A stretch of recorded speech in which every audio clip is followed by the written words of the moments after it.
sense.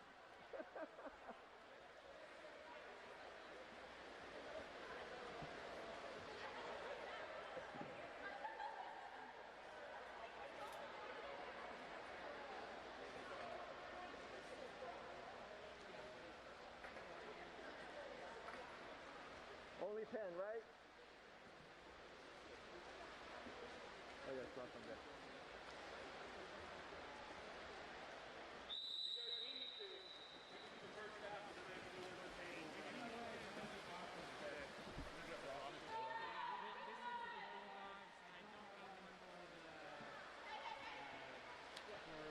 Patriots. Okay, sounds good.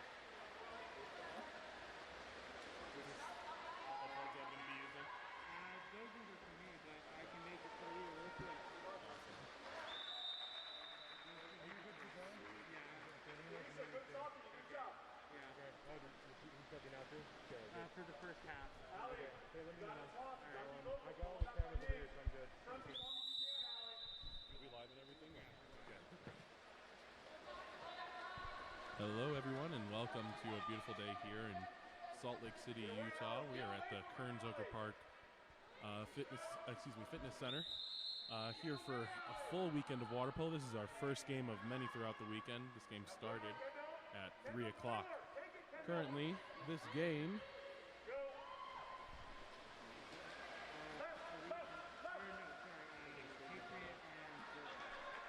in the dark caps, we have Bulldog water polo facing off against Patriot water polo in the white caps. Both these teams from California out here, ready for a full weekend of great water polo.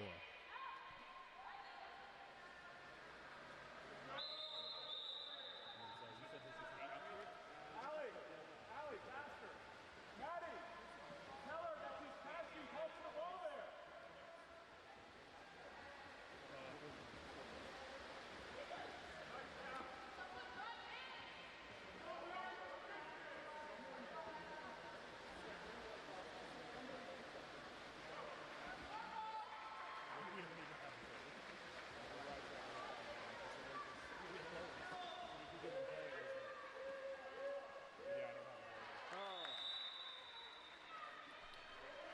And that goal is scored by Bulldog. That's number 14, Becca Wigger. She is a junior at Clovis North High School. That brings our score 2-0. Bulldog in the lead. Patriots water polo takes over. Unfortunately, we don't have a roster for Patriot water polo, so we won't be saying names, but we'll try to do as good of a job as we can of making sure that we're telling you who has the ball. Currently controlling the ball on the 1-2 side, number 5. Getting pressed hard, passes the ball over to the 4-5 side and is stolen. That's number 8 with the steal. Elisa Grimm. Elisa swimming up the pool, fires and scores. Number 8, Elisa Grimm. Elisa Grimm is a senior at Lodi High School. She is already committed to play next year at the collegiate level. She is going to Fresno State University. A couple subs coming in here for Bulldog. Again, score is 3-0 now. Bulldog in the lead, off to a great start. Let's see if they can maintain this momentum that they have developed. Patriot water polo passes the ball back to number 3. Number 3 trying to turn her man. Ends up coming back out, tries to make the pass into center. Passes a little bit errant, and 3 Bulldog players are there to swamp that player. I think we'll credit all 3 of them with the steal there. Bulldog goalie number 1, Michaela Vieira, controlling the ball, passes it all the way up the pool. That's an errant pass stolen by number 5 for Patriot water polo as Patriot moves on to the offensive. Number 5 with the ball, swimming up, has a man up. Thinks about it, decides against it. Still serving, pumping, waving, takes a shot. Again, controlled by Michaela Vieira. Michaela Vieira looking up at the field of play, surveying, trying to find an option. Ends up passing it down on the 1-2 side of the pool. We have the far cross pass into number 3, Emily Maddox, who is able to score that one. Very nice goal by Emily Maddox. She is a junior at Buchanan High School. That brings our lead 4-0. Bulldog water polo in the lead. So you make, I didn't see it, right? You do the turnover on the perimeter, you make a mistake, but you can't throw the value, right? Patriot water polo's got to come up with a plan of action quick if they want to stay in this game and remain within striking distance. Currently number 7 for Patriot water polo with the ball. Passes it up to the left side of the pool, number 2. Ends up entering the ball into center. Center trying to get some space, but she is swamped back by defenders from all over the place. Bulldog doing a really great job of implementing that crash defense, okay, where everyone from the outside comes back. Remember, center position, the one sitting right in front of the goal, usually the most dangerous. And on the other side of the pool, we have a penalty foul. That penalty is drawn on number 7 for Patriot. Update on who exactly drew that penalty in a second. That is actually number 6, Kate Frost, who plays center for Bulldog. Great draw by her. Looks like she'll take it as well. Shoots and scores. Actually, a correction on that. That was number 8, Elisa Grimm. Elisa already has 1 goal in the game. Okay, that gives us her second as she scores that penalty foul, bringing our score to 5-0.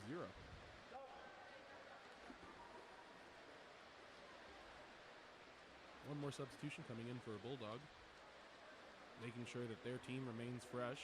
We've got a long weekend of water polo ahead. Patriot water polo with the ball. Number 8 controlling, passes it over to the 4-5 side. Number 3 with the ball. Crosses the ball over to number 2. Number 2 being pressed hard there by number 9 for Bulldog, Meg Slater. Passes the ball down the line, number 5 holding on to it. Patriot trying to develop some type of offense. Lots of drives happening all at the same time. Ball is passed into number 2, head front water. She steps out, takes a shot. Handled by Michaela Vieira, goalie. Michaela Vieira is a senior at Kingsburg High School. She is also committed to play at Fresno State last year. So we got multiple people for Bulldog water polo playing at the next level. Meanwhile, that goal was scored by number 3, Emily Maddox. Emily Maddox with her second goal of the game.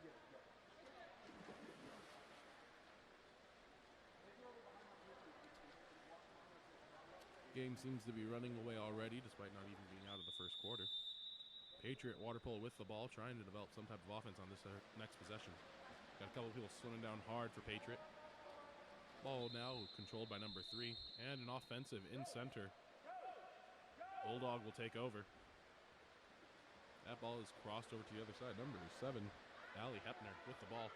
Cutting off her man, swimming, drawing the double team, and the ordinary foul. She passes the ball back up to number 4, Maddie Gilbert. That ball is passed up to 14, and the shot goes wide left. Shot there by Becca Wigger. Referee trying to instruct the goalie not to grab the ball when it goes out of bounds. That ref being a little bit gracious. Normally when that happens, if a player goes out of bounds to try to grab a ball, that is actually a foul and considered a misconduct, which could get the goalie kicked out of the rest of the game. Referee being gracious there and saying, oh, well, it's the first game of the tournament. We'll give you the benefit of the doubt. Number 8 for Patriot water polo controlling. Trying to turn her man. Draws the ordinary foul instead. She has the center. Puts it in. Center with inside water there. Great turn move by her. She shoots and scores. That is number 2 for Patriot, scoring the first goal of the game for them. That brings our score to 7-1. Bulldog water polo in the lead.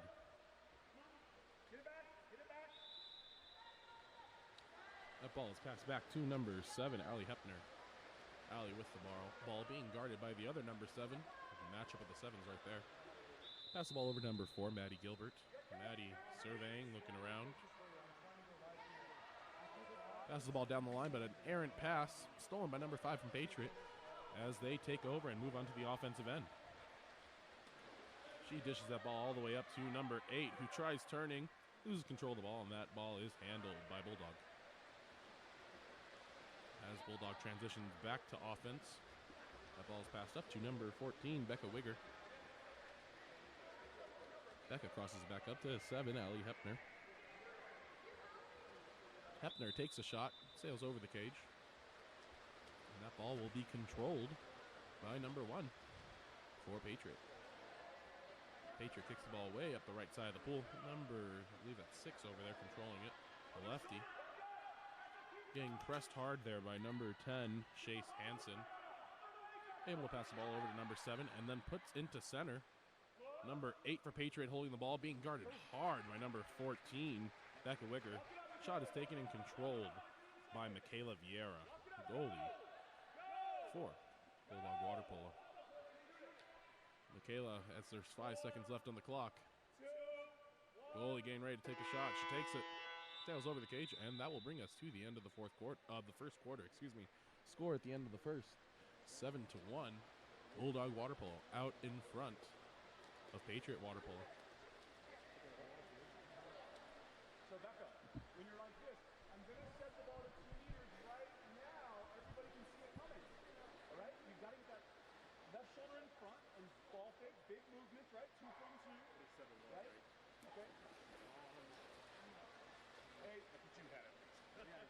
I want to go, I want to try and work on kicks. Okay? Kicks. Remember these? We practice them a lot. All right? So let's go. Is it good? Yeah. Show me how you did that. Because it's different from the process, right? The process from the flat. So go from So what you want to do, you go to your project plane, and then you set your broadcasting destination. height. Do not And then face. Use your body. You guys have to set them tight. And then when you get in, first you got to seal off the tempo up. Then you got to seal up inside. And you got to wait for the ball to come before you go towards the goal. Does that make sense? All right. So I don't care who's in it center. Kendall can be out. Peyton can be out. We're going to work on kicks. All right. And then it's going to be easiest if the ball is apply the project, and then from there you can It's not going to be very easy if the ball gets 4. There is another headset too. That's fine. No, that's fine. So taking ball kind of from behind.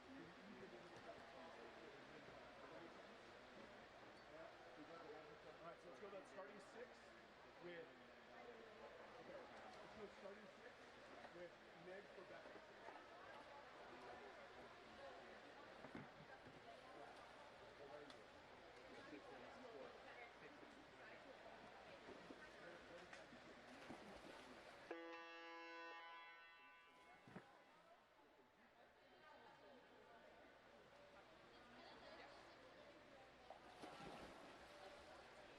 And as we return for the start here in the second quarter, looks like we'll have number 2 for Bulldog swimming off. That is Sophie Righetti. Guessing the sibling there of Alex Righetti, who played in the Egg Beater tournament a couple weeks ago. She is a senior at Kingsburg High School, committed to going to San Diego State. Great program over there. She will be swimming off, it looks like, against number 3 for Patriot Water Polo.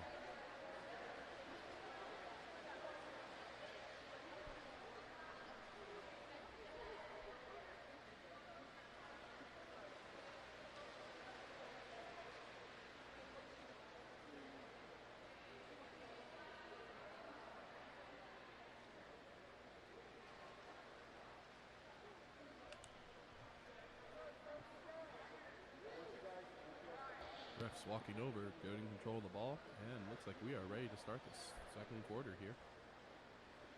Here at the Kearns Park Fitness Center, we will be running 2 courses at the same time. Might be a lot of whistles once that game starts. We have a game on course 2 starting at 3:30 p.m.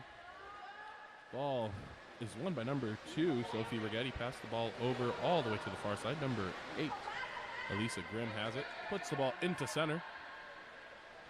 The ball's kicked back out. Number 9, Meg Slater with the ball. Meg, the lefty, crosses it over to the 1-2 side, puts it back into center. Center trying to find some room. The sweep shot is good by number 5, Kendall Thomas. Kendall Thomas, a senior at El Capitan High School. She is committed to UC San Diego. Plenty of players here for Bulldog Water Polo playing at the next level. Really impressive for their club. Patriot Water Polo passes the ball back over to number 8. As we said, we do not have a roster for Patriot Water Polo, so we are still trying to figure out exactly who is who on their team. Meanwhile, that ball is forced under. Bulldog Water Polo takes over. Coach asking to pass the ball up. Number 8 now. Lisa Grimm with the ball. She draws a double team, but is able to turn the defender and draw the penalty foul. Great move there by Elisa. As we said before, Elisa is a senior at Lodi High School. She is committed to Fresno State University. Looks like it'll be number 2, Sophie Righetti, who will take this penalty shot. one of the rule changes implemented over the last year was related to penalty fouls.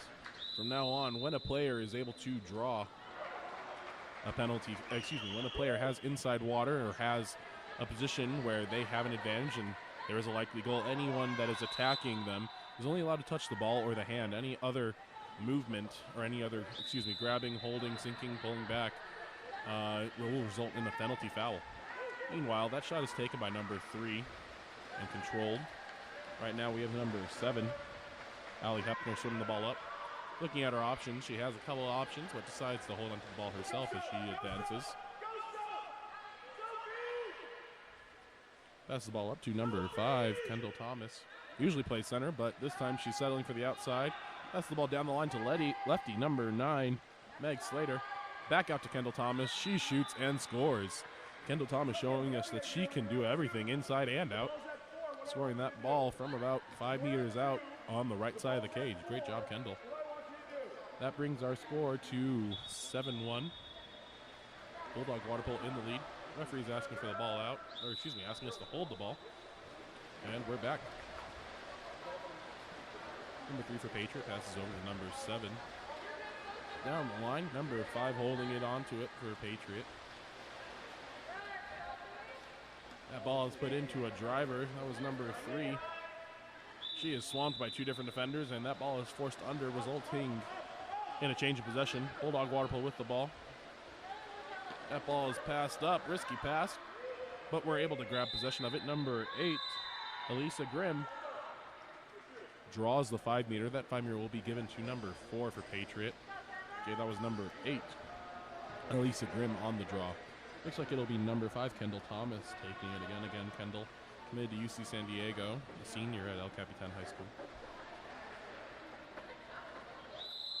Whistle blows, shot is taken, and it skips into the right side of the cage for Kendall's second goal of the quarter.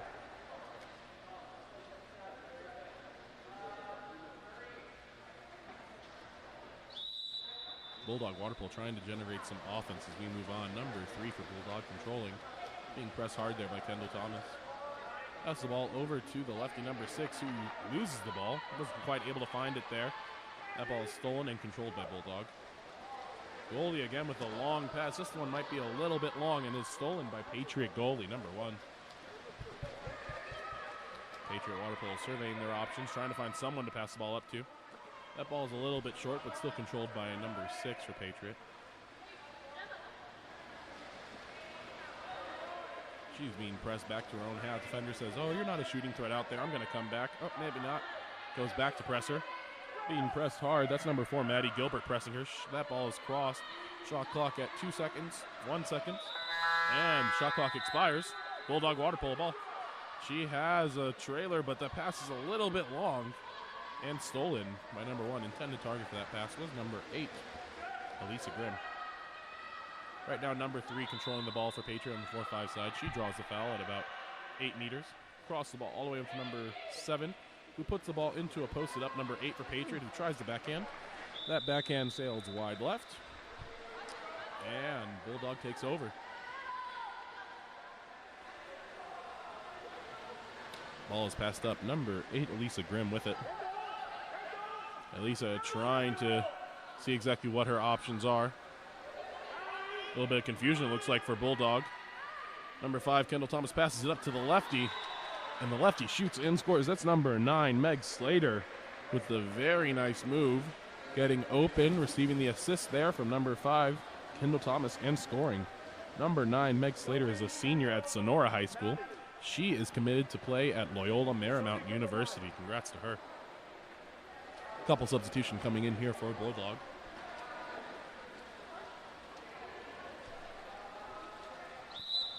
Whistle blows and the play resumes. Number 3 for Patriot with the ball. Being pressed hard there by number 6, Kate Frost. Eventually a steal happens because of an errant pass, but then Patriot water polo is able to get it back. Referee says, you went under the water yourself. No call there. The lefty controlling the ball all the way on the other side. Swings it to number 2 for Patriot. Patriot trying to draw the foul. Looking for center. but she is being pressed just a little bit too hard. Foul there, and then the contra foul, leading to Bulldog water polo ball. That ball is put into play. Again, one of the new rules put into play in this last year. Players, after an ordinary foul, or really any type of foul, any type of whistle, must put the ball in play. That ball can be put into play a couple different ways. One can pop the ball, which is usually the most common. In order for that pop to happen, there has to be separation between the ball, the water, and the hand. You can also pass the ball to put the ball in play, or you can simply drop the ball on the water. Okay, but one of those has to happen in the first couple seconds. Meanwhile, this Patriot water polo is able to steal the ball. Number 5 with it now. She tries a lob shot, bounces off the crossbar and out of bounds. Michaela Vieira controlling the ball. She's committed to Fresno State University. Tries to pass the ball up to number 9, the lefty, Meg Slater. She's controlling, but 2 defenders right next to her. Seems like the defenders are almost taking turns playing. Eventually, the offensive foul is called, and Patriot takes over. Number 4 passes it up to number 5. Over there on the 4-5 side, she decides she doesn't want to keep swimming. It's outside the 6-meter line. Ordinary foul given. Number 5 pops the ball, putting the ball into play. Tries the pass, but number, I believe that's 6. Yep, number 6, Kate Frost, is able to secure that ball.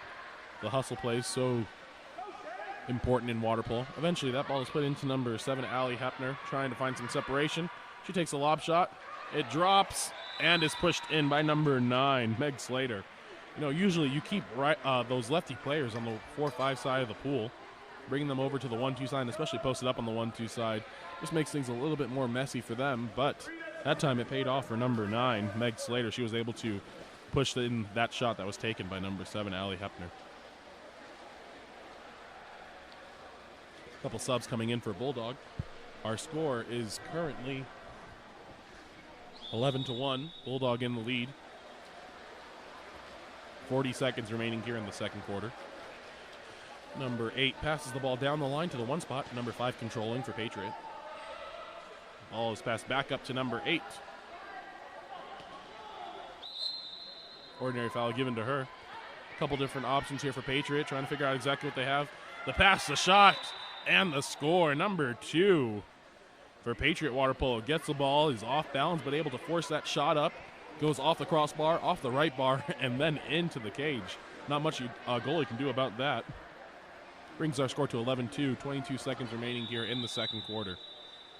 Ball is now with number 2, Sophie Rigetti. Sophie Rigetti controlling it. Has the defender draped all over her, but she's content to sit there and wait for a teammate to try to get open. Pass is made up to number 6, Kate Frost. She is listed as the center, but playing on the outside now. Number 4, Maddie Gilbert controlling it now.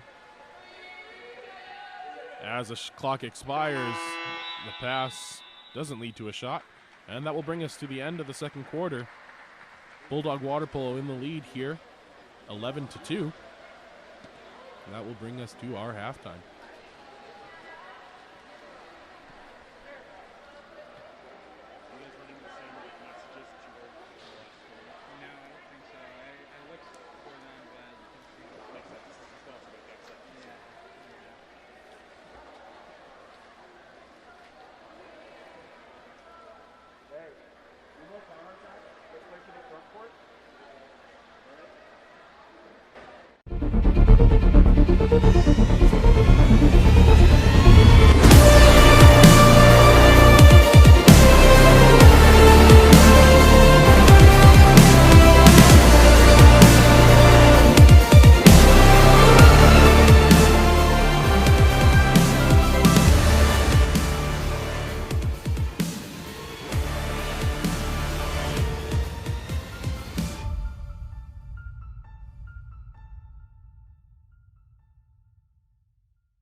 And as we prepare to begin the start of the third quarter here at the Kearns Park Fitness Center, as a reminder, we are here in Salt Lake City, Utah, more specifically Kearns, Utah, located in the heart of the Salt Lake Valley.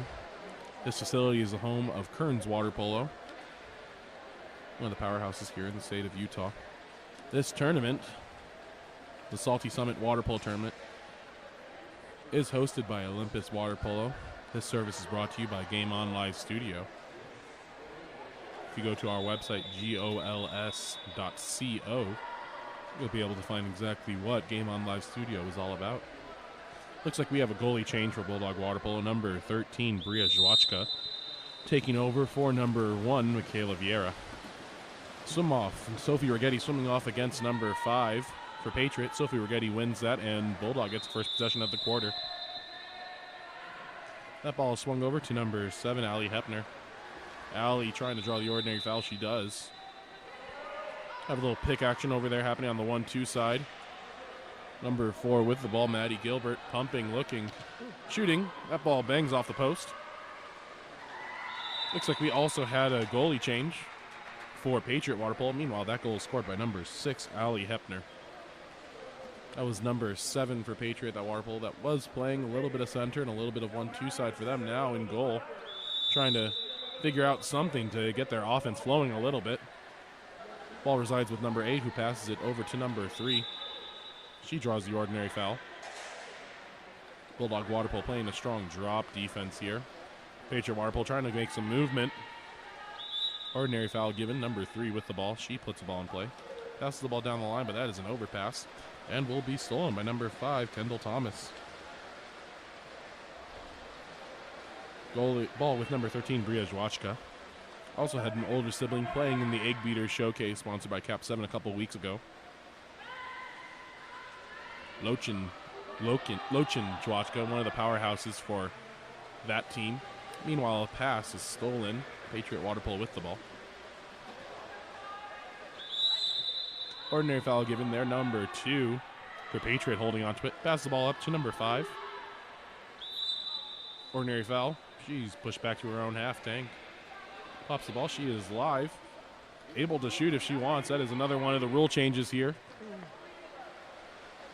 that went into play in the last year. If the foul is outside of 6 meters, you are able to have a couple different choices. One, you can just choose to pass the ball. Okay, give it up to another one of your teammates and let them take over. You can also choose to take a direct shot, just rise up and fire away. The third option is we are now able to pop that ball, put the ball into play, and then pump, and they're considered live from there. Nothing else needed. Meanwhile, Patriot Water Polo has control of the ball. 4 minutes and 20 seconds remaining here in the third quarter. Reminder, we are running 2 courses here at the Kearns Park Fitness Center. This pool is happening at a couple different pools throughout the Salt Lake Valley. We will also have games at Olympus High School throughout the weekend. And the Park City Aquatic Center will be hosting all of our 12U games in addition to some other games at different levels. Number 5, Kendall Thomas, rolls on her back, turns over, shoots, and scores. She's been a powerhouse for this Bulldog team, doing a really good job of providing offense for them. Kendall Thomas is going to UC San Diego next year. Patriot Water Polo with the ball. A little bit of lighthearted joking going on for the Bulldog team. Patriot Water Polo passes the ball back to number 3.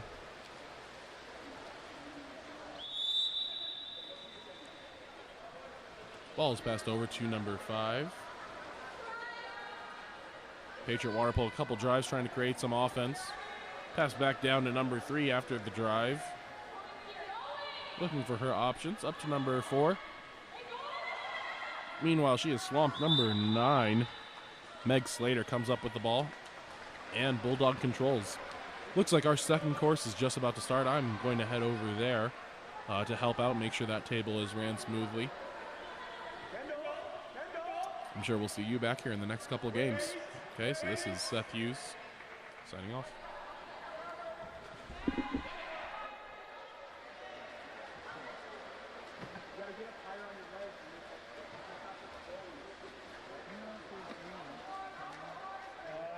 Not that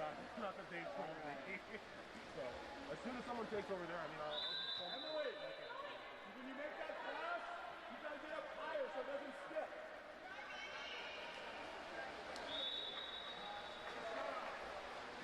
Safe. Kendall, right here. Kendall, right here. Right here.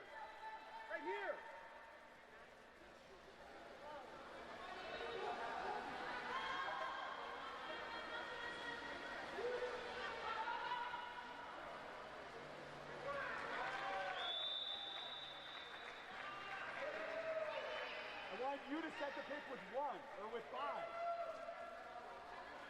You and 5 to set the pick.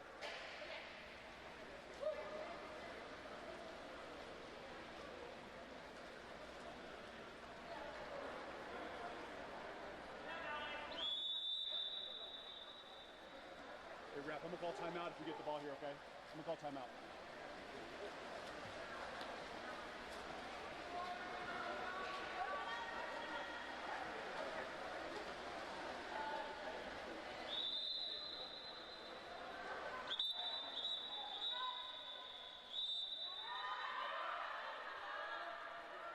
That's what he was good over there, so perfect.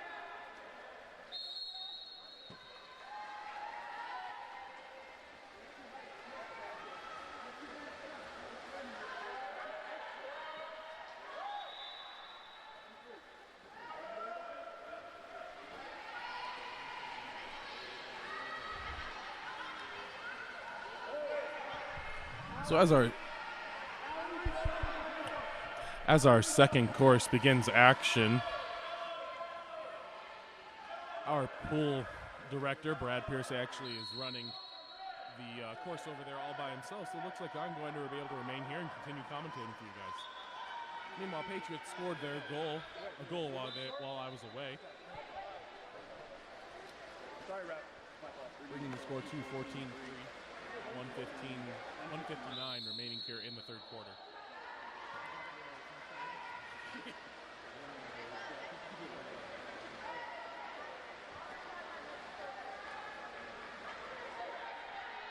Okay, meanwhile, that ball is controlled by number 4, Maddie Gilbert.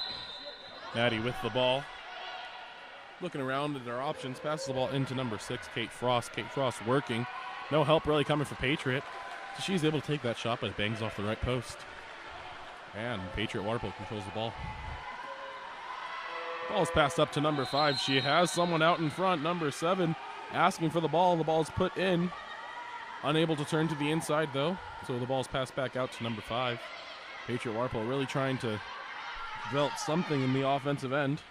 Number 7 there takes a shot for Patriot. Nothing happening there. Ball's controlled by 13, Bria Zwachka. Pass the ball up to number 5, Kendall Thomas.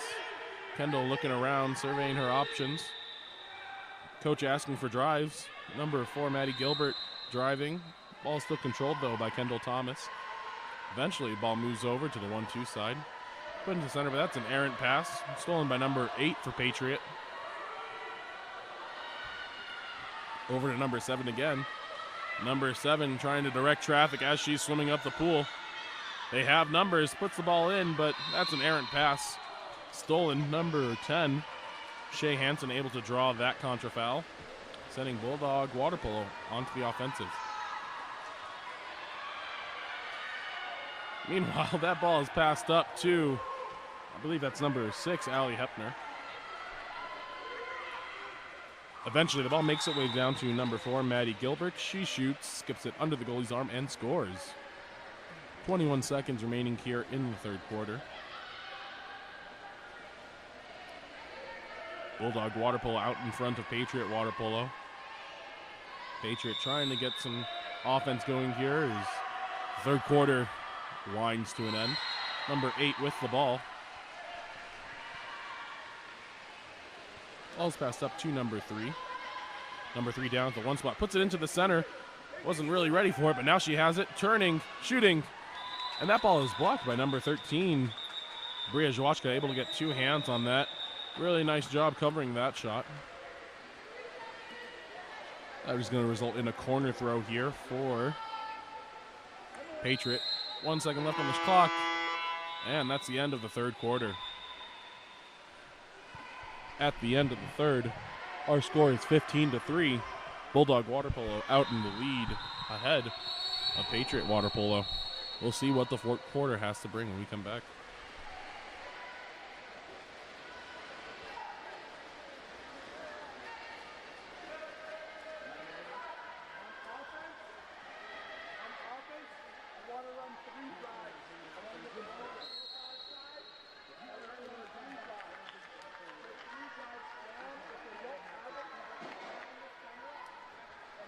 Towards the 1-2 side.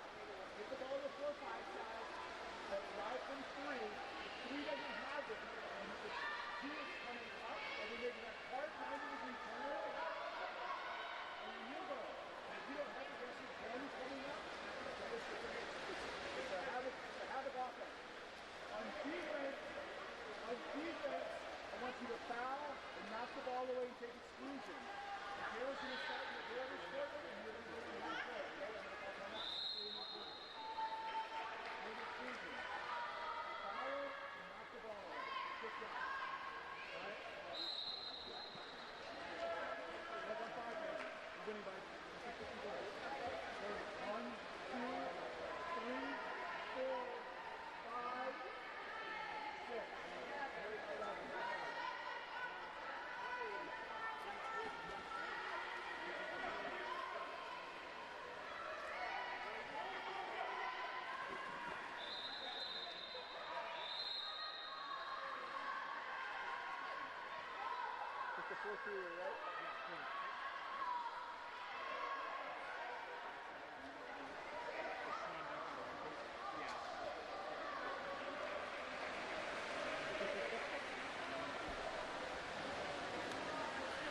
And as we are all set here to start the fourth quarter of play, Bulldog Water Polo out in front of Patriot Water Polo. Bulldog Water Polo doing a great job of controlling the pace of the game, really having their way with just about every aspect of the game here. We'll see what the fourth quarter has to bring. In the break, their coach telling them to be aggressive on defense. Okay, try to get steals, and if ejections happen, they happen. Looks like we'll have number 2, Sophie Rigetti, swimming off for Bulldog. She is going to be swimming off. Looks like it's against number 5. Whistle blows, and we're off. Ball is thrown in, and the swim-off is won by number 2, Sophie Rigetti. Sophie controlling the ball. Remember, Sophie is a senior at Kingsburg High School, committed to San Diego State University. There's a drive happening in the middle of the pool. Player disappeared for a few seconds. Referee says, yeah, you disappeared on your own. Patriot Water Polo controlling the ball. Pass into the middle of the pool. Number 8 for Patriot with it. Ball is kicked out to number 5. Scrum for the ball results in number 8, Elisa Grimm with the ball. Remember, Elisa is a senior at Lodi High School, committed to Fresno State University. And we have an ejection. Number 4, White, will head to the sin bin and talk to her coach for 20 seconds. Sending Bulldog into 6-on-5, one of the few for this game. Number 2, Sophie Rigetti has it. Looking around, has the ball knocked out, but able to kick the ball up to Elisa Grimm. Over to number 5, pass the ball back down to the 1 spot, number 6. Kate Frost with it. Ball is moving quickly. Shot is eventually taken, and bars down off the crossbar by number 8, Elisa Grimm. She's had a field day here, scoring multiple goals.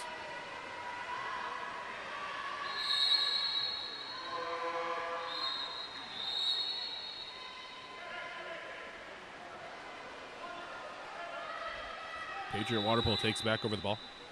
Ball is kicked out to number 8. Ordinary foul.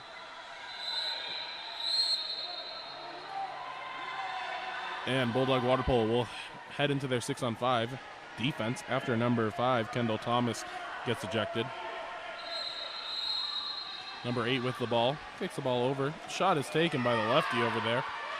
Eventually, though, possession regained by number 2, Sophie Rigetti. Bulldog Water Polo able to dodge that bullet there. Goalie Michaela Vieira back in cage. She controls. Pass the ball up to number 5, Kendall Thomas. Down the line to Elisa Grimm. Elisa looking around, trying to find options. She has a driver on the weak side. Sophie Rigetti gets the ball and shoots it into the top left corner of the cage. Scoring for Bulldog Water Polo. That brings our score 17-3. Bulldog Water Polo out in front.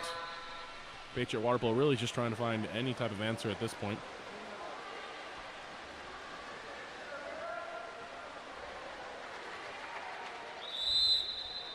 Ball's passed back to number 8 for Patriot Water Polo.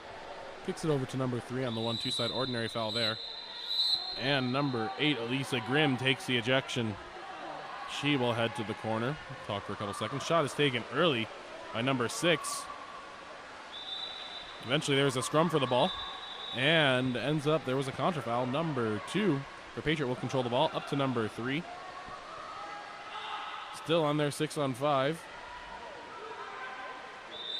Tries to put the ball into the post, but they are inside the 2. Remember, we got to stay outside of that 2 meter if we do not have the ball. And Bulldog Water Polo will take over. That ball's pass bounces off the head of number 10, Shay Hansen. Shay, a senior at Kingsburg High School. Ball's passed up to number 6, Kate Frost. Kate Frost controlling it. Passes it down the line. Number 5, Kendall Thomas, turns away from the defense, shoots it. Goes off the goalie's hand for Patriot and into the cage. Kate Frost scoring that goal.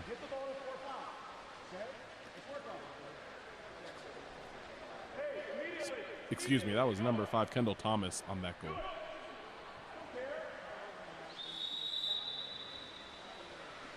Ball is passed back to number 8 for Patriot. Patriot, she's being guarded hard. Number 5, Kendall Thomas, takes her second ejection. That's the same mistake made twice in a couple minutes. Coach asking if that's 3 ejections on number 5 or 2.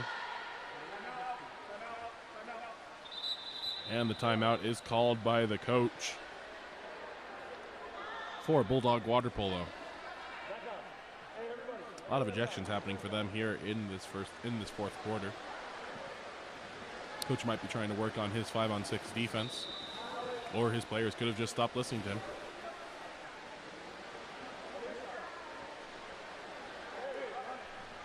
We'll be right back at the end of this timeout.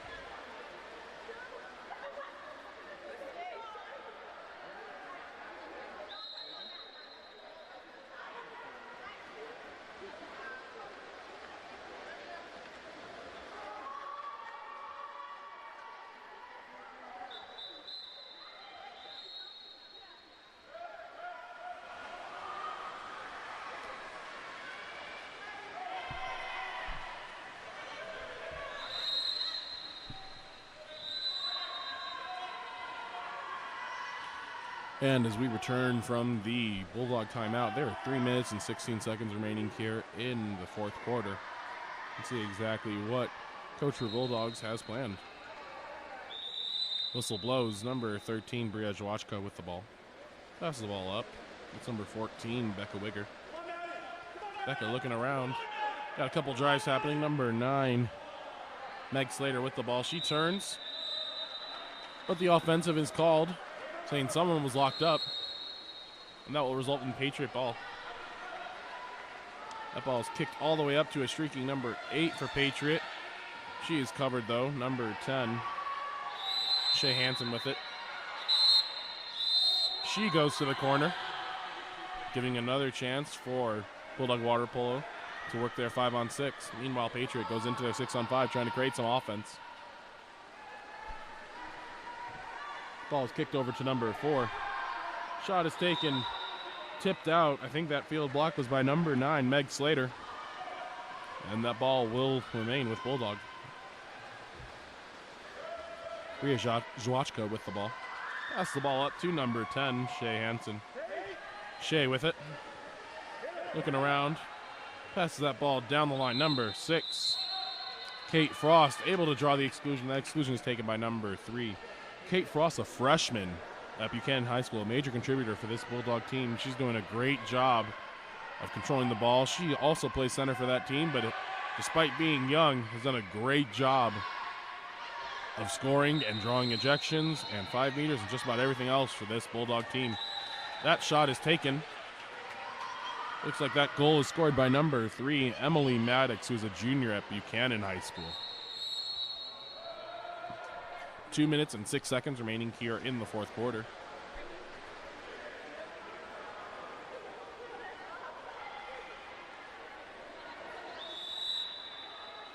Ball is passed back and controlled by number 2 for Patriot.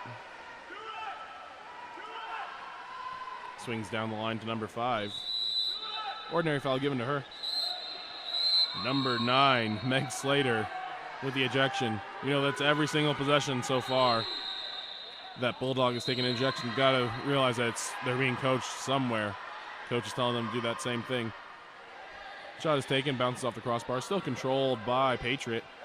Number 3 now with the ball. Crosses the ball over to the lefty, number 6. She pumps, shoots wide left. And that will be Bulldog ball.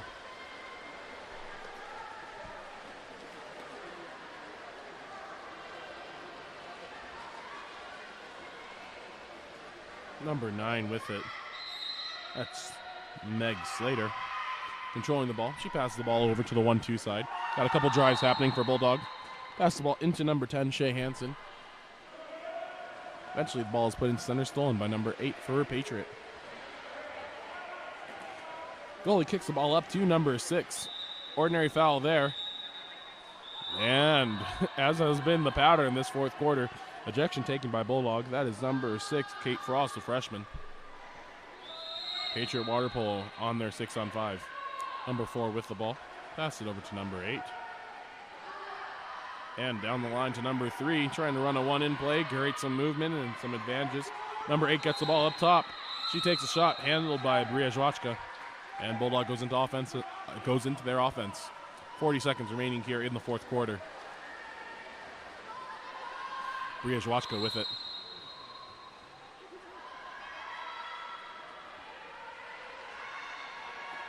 That ball is passed up to number 6. Ordinary foul given. Kate Frost makes the errant pass, and that ball is stolen by number 8 for Patriot. Number 8 swimming up, trying to stay in front of that defense. She is being trailed by number 14, Becca Wigger. Eventually, Becca takes the ejection. She will head to the sin bin and send Patriot into what feels like their 10th 6-on-5 of the quarter. Probably more like 7 or 8. Patriot water polo controlling it, 5 seconds left. Kicks the ball up to number 5. She shoots off the crossbar. And that brings us to the end of the game. Final score here. Bulldog water polo 18. Patriot water polo 3. That brings an end to the first game here in the tournament. Remember, this service is brought to you by Game On Live Studio. We'll be here all weekend trying to provide coverage of as many games as we possibly can.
And here we are at the second game of the day. In the dark caps, we have the Vanguard team in the 18U girls division. In the white caps are the 680 drivers. Looks like we'll have a good game ahead of us.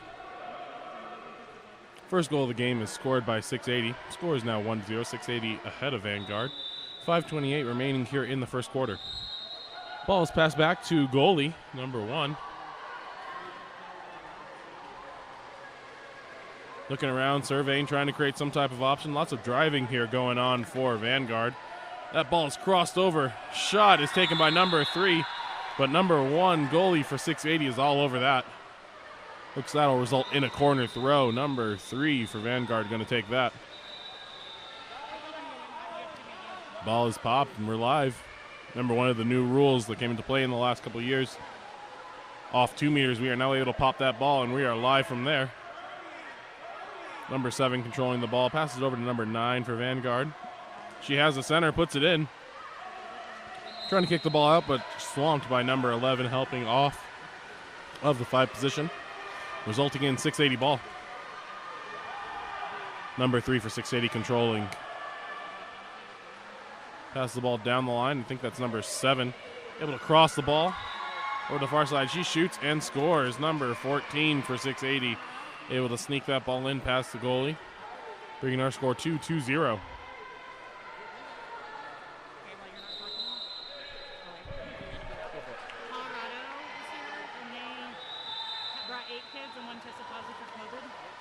So they're wondering if we have any kids we want to share for their 7 o'clock game tonight. The 18 under boys. So it's up to you. The Park City coaches it, and so I told them I'd mention it to you. So you could. Cool. Thank you. This ball is controlled by Vanguard, looking for their first goal of the game. Number 9 with it. She tries to cross the ball over. Number 3 with the ball, being pressed hard by number 2 for 680. As the shot clock expires, we have the ball dumped, and 680 will control. Goalie for 680 passes it all the way up the right side of the pool. Number 2, the lefty, controlling it for 680. She's pumping that ball in, trying to look for an opportunity. Sides against it, pass the ball in. No look pass by number 7. That was a very sneaky pass. Didn't pan out there for 680, but good try. Vanguard controlling the ball. That's number 3. Swim the ball up. Pass the ball down the line, continues to swim. Vanguard still looking for their first goal of the game here. 3 minutes and 30 seconds remaining here in the first. Lob shot taken. That was number 9 on the shot. That shot bars off the left post. Goalie thankful that post was there. She kicks the ball up the right side of the pool. Number 7 with it. Okay, 680 looking around. Kicks the ball up to number 2, the lefty. Looking around, pass the ball over to number 3. And down the line to 11. 680 playing almost a double center offense. Looks like triple center right now. Shot is taken. Number 3 rifles that ball into the right side of the cage. And scores the 3rd goal of the game for 680.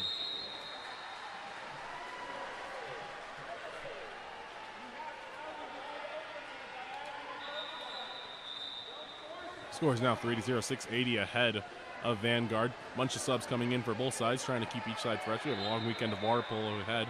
At least 5 games for each team. Whistle blows, and the ball is controlled by Vanguard. Ball resides with the goalie for now. Got a couple drives happening. The release, ball pass is passed up to number 9. Okay, they've ran this play once already. 680 seems to know what to expect. Ball is passed down the line. Number 2 for Vanguard with it. She crosses the ball over to number 3. Looking for center, but instead chooses a driver. 680 is all over that. Had droppers in every position. Ball is kicked up the right side of the pool. Lefty with it. It's number 8. Looking at her options down the line to number 5. Vanguard playing a heavy drop. Really wants to prevent that ball from going out of the center of the pool. 680 staying true to their name, driving every single possession. Drives happening consistently. Number 4 draws the ordinary foul in the middle of the pool. Gets the ball up to number 5 on the 4-5 side. Crosses that ball over. Shot clock expires, and Vanguard's going to take over that ball. Ball is kicked up the line. She is pressed hard, and the ball is stolen by number 6 for 680, sending them into their offense. Looks like they're going to have numbers on the counterattack if they play their cards right. That ball is crossed over to the far side. She unfortunately rolls on her back at the wrong time. Ball's crossed back over. Shot is blocked by goalie for Vanguard. Eventually, she tips the ball out, trying to prevent that goal from happening. Great defensive play there by the goalie. And that ball will remain with 680.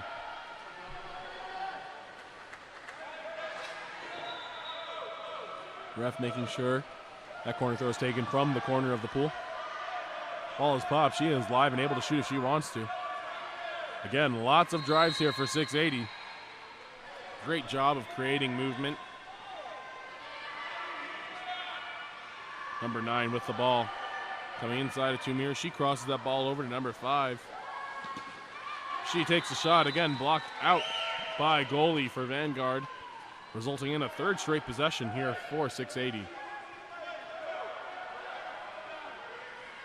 Referee signals, and we are live again. Again, lots of drives. Number 12 for 680 with the ball. Pass the ball down the line. She has a center with inside water. She is able to draw the penalty foul. That's number 5 for 680, drawing the penalty foul on number 14 for Vanguard. This will give 680 the chance to go up 4-0. Looks like it's going to be number 5 for 680 taking this penalty shot. You wanted me to get the papers? Oh, yeah. They're right here. Give me 1 second. Yes. Whistle blows. Shot is taken. And it goes into the top left corner of the cage. That gives us our 4th goal for 680. Vanguard still looking for their first goal. We'll see what type of offense they're able to create. No whistle happens. Girls are just a little bit eager, it seems. Referee says, calm down a little bit. We're not ready to go yet.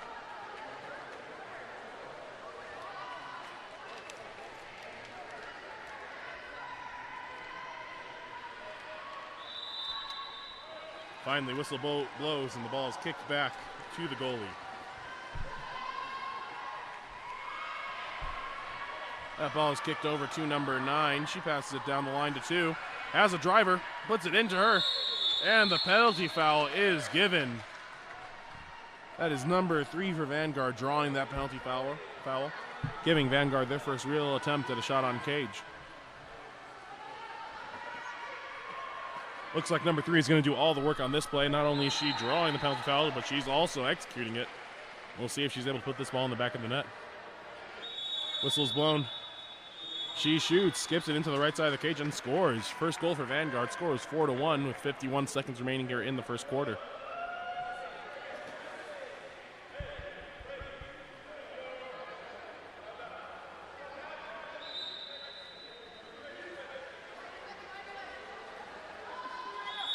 Coach is trying to instruct 680 what exactly they're looking for.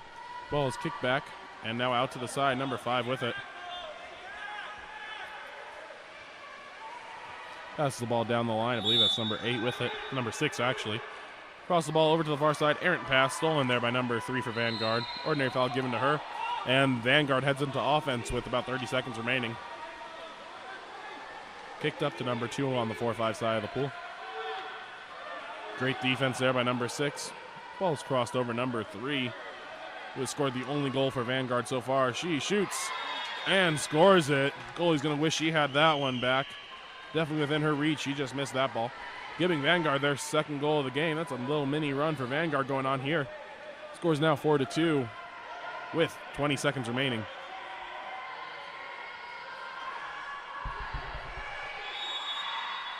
Ball is kicked back. Number 9 for Vanguard controlling. Excuse me, that's number 5. She kicks the ball over and then down the line. Number 4 has it. Lots of drives happening for 680. She has a person. If she wants to give it to her, she does. Ordinary foul given to her. Negates the goal, though. Referee gave her the ordinary foul. That player isn't too happy about that. Ordinary foul has to be taken outside of 2, so now number 12 here will take the ordinary foul. She pops it. 3 seconds. 1 second. And the buzzer blows, and that will be the end of the first quarter. Score now is 684, Vanguard 2. We'll come back here to give you the second quarter of play in about 2 minutes.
And we are back here for the second quarter of action. We have number 2 for Vanguard winning that swim off against number 7 for 680.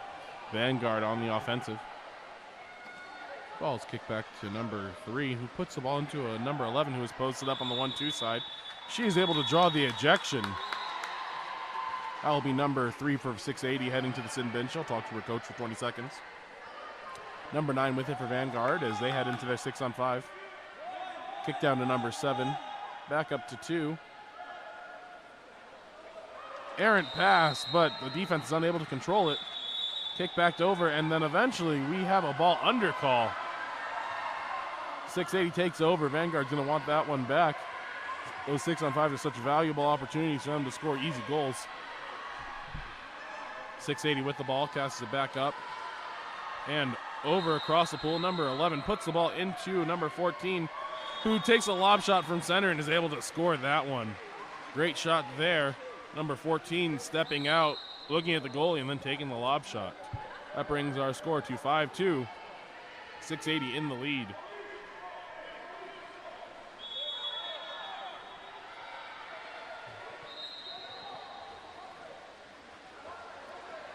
Ball is with the goalie.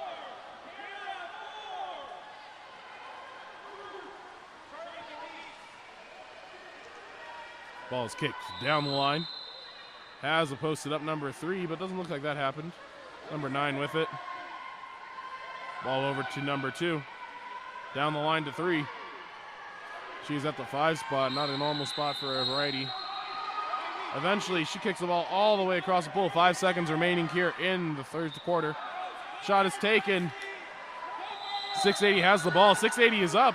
Has been on the opposite side. The long pass up to number 2. She takes a shot and is good. During that entire possession, Vanguard coach asking their players to cover and help us on defense. That happens especially at the younger divisions, where players just get a little bit too engaged with watching the play instead of actually playing. We need to make sure we're coming back on defense to prevent those easy goals. The score is now 6-2, 680 in the lead. Ball is with number 1 goalie. Kicks up to number 6. That ball is put down the line. Number 3 again has it. She has a player open on the weak side. She gives it to her. Has a couple options posted up in center. Eventually, ball moves down to number 8, puts into center. Defense is just a tad over aggressive there. She'll go take a 20-second break. That's number 2.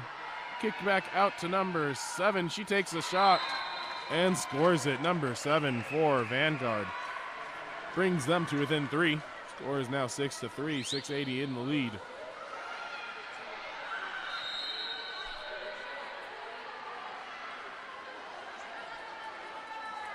That's some really great water polo coming on for both clubs here.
And here we are set to begin the third quarter of play.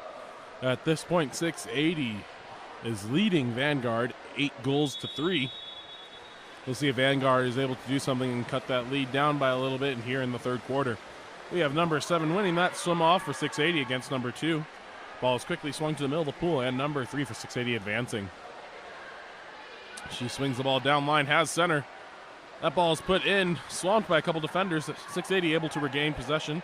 Shot is taken by number 3. That goes into the top left corner and gives 680 a 6-goal lead. Looks like one of the Vanguard players needs a quick break.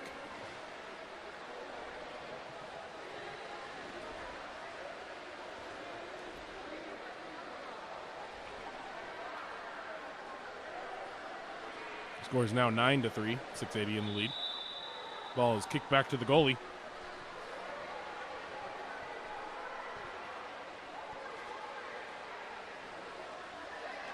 Pass back up to number 9. We have a couple different drives happening for number 3. Not happening though. Number 9 with the ball again. Ball passes it back to number 3. She's controlling the ball. Great hands-up defense there. Shot is taken by number 14. Stuffed by 14 on 680 though. And 680 will get possession of that ball. Looking for a counterattack opportunity. Swings all the way down the line. Crosses over to number 7. Unable to handle that pass, a little bit high. Great defense there by number 7 for Vanguard. Vanguard with possession of the ball. Goalie controlling. Swings the ball down the line. Number 9 with it for Vanguard. Down the line even further. Number 3 has it. Puts the ball into center. Number 8 trying to create something. Great hands-up defense by 14. Shot is taken, and it goes into the back of the net. That goal is scored by number 8 for Vanguard, bringing our score 9-4. 680 still with a 5-goal lead.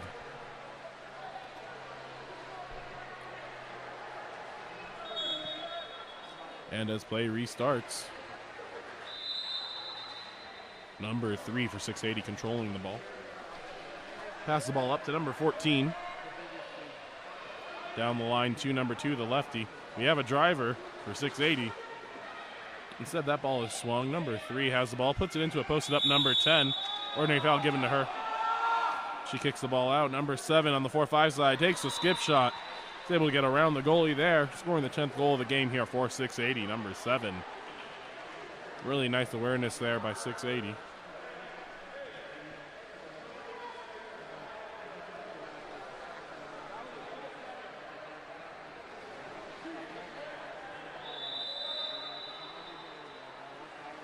Ball again is kicked back to number 1 for Vanguard. Seems like a reoccurring theme. Ball is constantly being kicked back, and then we're playing from there.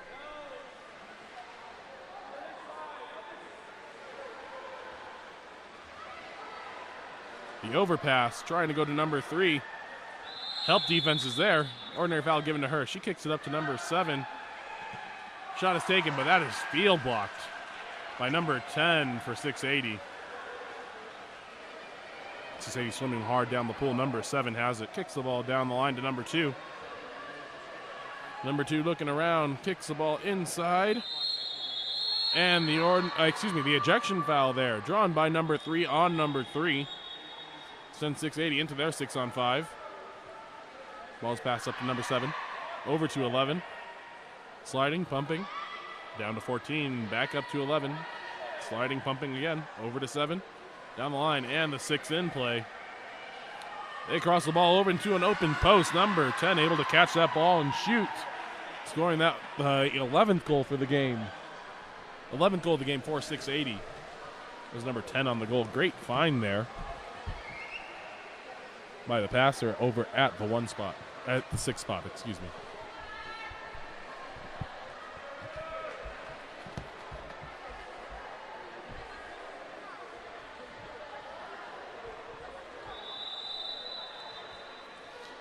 Whistle blows, and we are back. Goalie with the ball for Vanguard.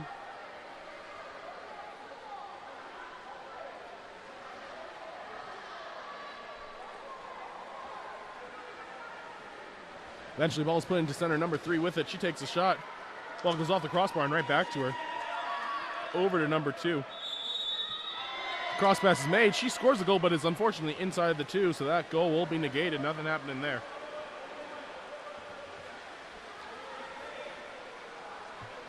Ball is passed deep down the right side of the pool. She has someone open on the cross. A little bit of an errant pass, but 680 is able to retain possession. Eventually, the ball is kicked down the line. Number 4 with it for 680. She puts the ball into number 5. Ordinary foul given to her.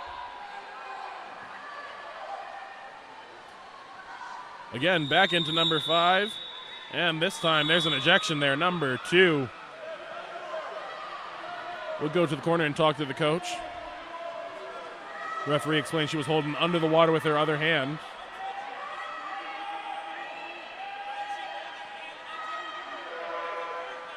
Number 9 passes the ball over to number 4. A little bit of an errant pass. That's going to take time off their 6-on-5. Kicks the ball down the line. Number 6 with it. Oh, the no-look shot. Able to score it right over the top of the goalie's head. Great goal there by number 6 for 680. Really showing us a little bit of trickery there.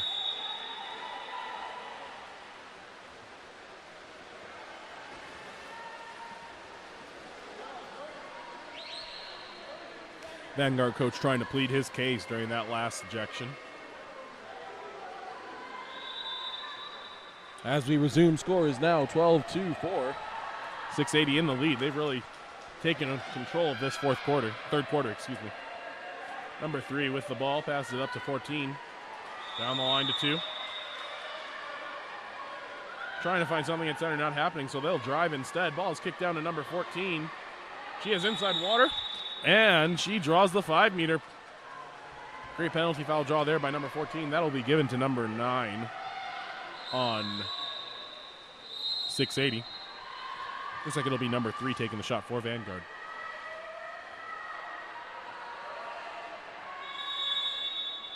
Shot is taken, skips into the right side of the cage, and that gives Vanguard their 5th goal of the game. 680 leads 12-5.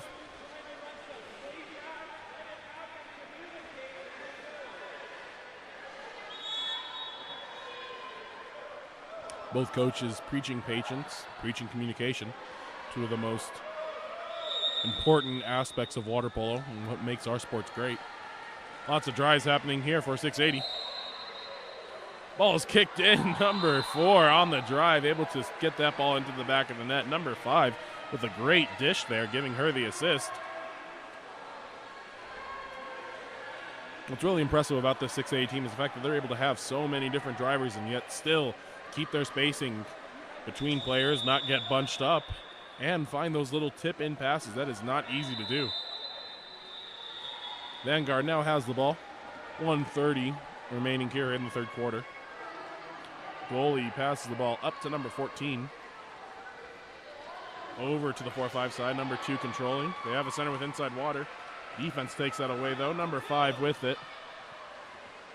She tries to cross that ball over. They have a posted up number 3. That's the best player for Vanguard. She puts the ball into center. Turning, shooting. Goes off the post and just passes the front plane of the goal, giving Vanguard their 6th goal of the game. Very nice quick shot there by number 3 for Vanguard. Vanguard coach trying to give instructions on how exactly they're going to beat these drives by 680, exactly what they're known for.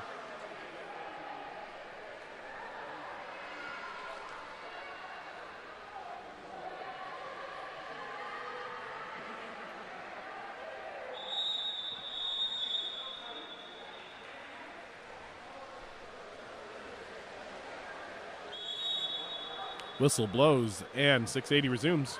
Number 12 with the ball for 680. She crosses it over to the 4-5 side. Lefty over there. Number 6 has it. Down the line to number 5. Lots of drives again happening for 680.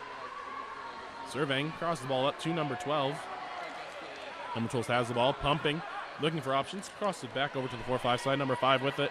Has a couple options. Puts it into the lefty who tries to take a shot. Looks like that ball slipped out of her hands though. Scrum for the ball, and that ball is forced under. 680 regains possession. Number 6 with it.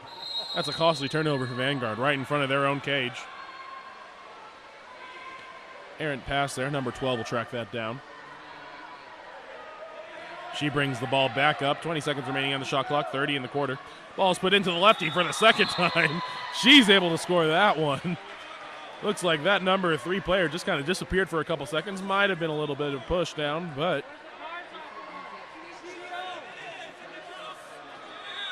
Vanguard coach trying to plead his case to the ref. The ref not having it.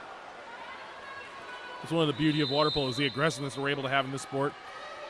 Also, one of the frustrating things is sometimes the referees, not exactly the easiest sport to referee, just because of all the different advantages and the movements happening in the pool. Plus, we aren't able to see anything that happens underneath the water.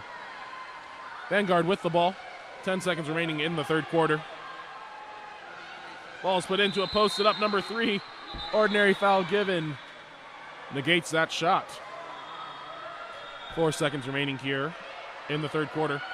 That ball trying to go to an open number 3, but they aren't able to find her.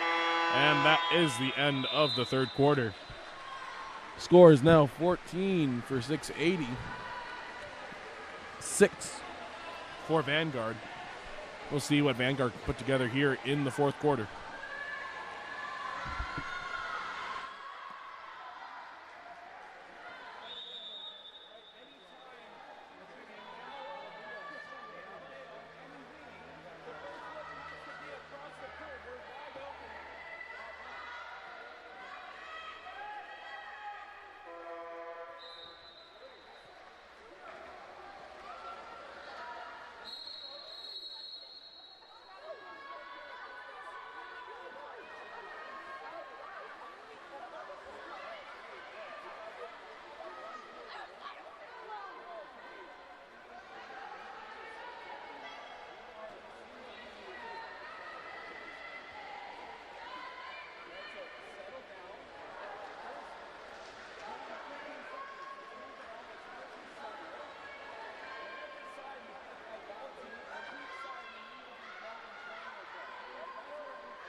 Charlie.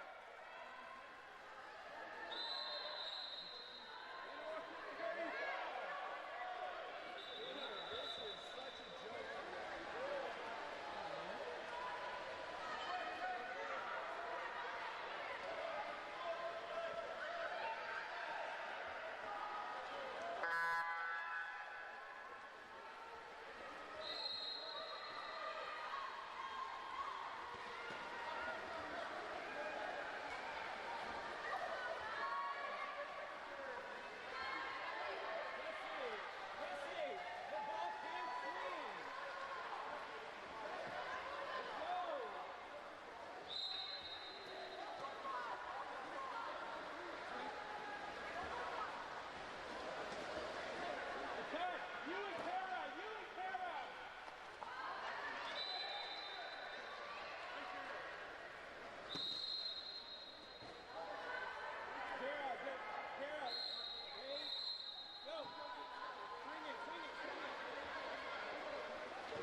It's a tip! It's a tip!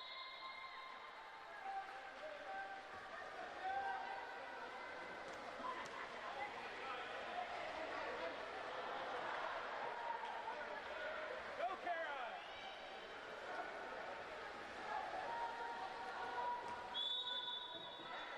Enter it! Go to 5! 5! 1! 1! 1! 1! 1!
Hello and welcome to the next game here at the Kearns Fitness Center in Course 1. In the dark caps we have Skyline, and in the white caps we have Kearns. Both teams are local here to Utah, so hoping to have a good game here. Got a few minutes till the sprint, but looking forward to this game.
Kearns coming out of the huddle here.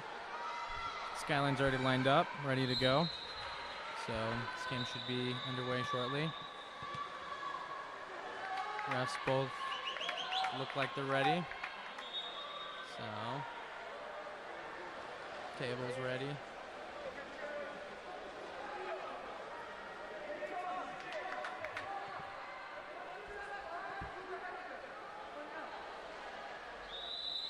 And here's the whistle. And Kearns wins the sprint, number 2 to number 12. Swinging around to the top into the 3 position.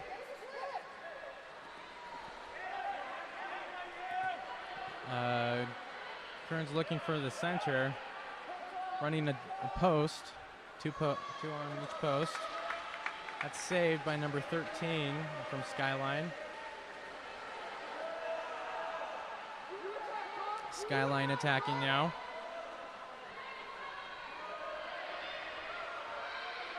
Looking center, but working it around the outside to the 2 position.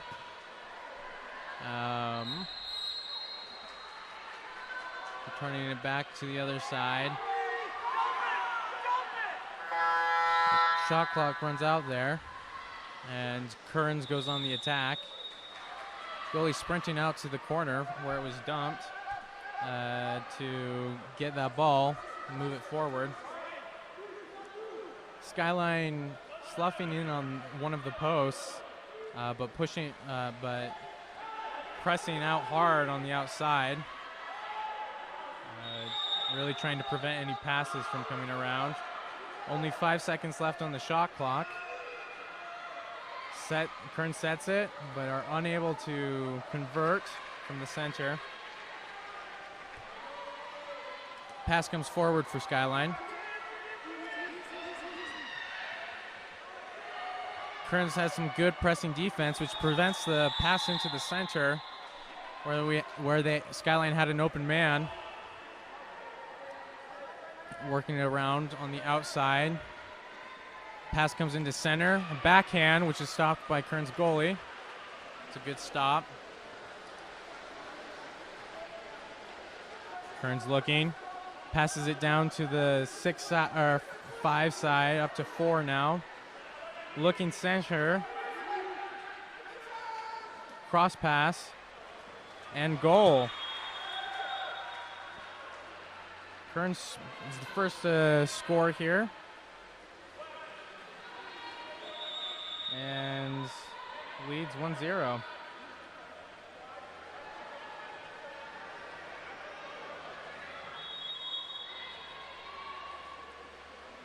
Skyline ball.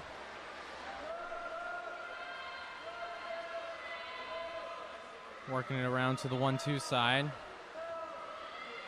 Skyline center working hard to gain position there. Kicks it out, and Skyline scores. It was a good pass out, and good finish there.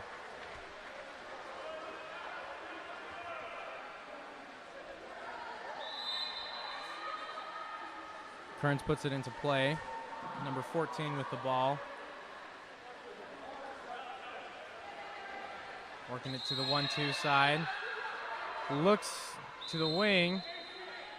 Wing ordinary foul. Passes it up to the half court. Who's looking for some passing options. Number 2 attacks, passes it back to the 10 in the 4 spot. Takes the shot, but is field blocked. As the Skyline tries to recover, they earn an exclusion on number 3, who then try to take an early pass, but that is stopped, and Skyline scores again on the fast break.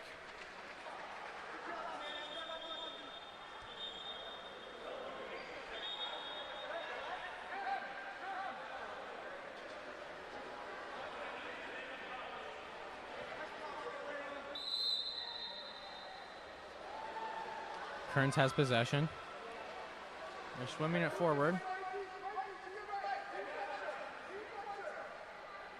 They're leaving the number 4 position open. Letting him attack in. The shot comes in wide right. Goalie passes down to the left side for Skyline. Ordinary foul. Pass comes in on the weak side, but they fumble the pass, which allows a fast break on the other side, but Skyline's goalie anticipates the pass and is able to get there first. Skyline ball. Some good pressing defense from Kearns here. Forces the ball to the 3 position.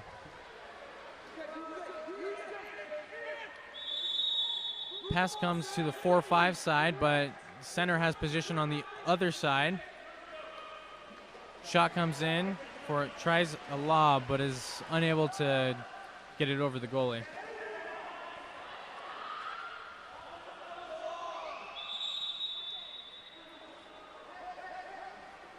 Kearns ball.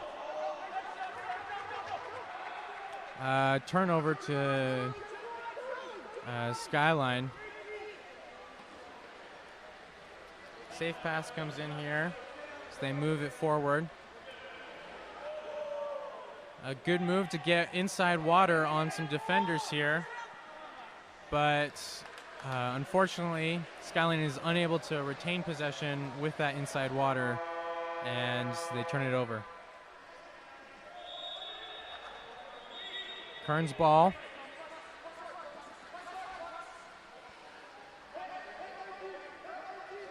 Have it up at the top.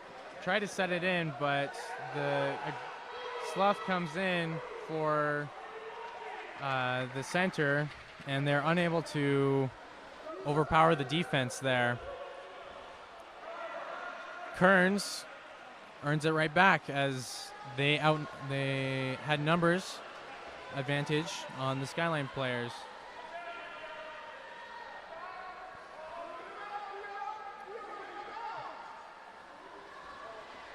Lob shot comes in, hits the crossbar, goes over. Only have 15 seconds left here in the first quarter. The Skyline's attacking and misses wide right. Kearns has 7 seconds to see what they can do with this. Kearns takes the shot, misses wide right. And that's the end of the first quarter. So the end of 1, Skyline 2, Kearns 1. We'll be right back.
And we're ready to get underway here for the second quarter between Skyline and Kearns. So far, it's Skyline who's been leading the game at 2-1. Although it's not to say that Kearns hasn't been looking very good. They're very much still in this game. You just need to connect a little bit more on some of those shots, and they'll be right in this. Whistle's underway. Whistle comes down, and Kearns wins the sprint. They're swimming in and setting up on offense. Ball comes to the fore side. Skyline is running a heavy sloughing defense, leaving open shooters on the outside. Field block for Skyline leads to a turnover for them. And Skyline looking for some goals here. Earns the 5-meter for coming over the back. And Skyline's setting up to take this penalty.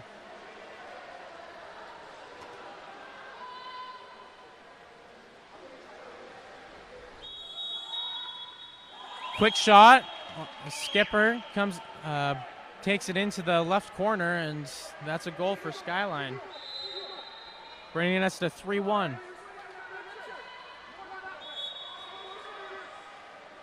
Kearns has possession. And they're bringing it forward, looking for some safe passes.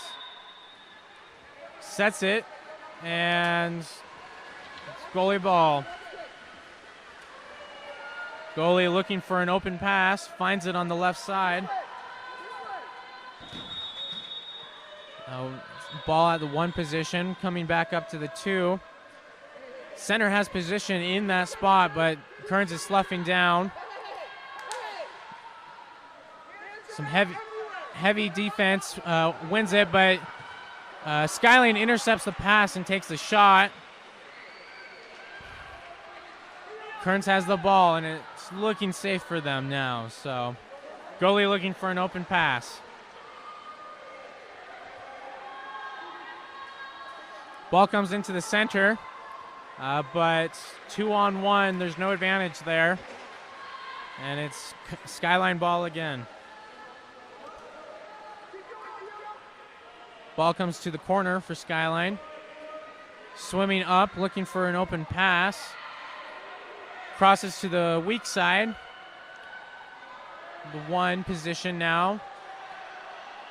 There's a drive happening on the opposite side, but they aren't able to make much of it. Goalie saves the ball on the last second shot, and it's Kearns ball. Kearns on the 4-5 side, looking for an open pass. Attacking now. Their defense is heavy on the bottom, so they can get some of those open shots. That'll be working well for them. Quick pop out and a shot saved by Skyline's goalie. And Skyline on the fast break scores under the Kearns goalie's arms.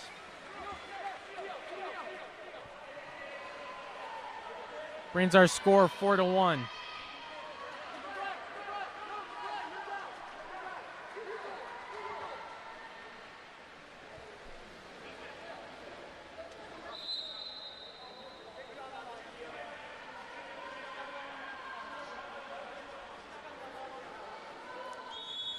Kearns ball.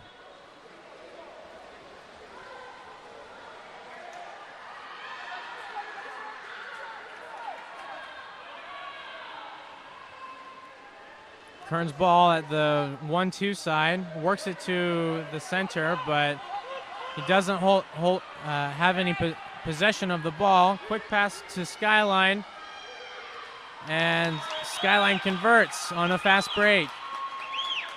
Brings it to 5-1, Skyline.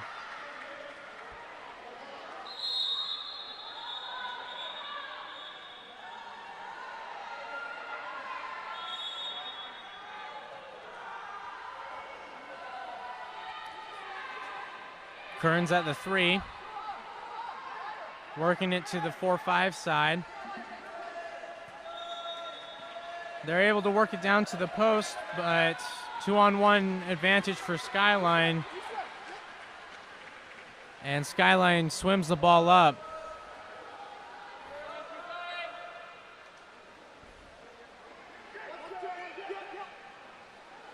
Skyline down to the wing, has inside water. Tries to float it over the goalie, but bounces off the crossbar. Kearns has the quick pass down to the wing. Pass into the center, but is unable to convert. And Skyline ball. 2 minutes left here in the second quarter.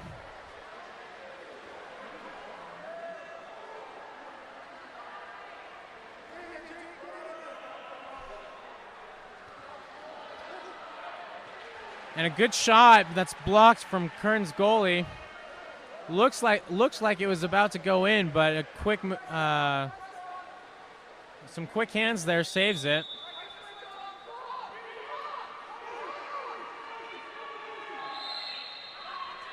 Unfortunately, Kearns misses the pass due to an errant pass. 3 seconds left here. And the shot blocks Skyline ball.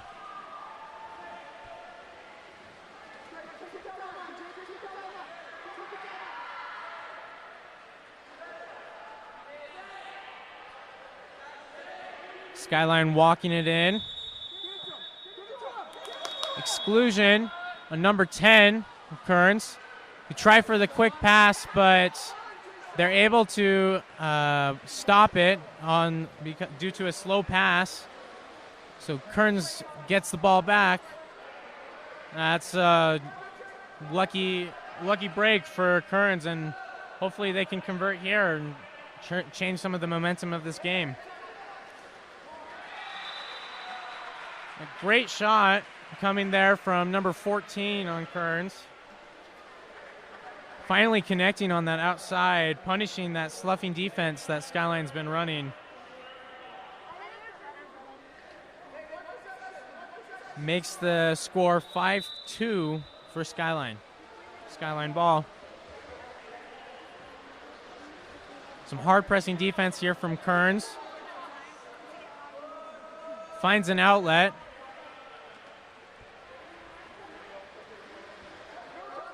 But not much more. Pass comes into center, but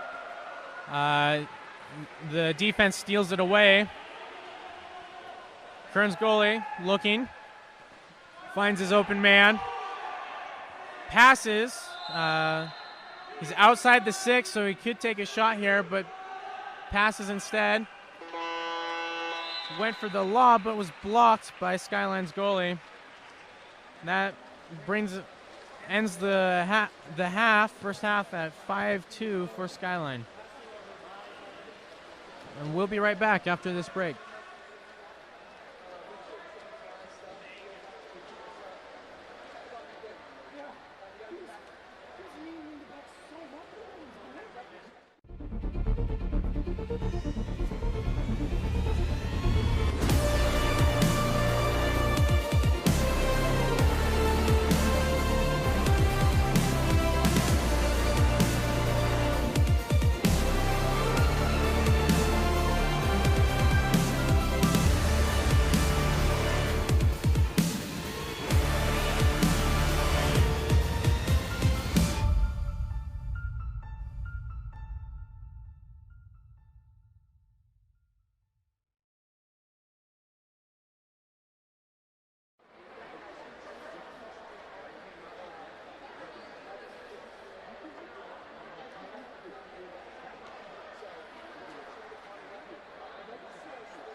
And we're back for the third quarter. So far this game has been Skyline, but Kearns is looking here to bring the intensity in this second half, earn their way back into this game. Lined up for the sprint, here's the whistle, and we're underway. Kearns wins the sprint again. And it looks like they're setting up here for a quick offense. Ball's out of the 3. Comes down to the 1. Kearns running a post, two post offense again. And the pass skies over the hands. Just leads it to be Skyline ball.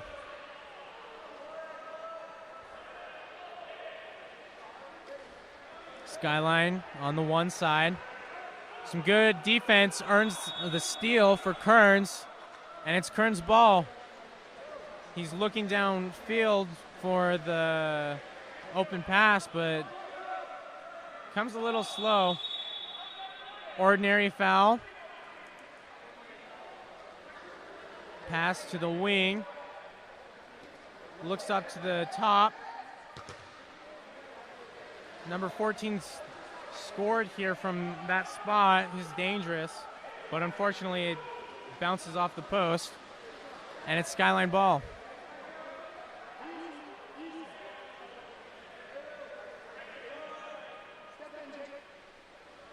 Ball comes to the 2, or the 4, pardon. Some good pressing defense. Field block from Kearns. Now they're on offense.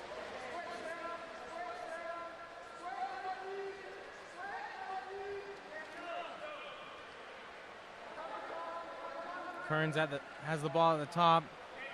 Passes it down to the wing. Tries to put it over the goalie, but the goalie blocks it. It's a 2-meter for Kearns. They reset the shot clock, so they have a full shot clock here to try to work something out again.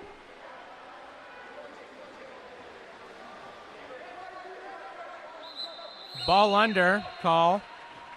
And Skyline's on the fast break.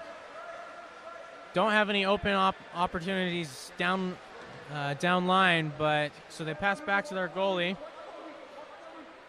who puts it up to the 4 position. The center doesn't have position on the 4 side. He's got it on the 1 side, and Skyline passes it over. Center has position, gets it, earns an ordinary foul. Center's looking, puts it into play. He's inside the 5, so he cannot take that shot. Turnover for Kearns.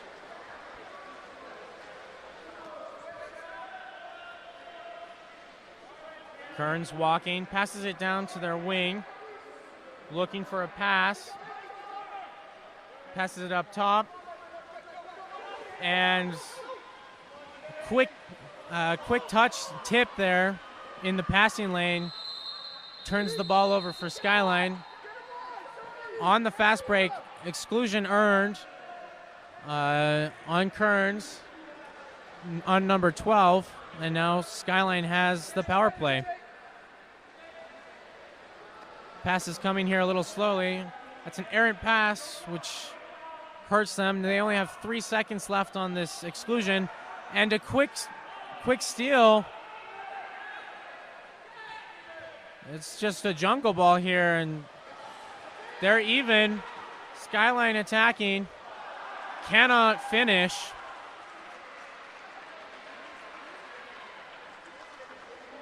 And it's Kearns ball.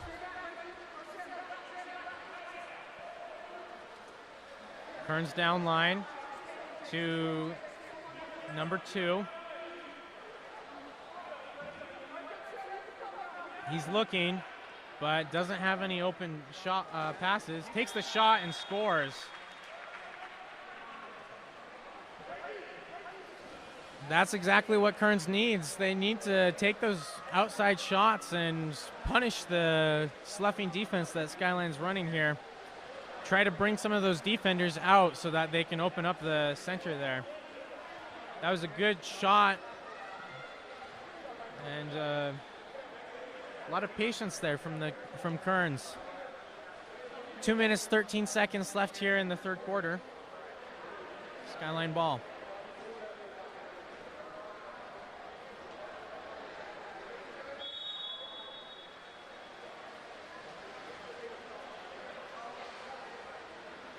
Some hard pressing defense from Kearns. Skyline finds an outlet. Down line. He's pumping. Shoots over the cage. That's Kearns ball.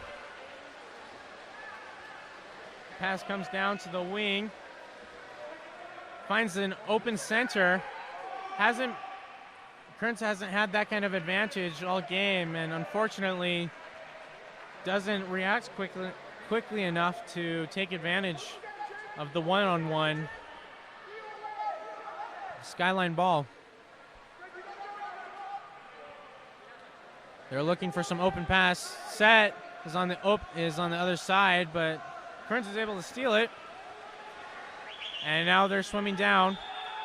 Number 2's a sprinter. He's able to get right in front of the cage and score. Brings this game to 5-4 for Skyline. Now it's just a 1-point game. 1 minute, 14 seconds left here in the third quarter.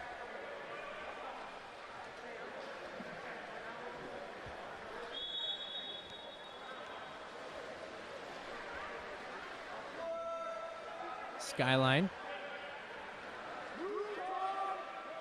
works it down to the wing, who puts it in to Driver.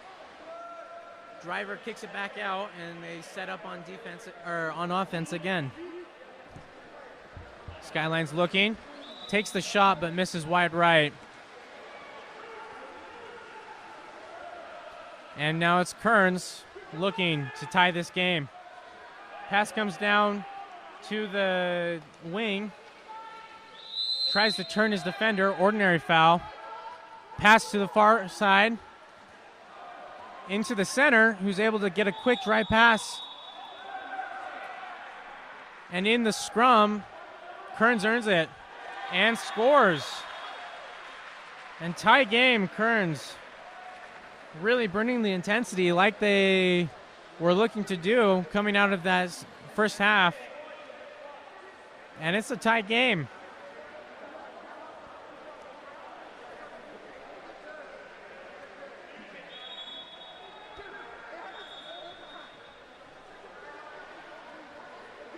Skyline taking it to the 4-5 side.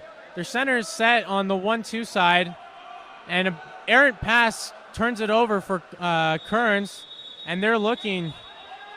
They have the numbers advantage. Pass comes forward, and it's one on no one. Kearns scores.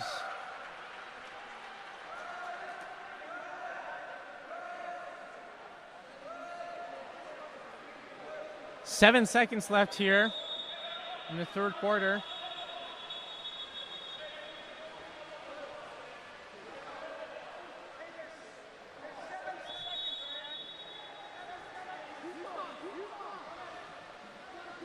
Skyline passes back to their goalie, and time runs out with nothing, with Skyline unable to get a shot off. So at the end of 3, it's Kearns 6, Skyline 5.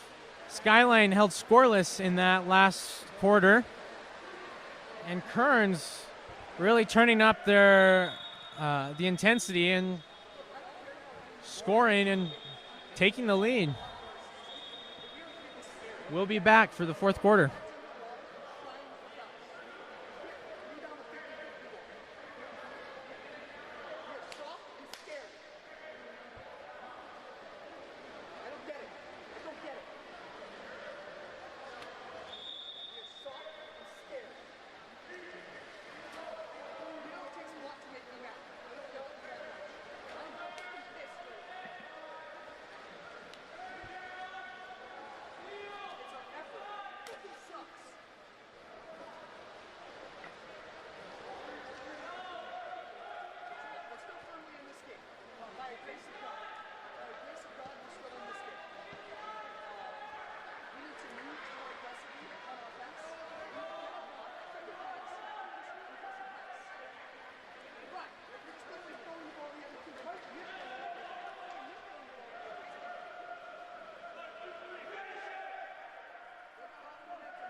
And we're set to get here underway for the fourth quarter.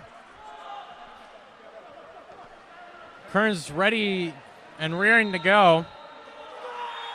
Skyline just coming out of the huddle.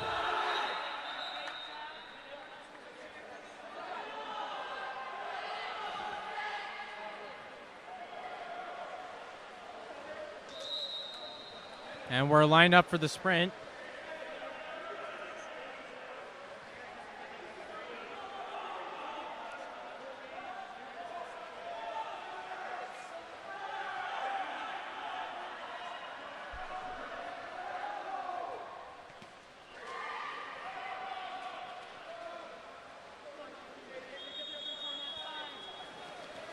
And we're underway. Kearns wins the sprint again. They've won every single sprint this game. And Kearns sets up its offense. They have 5 people down on the 2 meter line. Brings one up. Now they're working pass to the far side. Only 5 seconds left, and an errant pass gives the ball to Skyline. And now Skyline on the counterattack.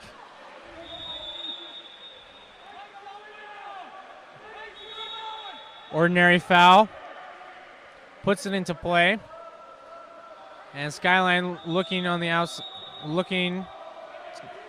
They set it. And they put it in. The backhand shot, bar off the left bar and in. And that brings us to a tie game.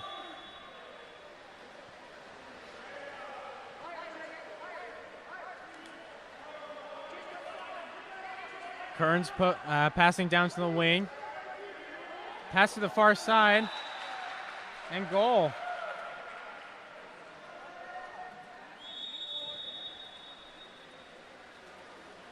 Kearns is just the only thing that Kearns has been doing is been taking more shots from the outside, and they're starting to connect, which is helping them as they have threats that are setting up on those posts, and now they'll hopefully have more ability to take those shots. Anyways, the Skyline ball working around on the outside. The pass to the far side. Hands on the shot. Draws the 5 meter. And Skyline looks to take the 5 meter. If they make this, then they bring this back to a tie game.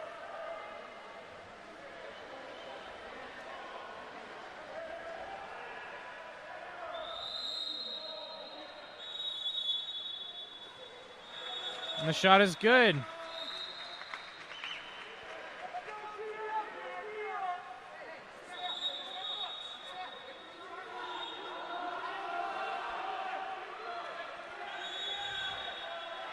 Kearns puts the ball in play.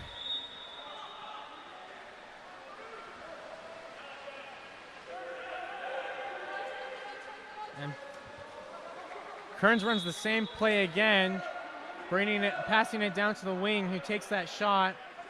Goalie blocks it, however, and so the ball is now in play off the 2 meter. Comes back to the wing. They're starting to press out more, and Skyline earns its first exclusion. Timeout, Kearns.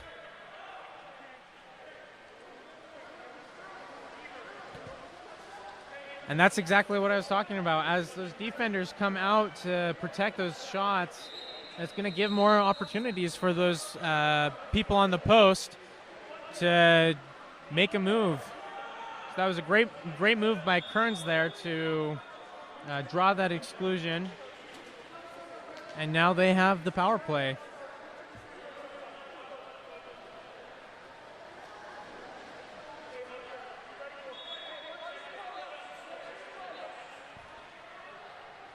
Ball back at Kearns' goalie. Comes up to the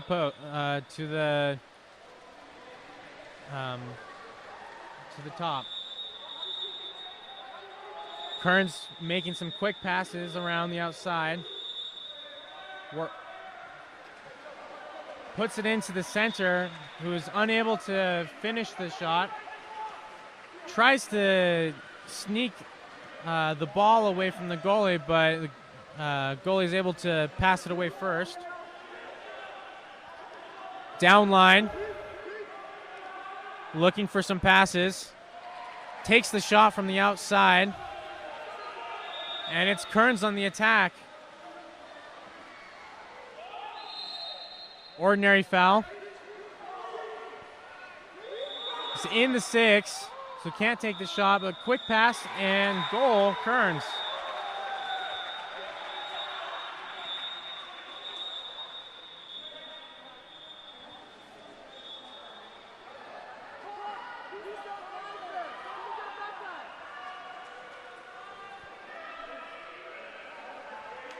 Three minutes left here in the fourth quarter, and it's a tight game. Kearns up by 1, Skyline ball. Kearns working it down to one side. They have position in center, but the ball just rotates around the top. Kearns now sloughing.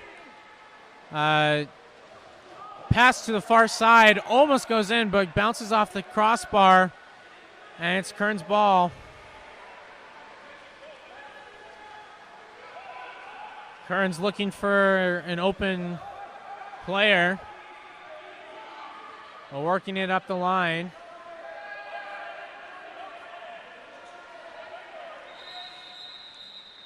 Kearns holding it at the bottom until pass up there. Number 2 takes the shot. He's been hitting from there all game and has brought his team back into this from there. Turnover for Kearns. And they bring it down. Ordinary foul.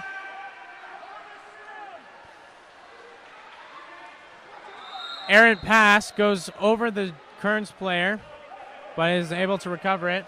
Pass comes into center, but the slough is able to steal it away. And Skyline ball.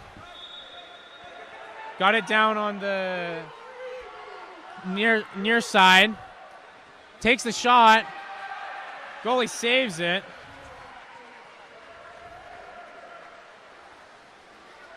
And now it's Kearns ball.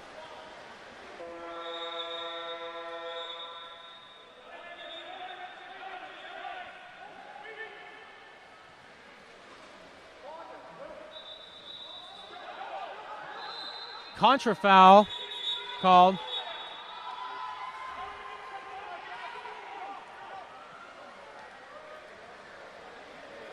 Skyline ball passes deep to the one side. He's looking for someone to pass to, but doesn't have anyone. Ordinary foul. Pass onto the 4-5 side. Shot. Goalie blocks it. 2 meter.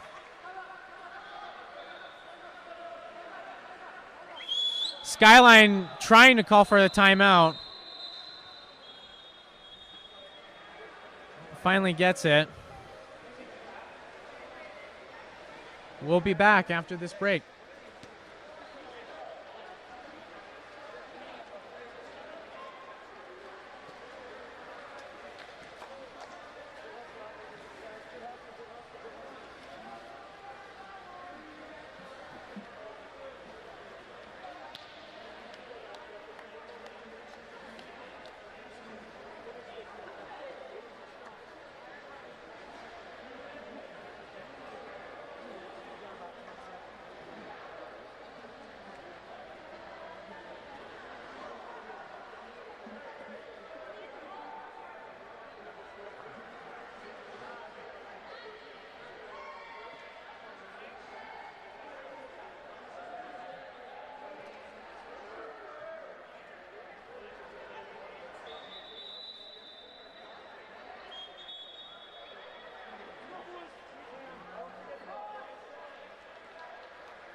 One minute 15 left on the shot clock, or on the game clock.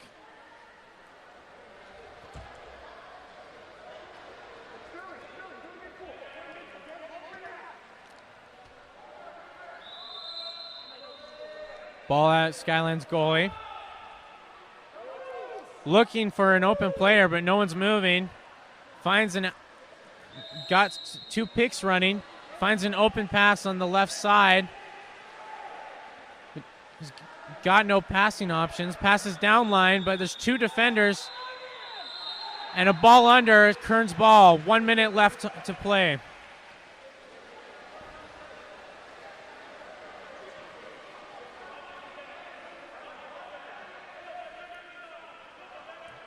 Kearns looking for an open pass. Finds it in the center of the pool. Brings it to the left side. Ordinary foul. It's outside the 6 so he can shoot. Passes instead. He's looking. Misses wide right. 30 seconds left on the game clock and shot clock.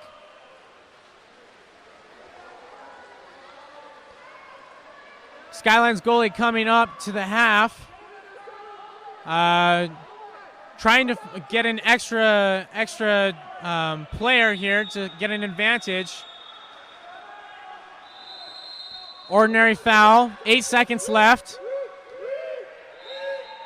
5. And the shot with the shot block.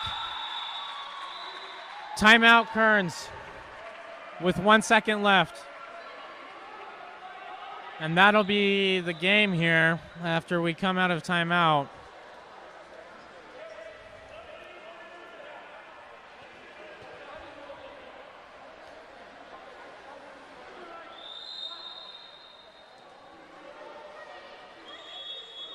All right, Kearns puts it into play, and that's the game as the last second ticks away. So at the end of 4, Kearns 8, Skyline 7. What a great game. Tight all the way through. And a great effort from Kearns to come back and win that game after that first half. So, next up.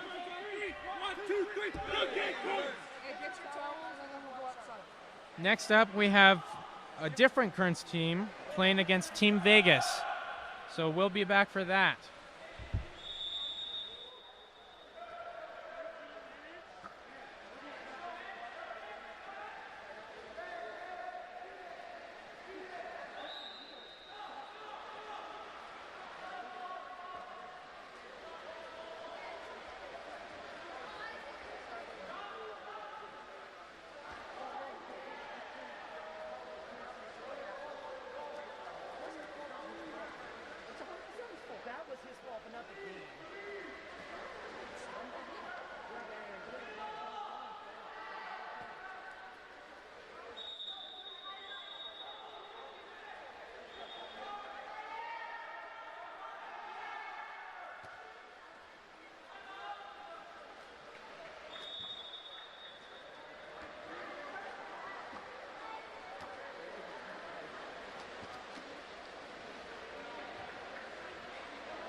Okay.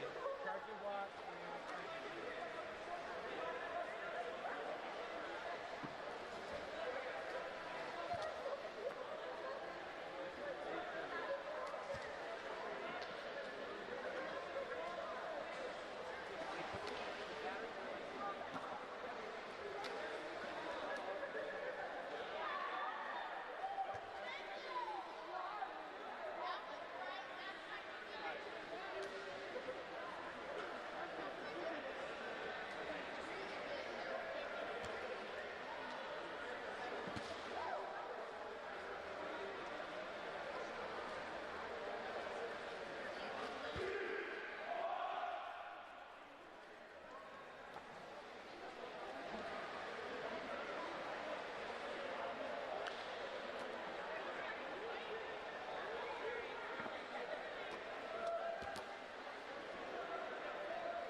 And we're underway here for a game between Team Vegas and Kearns.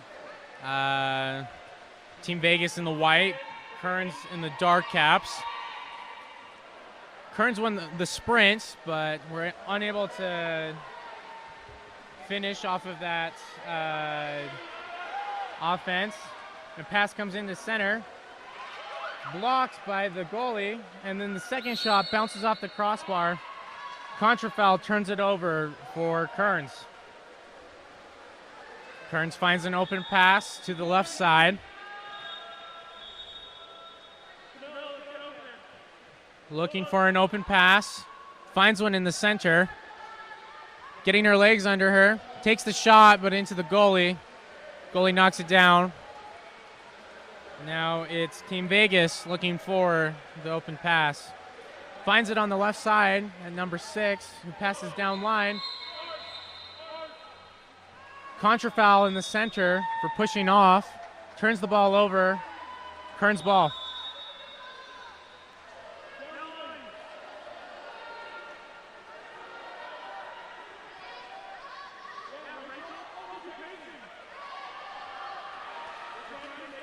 Turnover. Vegas sprinting down. Gets up. Crosses. Some quick passes around. And the slow lob in. Scores. Makes it 1-0 for Vegas.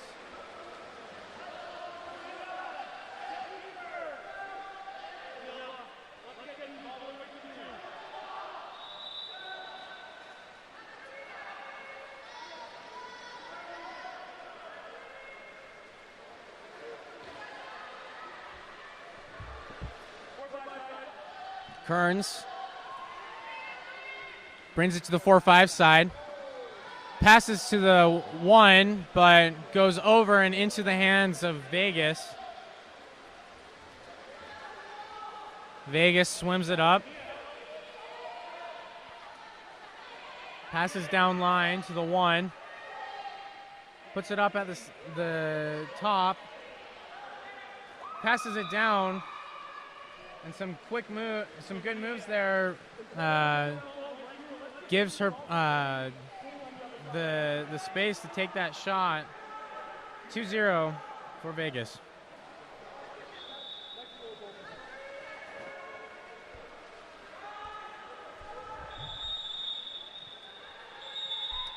Kearns has possession.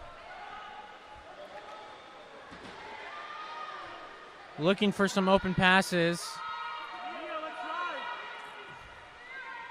There's a drive coming in from Kearns. Center has position. Passes across. Earns the exclusion.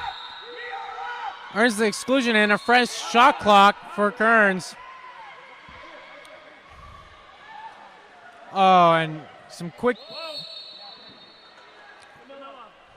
a quick pass into the post, who has inside water on her defender, earns her the 5-meter. That was a good quick pass, because I thought that the defender there was going to knock that ball out of her hand before she could make that pass. So that was a good quick pass from Kearns.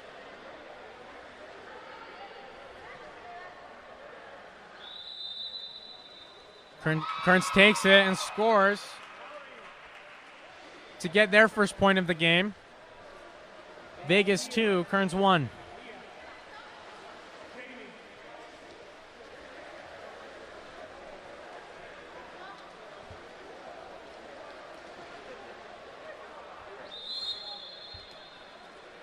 Vegas puts it into play. Ordinary. Some quick pass into center. Earns the ball. Is open in front of the cage. The lob shot bounces off the crossbar. And it's Kearns' ball.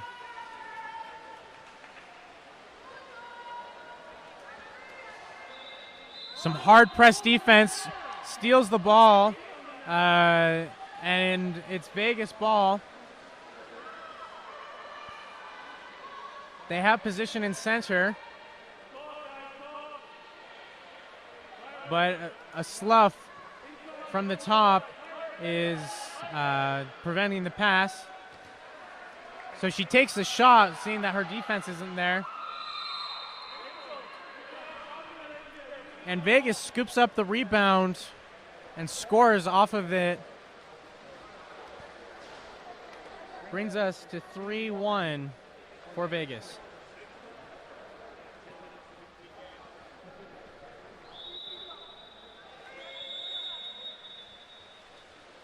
Kearns has possession.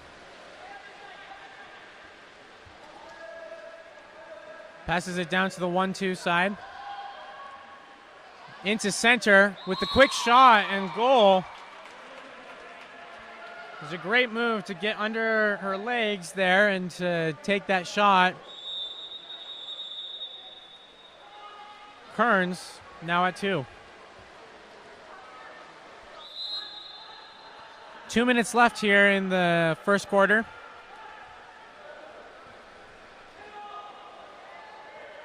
And Vegas has the ball. Brings it down to the wing.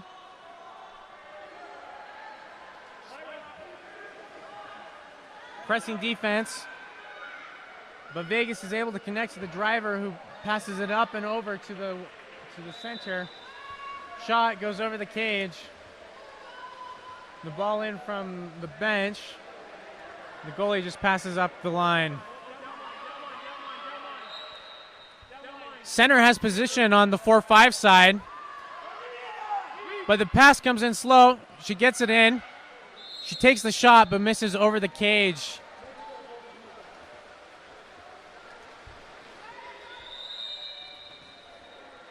Ball at Vegas goalie. Vegas passing around to the outside. Kearns pushing, pressing out at the top. It is now coming back in.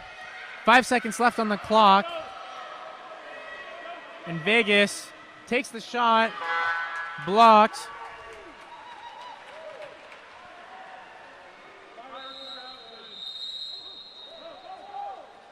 And Kearns brings it in. There's some confusion, I think, from the Kearns players. But a great pass leads to an exclusion. And Kearns has the power play. Kearns passing it around on the outside. Some good pumps and a shot, puts it in. Tie game now. Vegas 3, Kearns 3. Some substitutions coming in for Kearns and for Vegas. Both teams wanting to get some fresh players in to try to get an advantage in the last 30 seconds here in this first quarter. Shot clock and game clock are identical at 29.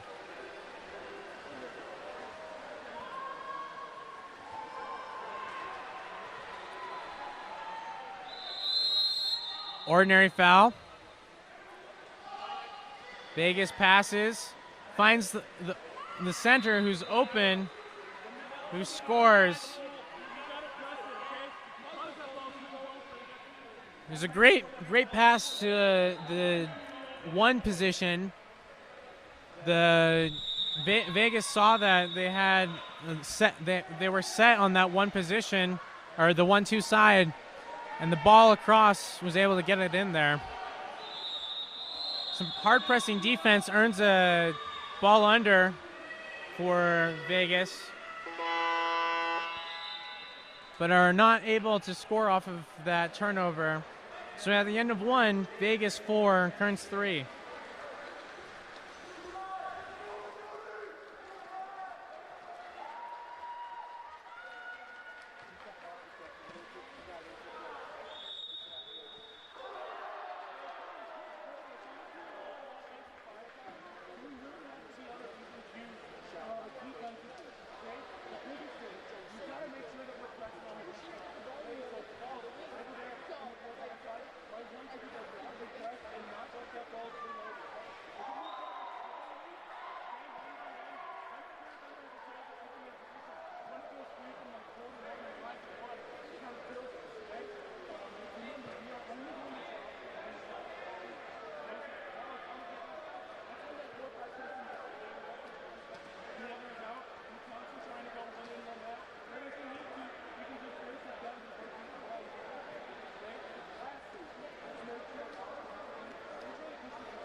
skin. Reload. Vegas doing a good job playing the passing. That's you. Modern defense. Next goal, both of us. Next goal. Next goal, up the right corner. Great shot from Kearns. Trying to game up again.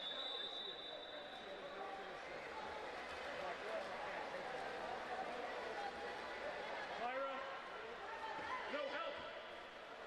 Pass comes in the center for Vegas. Answer. Great Myra. move kicking out and picking up that ball and finishing Vegas there. Makes it 5-4.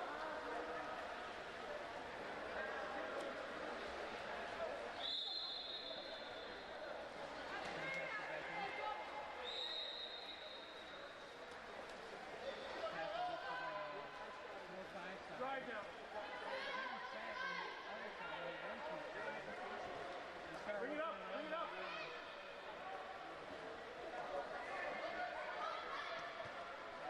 Hey, cover! Anita! Keep them!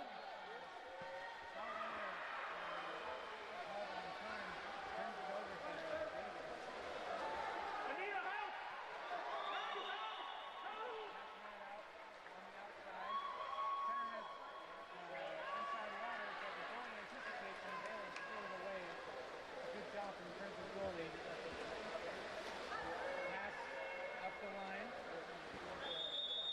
Mia, drive.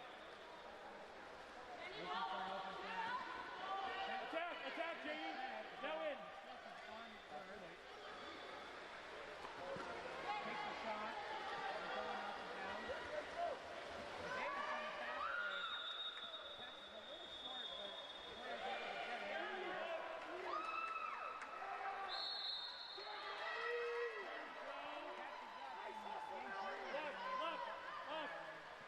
Comes the ball under. And they earn the ball back. Work for ball side. Pass down the line. Gotta be patient on the passing. Right. Keep the ball, and Vegas is able to steal it. Davis now on the attack. Talk. Pass comes in the center. Shoots over the court.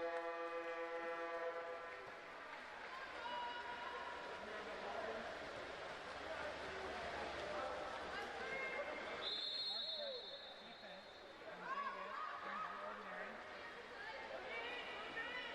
Pass and drive. Pass and drive. Working it in. Takes the shot from Pass and outside. drive early. Gonna see an open pass. So she took the shot. Could have walked it in a little bit closer. Mark, go. Go. Go. Go. Go. Hey, be patient. Be patient. Right. Left. Left. Left. Left.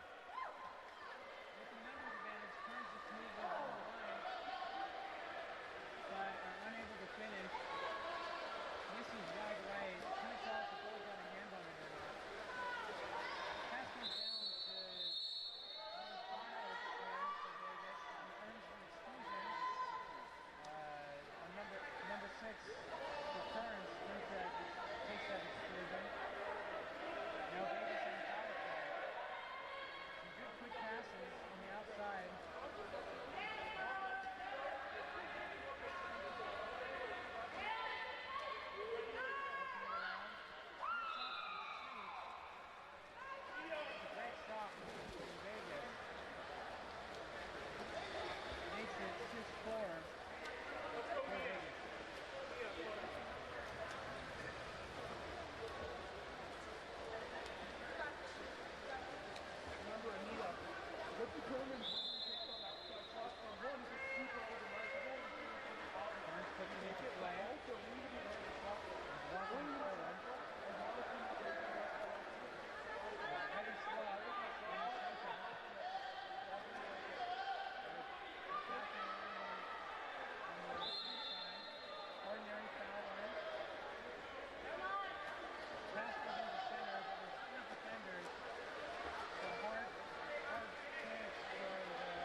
for Jamie. Jamie, down line.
How much on the ejection? We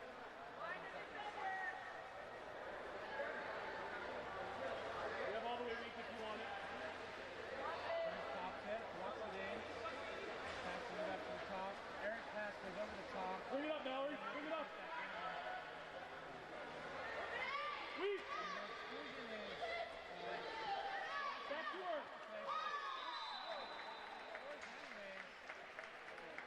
Right as they come even. There. Hey, Jamie, you need a strength gap, not that hierarchy.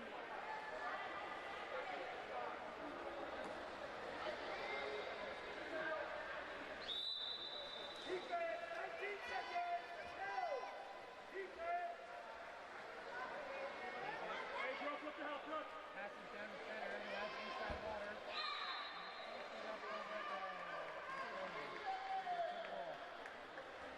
Hey, girls, 7 seconds left. Let's get a shot off. Myra, on the whistle, swim in front of Brooke. On the whistle, swim in front of Brooke. Swim in front of her. Nope. Turn. Tries to go on the corner inside. Oh! Takes the shot. Turns to the exclusion. Our ball. White.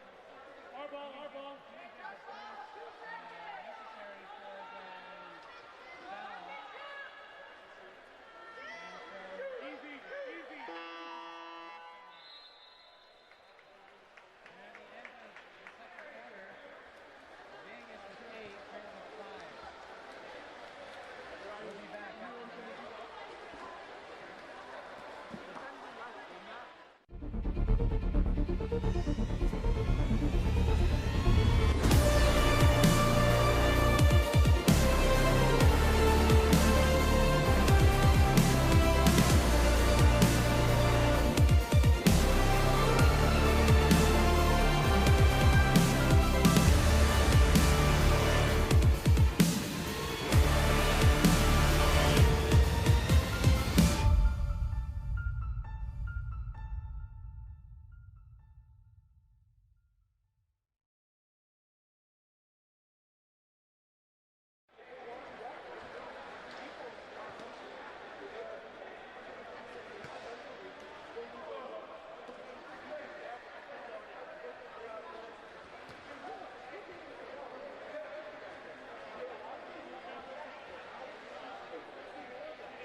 Welcome back to the third quarter between Kearns and Vegas. Vegas at 8, Kearns at 5. But this game is not over yet. There's still lots of water polo to play here. And if this game's anything like the last game that Kearns played, which was the last one, Kearns can definitely come back. They came back from a 5-1 deficit to win the game 8-7. So looking forward to the second half of this game. There's the whistle, and we're underway. Vegas wins the sprint. And now they set up on offense. If Kearns had won that sprint, then they would have started a man up. But because Vegas won the sprint, their excluded player was able to come in. It's a good goal in the center for Vegas, working and turning her defender to get that inside water. Was able to get that goal past the goalie. Kearns has possession. He's swimming up. Defense comes out to meet her.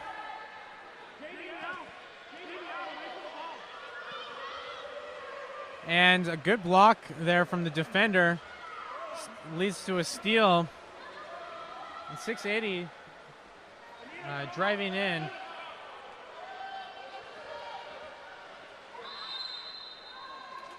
Ordinary outside the 6, so she can take it if she wants. Instead she passes. Goes right back. The shot misses wide left.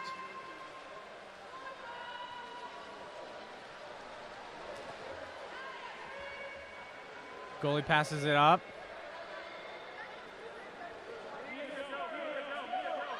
Takes it down to the 1-2 side. Center was set there, but passed instead up to the top, where it was intercepted. Now Vegas ball.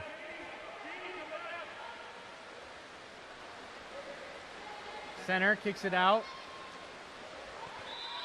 Pumps, and shoots. Misses, but the goalie gets a finger on it. Leads to a 2-meter.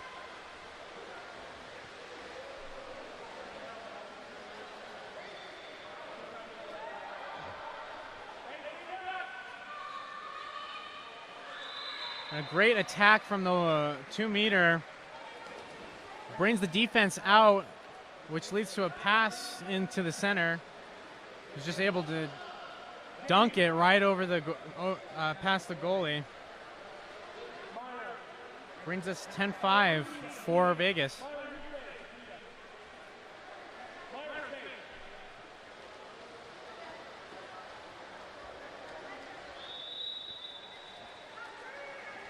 Kearns puts it into play. Passing it to the 1-2 side. Ordinary foul. Some drives happening on the far side. Passes down to the 1. Ordinary inside the 5. She works it up forward. Passes to the far side. Passes down line. Center is set. Kearns is running a post, but she takes the shot.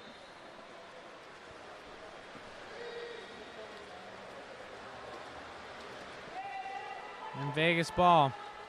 Vegas down line. Center set on the far side, but they have a drive coming in. Passes up top.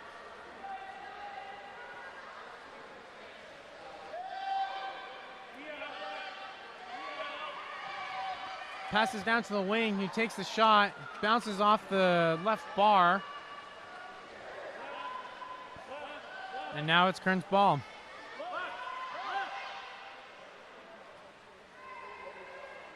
Ball goes to the left side of the pool. defense comes out to meet her. Passes to the far side. The hard press defense. 50-50 ball.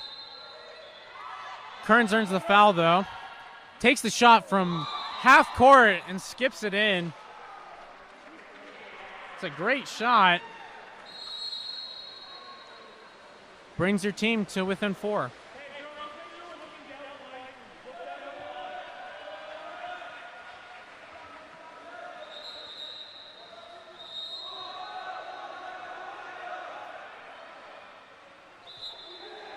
Vegas puts it into play.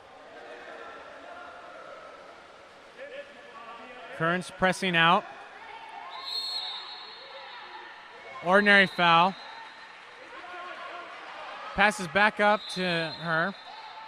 Another ordinary outside the 6, so she can shoot. Passes down to the wing and into the center. Center does not have advantage, so it's a turnover in the scrum for the ball. Goalie passes to the left side.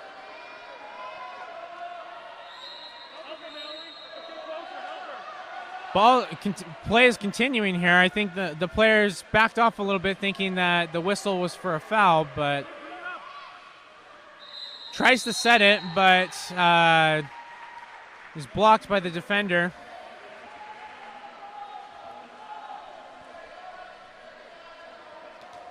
Goalie passes down to the left side here. The 2 position, hard pressing defense. It's an ordinary foul. Passes down and into the center for the goal.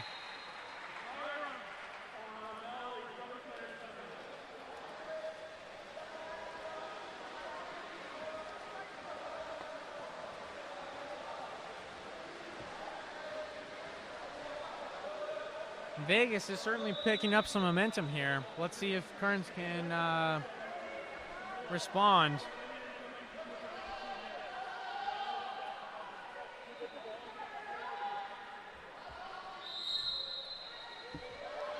Kearns with possession. Have it up at the top.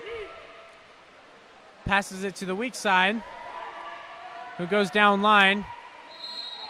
2 defenders on her, but she's able to kick it out to the top, who's able to score.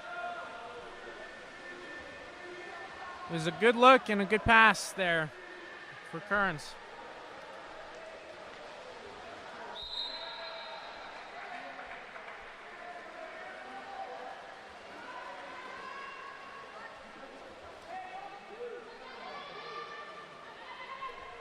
Pass comes in the center. An exclusion on 13 for Kearns. Puts Vegas into a power play situation. They're working it around on the outside. Puts it up top. She shoots and scores.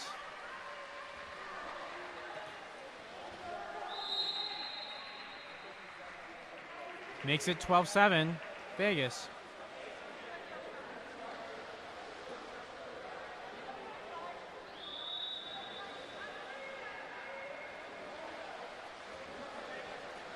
Kearns has possession.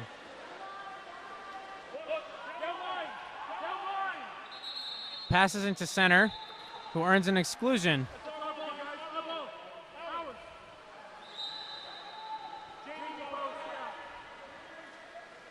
Kearns passing it up to the top, working it around the outside.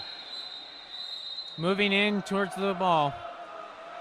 That's the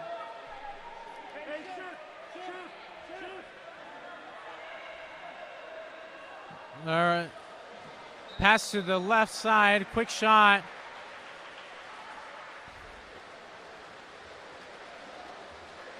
It looks like we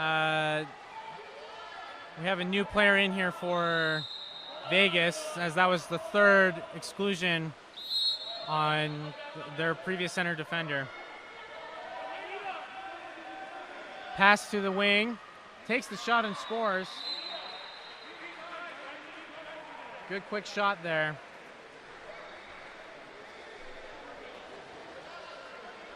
Makes it 13-7 for Vegas.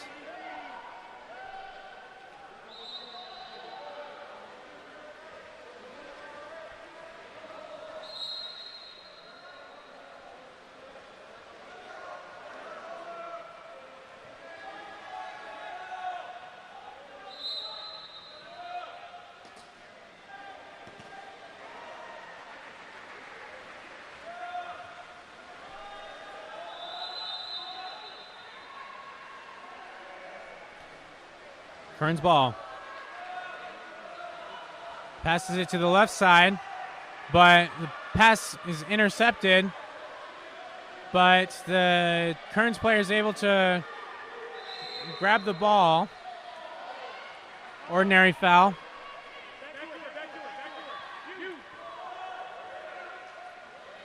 1 second left. The shot is short. That is the end of the third quarter.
Hey guys, no center offense. No center offense. Let's make sure we're getting drives every 4 or 5 seconds. No center offense. Make sure we're communicating.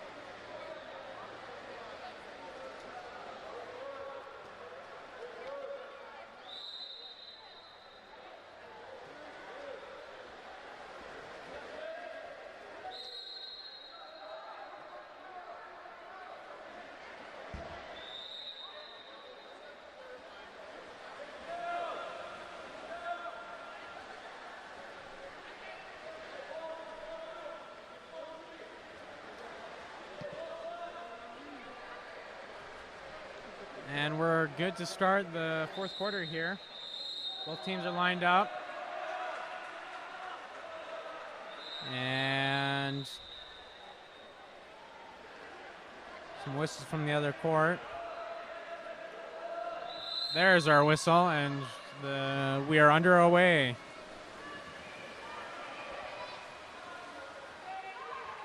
Vegas wins the sprint.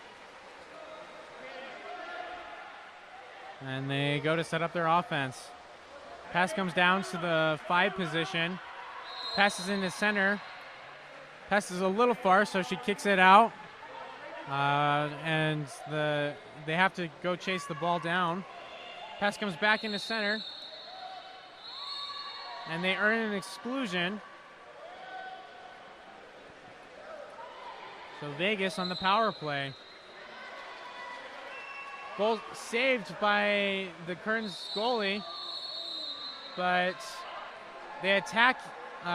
Vegas attacks and is able to earn the 5-meter.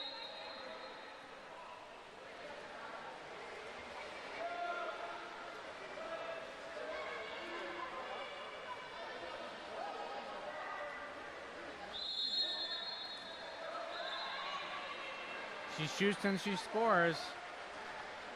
Makes it 14 Vegas.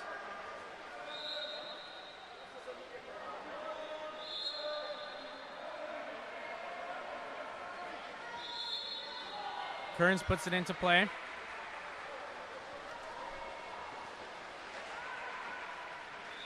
Hard jousting defense there.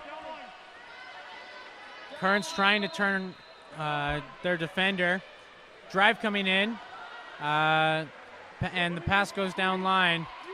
Center is set, but defender's crashing, so she kicks it out. 5 seconds left, and Vegas steals the ball. 1 on no one. Bounces off the post. Ordinary foul for Vegas. And as she tries to turn the defender, turns it over to Kearns. Kearns holding the ball now. The goalie looking for an open pass.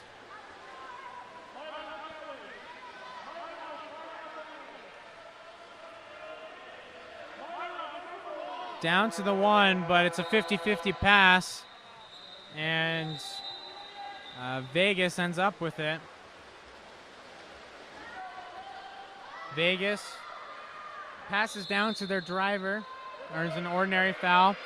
She's open. They're open on the far side, but the pass doesn't get there quite fast enough. She's now open again, and a field block prevents the goal, but the Vegas is able to recover and score. 15 Vegas.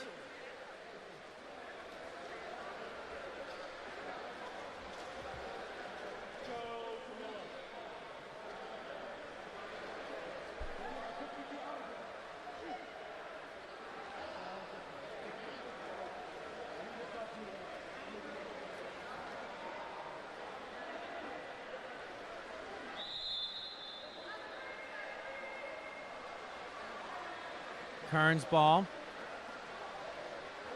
Passes to the 2 position. Exclusion away from the ball. Leads to a quick goal for Kearns. Great pass from half court down to where the exclusion happened to earn the quick goal.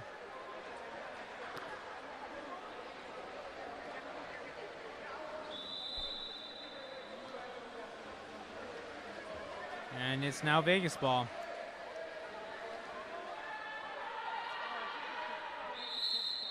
Ordinary foul. Vegas passing it back and forth. Swimming forward now. There's a drive going to the far side. Pass goes into center. Exclusion earned. Vegas now up.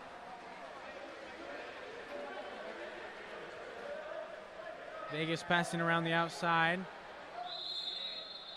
Fumble the ball and get an ordinary, but are able to pick it up quickly again. Shot from the wing is blocked by the goalie. And then Vegas tries to recover, but the ball is forced underwater. Kearns tries to pass down line. But it is stolen by Vegas. And now Vegas on the counterattack. Vegas has numbers. And they score.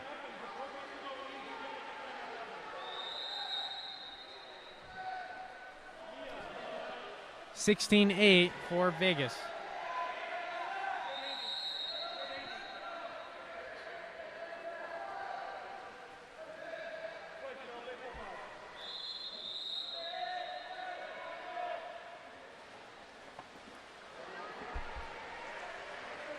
Kearns has the ball.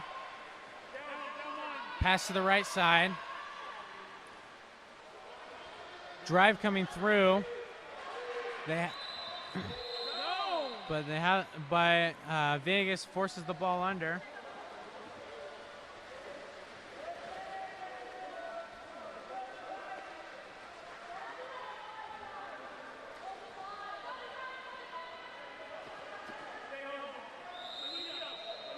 Vegas just taking it slow, walking in.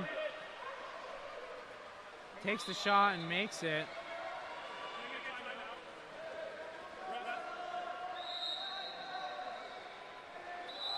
And Kearns calls a timeout.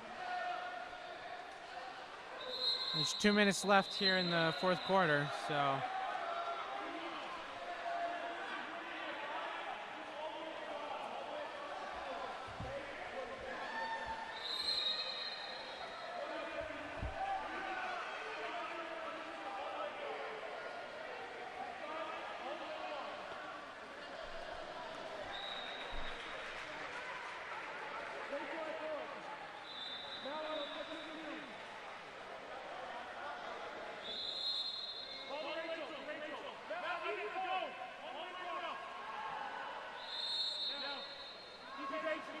Back from the timeout.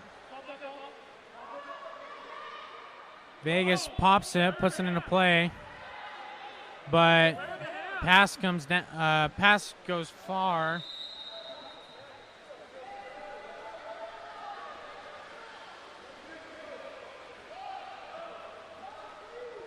Vegas ball.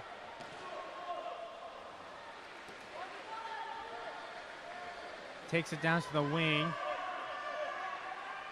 They're just holding it.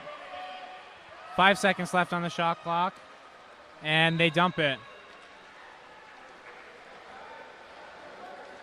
Kearns now setting up on offense. Goalie looking for an open pass. Finds it on the left side. They're set on the left side, and the defender sees that, so she crashes, which allows the offense to move in and attack. Shot goes over the cage. Ball at Vegas goalie. She's looking for an open pass, finds it on the right side at number 4, who walks it in. Center tries to get it, but doesn't have advantage. Turnover for Vegas. Or turnover for Kearns. Referee calling for the ball out. There must have been some confusion. There was a timeout called. I missed who called that, but we have a timeout, so we'll be back after that.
Back from the timeout, Kearns is passing around those whistles coming from the other course.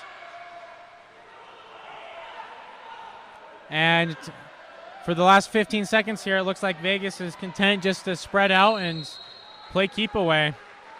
Or not, they're on the attack, driving in towards the cage.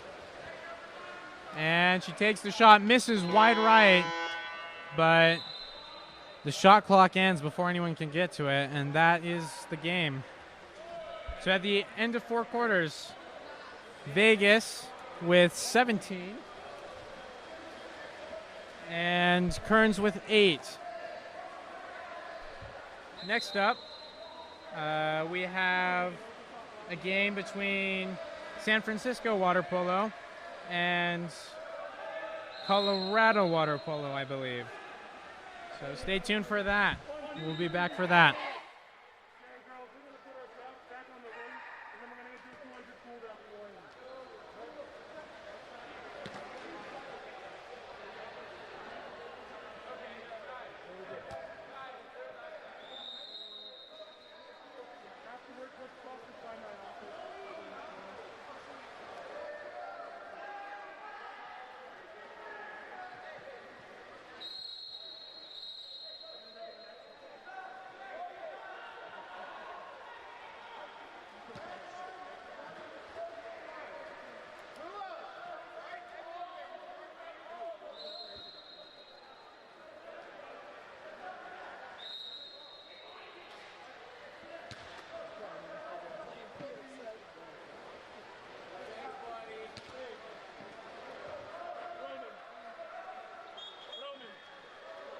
If you don't get 2 ejections, I'll give you $3, okay?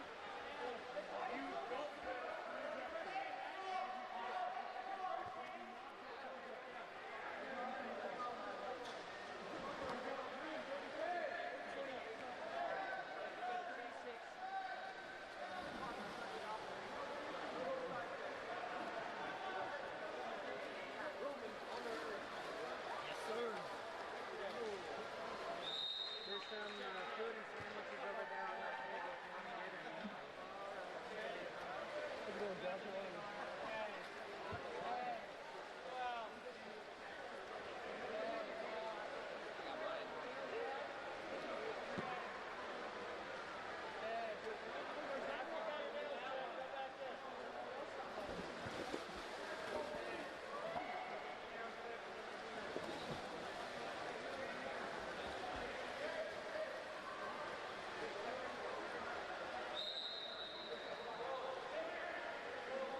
Hello and welcome to another game here at the Kearns Fitness Center, Salt Lake City, Utah.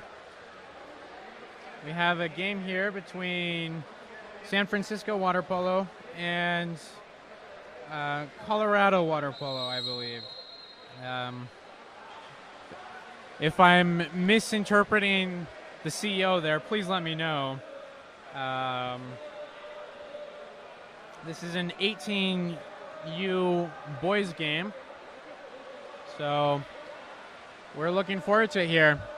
2 minutes was just barely called, so both teams are in the huddle discussing some last-minute plans and getting ready to win a sprint here. So looking forward to another great game of water polo.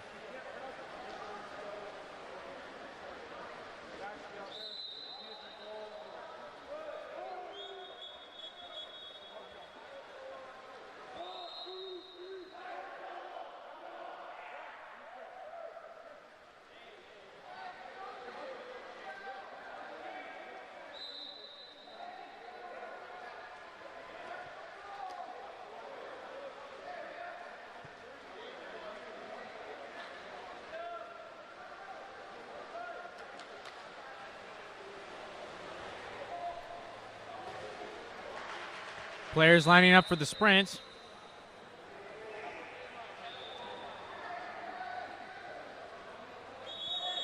And there's the whistle, and we are underway. And it looks like San Francisco wins the sprint, so they will go and set up on offense.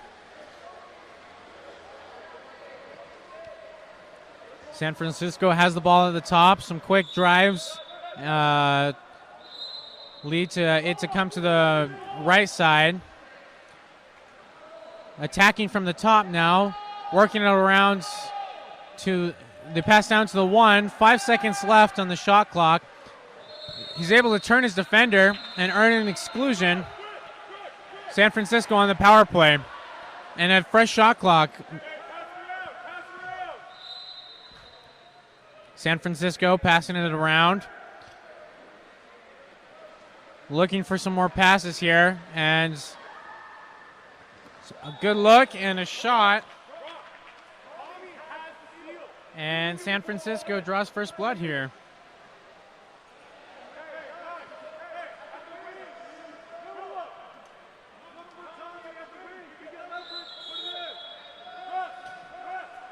Colorado ball. Passing it to the right side. A quick drive down the middle, but the pass is short and turned over to San Francisco. And now San Francisco on the counterattack. Don't see anything they like on the quick drive, so they just take it slow and safe.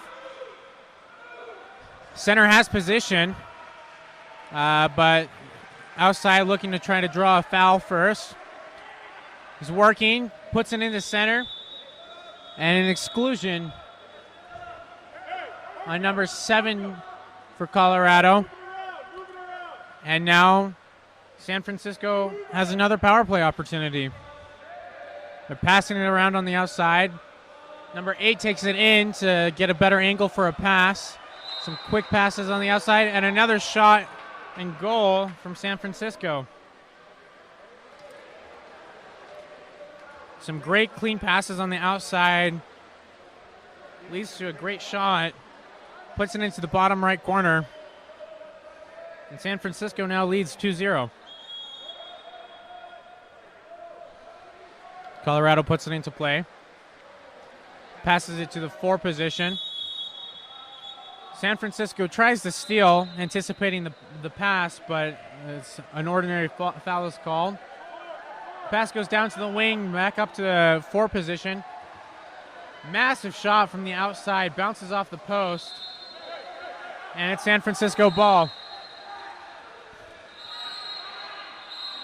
Pass deep down to the fast break gives San Francisco another goal. Now 3-0.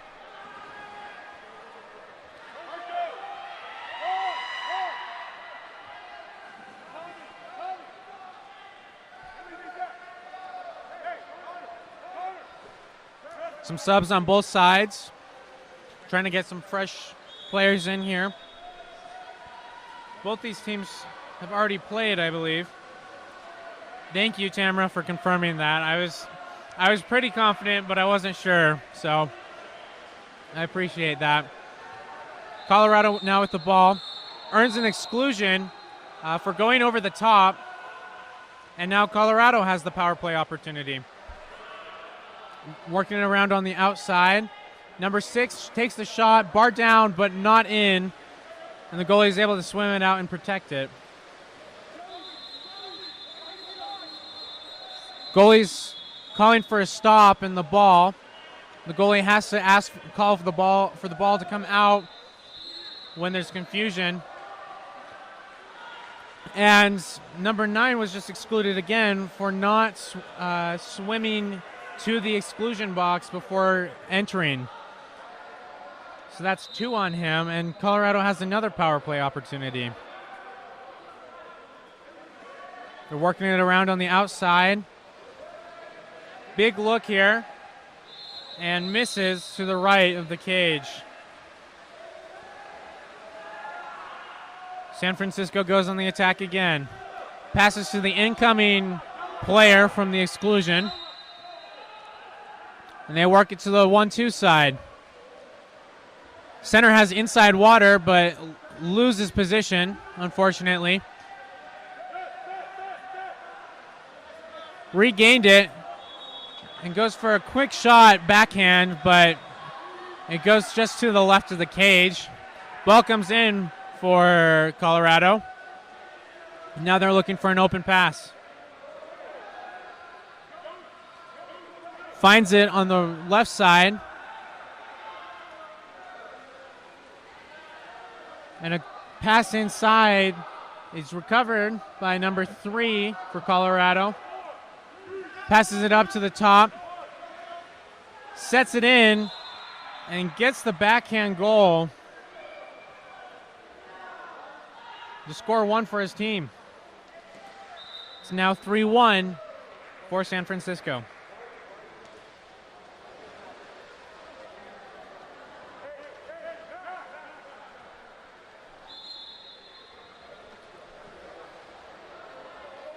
The clock is running, but San Francisco has not put it in play.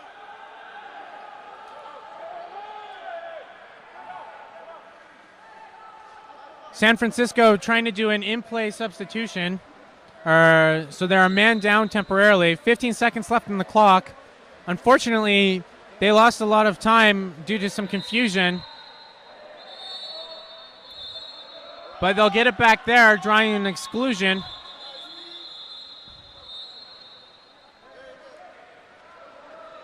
And now they're working around on the outside. Takes the shot and scores. Does not score. A foul. Turns the ball over. Colorado ball. Colorado passes it to the left side. Works it around. A contra foul away from the ball. Turns it over. San Francisco ball. 1 minute, 30 seconds remaining in the first quarter. Ordinary foul for San Francisco. Occurred inside the 6. Good pass to the 5 and then across to the 1. Means that's another San Francisco goal.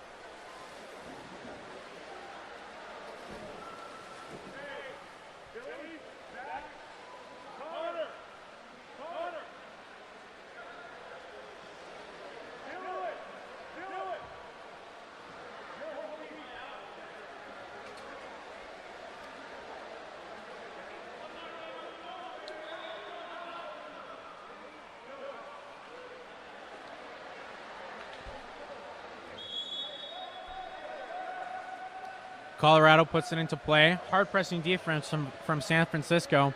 They work it to the 4 position and then down to the 5. Unfortunately, they have a driver coming through who earns an exclusion for his team on number 2 for San Francisco. And now Colorado on the power play, working it around the outside. Brings it down to the near side. Steps out to look for a shot, but passes instead. Contra foul as the Colorado player tries to scoop up the ball and put it in. Turns the ball over for San Francisco. Contra foul again away from the ball, turns the ball over for Colorado. Both teams playing with a lot of intensity here. Ball goes back to the goalie, who passes it down. Ball under, turns up for Colorado. They pass it out, looking for some open passes here, trying to set up.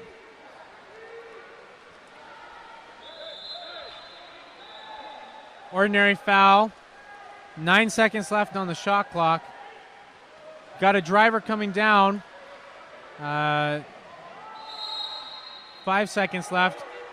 Player, I think, missed the ball. Exclusion on San Francisco for holding. The shot clock was not reset. Should have 12 seconds left on the...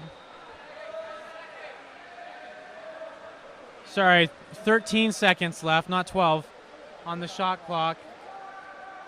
So they'll have Colorado will have 13 seconds here to make a play.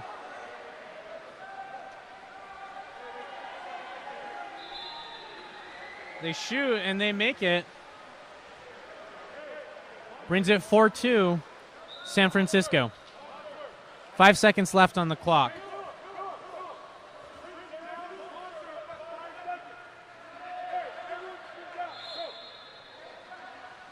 San Francisco sprinting down, trying to get a quick shot. Lobs it, misses to the left of the cage. So at the end of one, San Francisco 4, Colorado 2. And I think this has got to be one of the quickest paced games we've seen on this course today. Both teams playing with a lot of intensity and pace. Looking forward to some more from both these teams. We'll be back with the second quarter.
Back for the second quarter. Both teams lined up, ready for the sprint.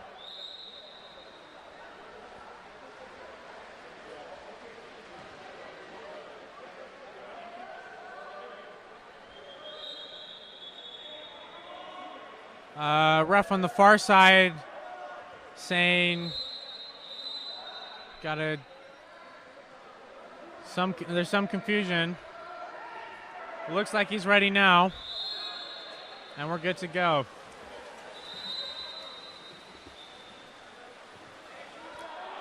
Colorado wins the sprint. And they're going to go set up on offense. Ordinary foul called.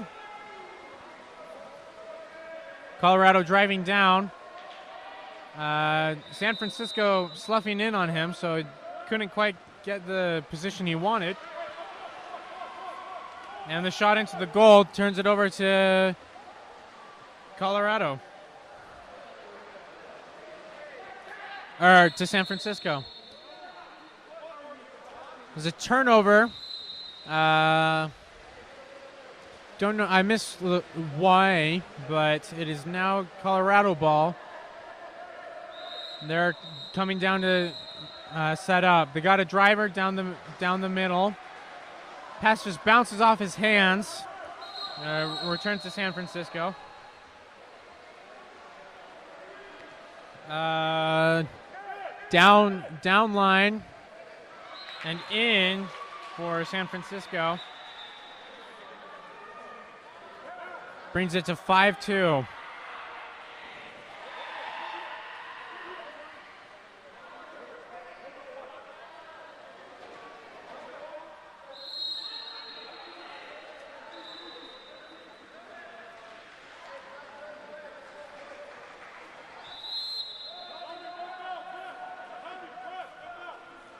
Colorado ball.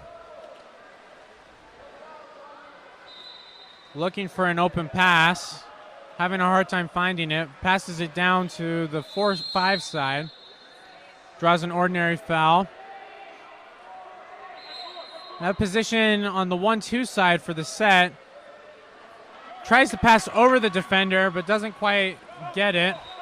And now San Francisco's on the attack.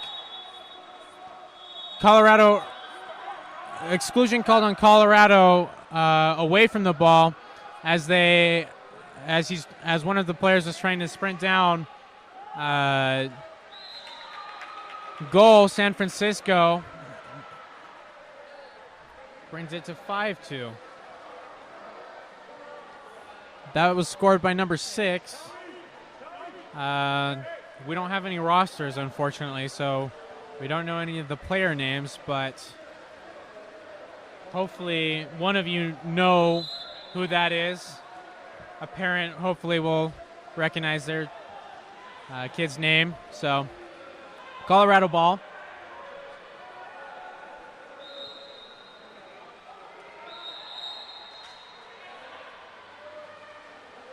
Kind of stuck out on the outside. Some good pressing defense from San Francisco. Pass it down line. Got a driver, but no advantage. Just going to try to kick it out, but no one's there to scoop it up. And San Francisco has the numbers, and they're able to get an easy, quick goal there, making it 7-2.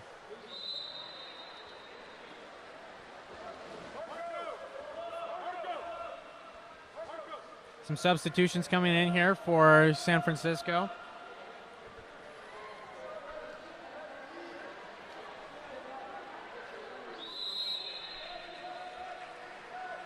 Colorado puts it into play. Ordinary foul. Pass comes into set. Takes the shot but misses wide left. San Francisco contra foul, turns it over for Colorado.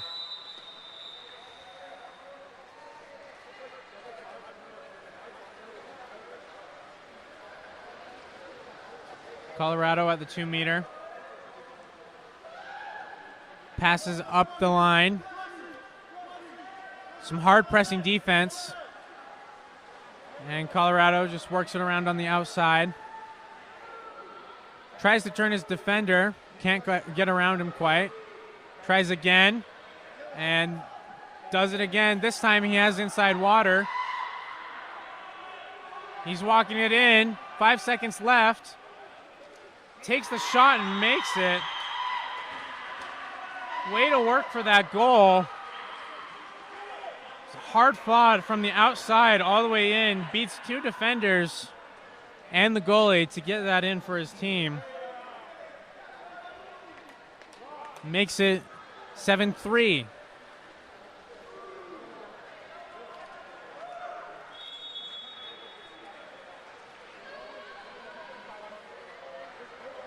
San Francisco ball.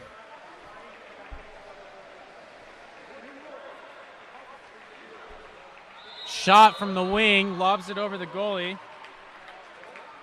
Makes it 8-3, San Francisco.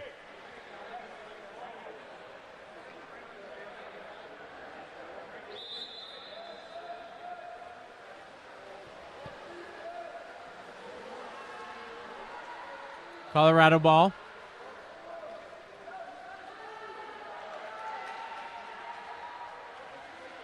Working it around on the outside. Ordinary foul outside the 6, but passes it into center. Doesn't have the advantage, unfortunately, so it turned over San Francisco. Goalie passes it down to the right side wing, who crosses. Now they're working around the top and shoot and score. San Francisco is deadly from all points on that outside, and they've been proving that tonight. Another goal by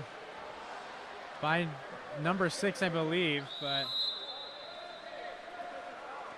it's hard to see it with so many substitutions there. Colorado ball gets an ordinary foul. Doesn't give him enough space on the exclusion away from the ball for holding. And now Colorado has the power play opportunity. Passing it around on the outside, takes the shot, but misses wide left with a field block.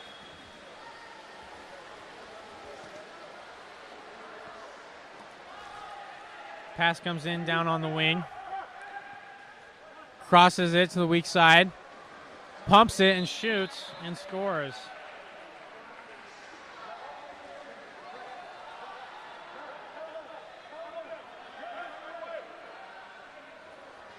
One minute, 47 seconds here left in the second quarter.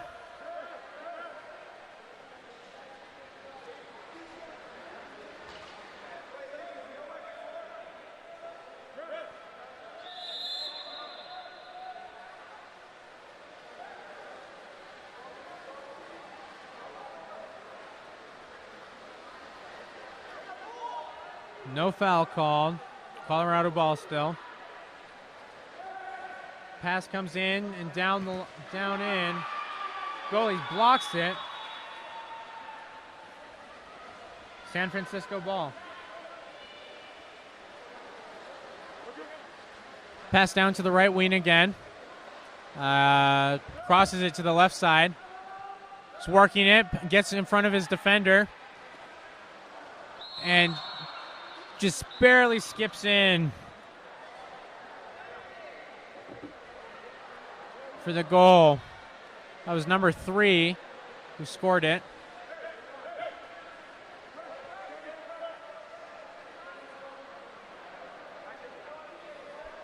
For San Francisco. Brings it 11-3, Colorado ball. San Francisco steals the ball after anticipating the pass. And they have the numbers. They're just going to walk that in. Bounces it off the crossbar, but is able to finish. Makes it 12-3 for San Francisco.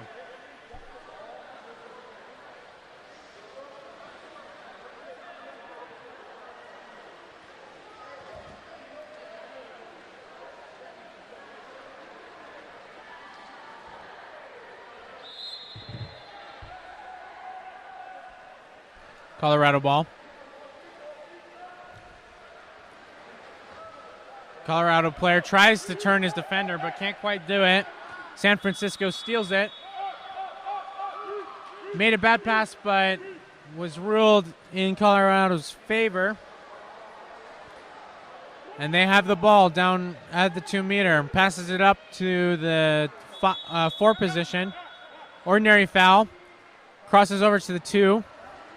He's going to walk that in. Passes it into the center. And a turnover is called.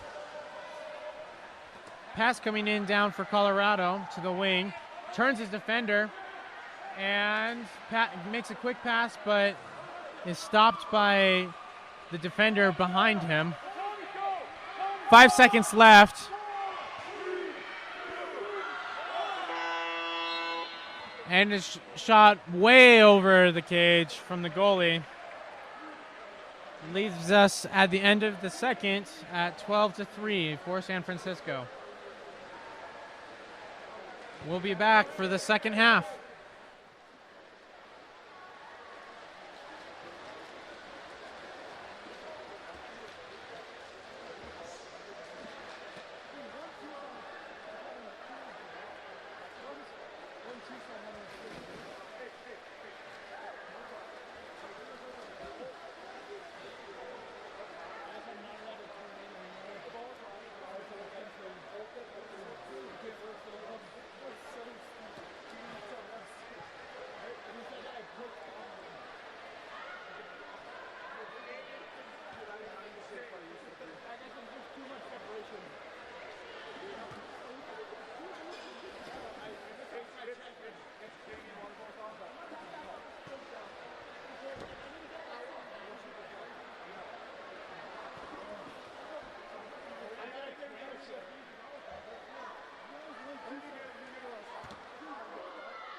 And we're getting ready here for the third quarter.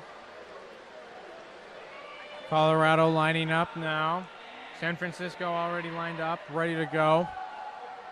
They've had all the momentum in the in the second quarter. Really pulling away with it. Let's see if Colorado can respond. Colorado wins the sprint, and they go to set up on offense. Ball's at the top, working it down to the 4-5 side, excuse me. Looking for an open pass, but can't find it. Returns it back to the top. Ordinary foul comes in. Center has position, and he earns the exclusion. Pass kicks it out, and now Colorado on the power play. Colorado walking it in, passing it around the outside. Errant pass goes over the top. It's going to take a few seconds off, and a bad pass turns it over to San Francisco. San Francisco sprinting down. Off the exclusion, there's only open water in front of him. Stops to make a pass across the pool back up to the top. Comes back to him. The center is set to his position, but the defense is able to work around and recover that ball.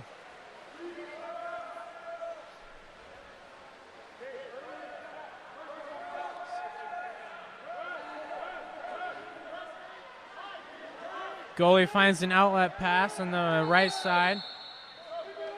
Contra foul away from the ball, turns it over. San Francisco. San Francisco passes it down the left side. Ordinary foul.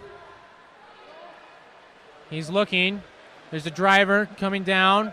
Center has position. Defender reaches over the top, is excluded, and San Francisco on the power play. Working it around on the outside. Crosses it over the top.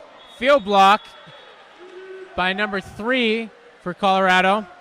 Saves his team a goal there, and they're able to go on the counterattack.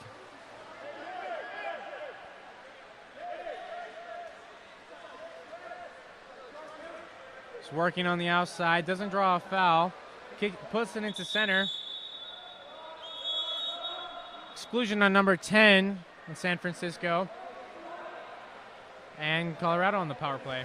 Takes the quick shot into the goalie. And San Francisco has the ball again. Pass comes into the incoming player from the exclusion. Ball's calling for set, coach was calling for set, but players were able to sneak in on it, intercept the pass. Goalie passes it forward to the 4 position. Earns an ordinary. Passes it into the center. Kicks it out to the wing. He shoots.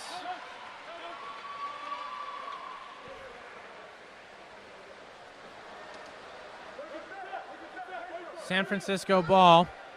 Sets it.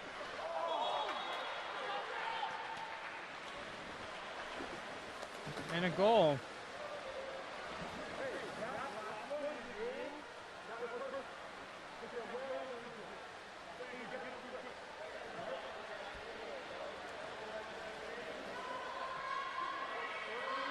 San Francisco making a full substitution. They're 10 up. Probably feeling pretty safe. There's 3 minutes left here in the third quarter. And some good hard pressing defense. Kept it out, but an exclusion away from the ball gives Colorado the power play. Quick pass in and shot is good. Brings his team to 4. It's a goal by number 2 for Colorado.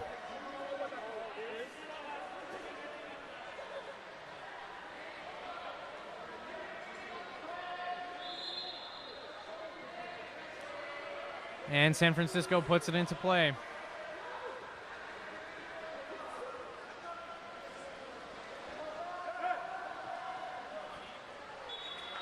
Great set, score leads to a score for San Francisco. Makes it 14-4.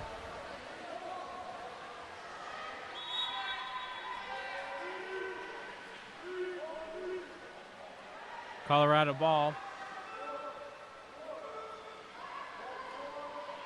There's a drive coming down to the 1. But the pass is intercepted by the defender. San Francisco ball.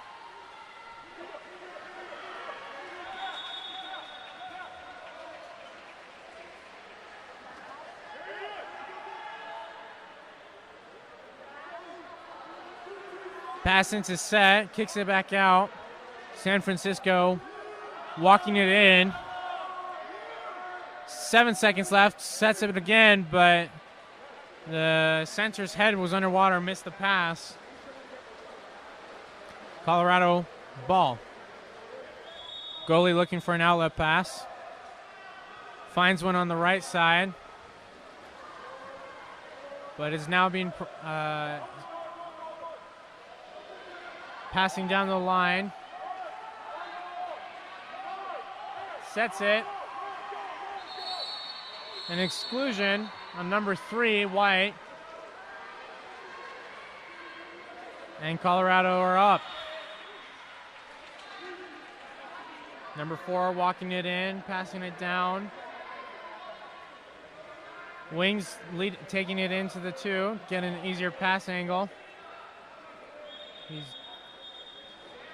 Errant pass over.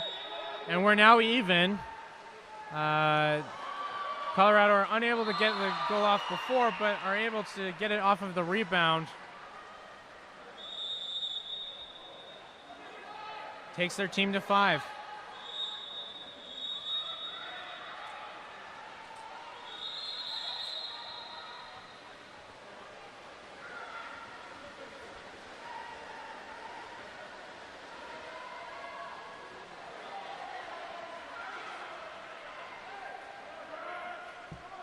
Good move on the wing, gets some inside water, and an easy call for the ref there as an exclusion for going over the back. Whenever you have inside water like that and that kind of advantage, it's going to be an easy call for the ref to make every time.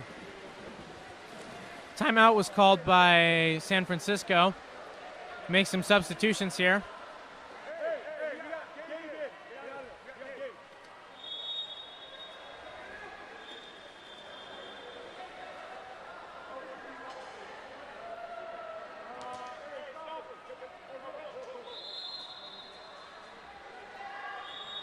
And the ball is live.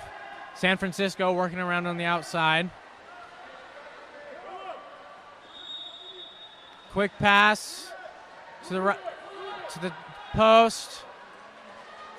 And a goal after a good pump. Get the goalie off his legs. Makes it 15-5.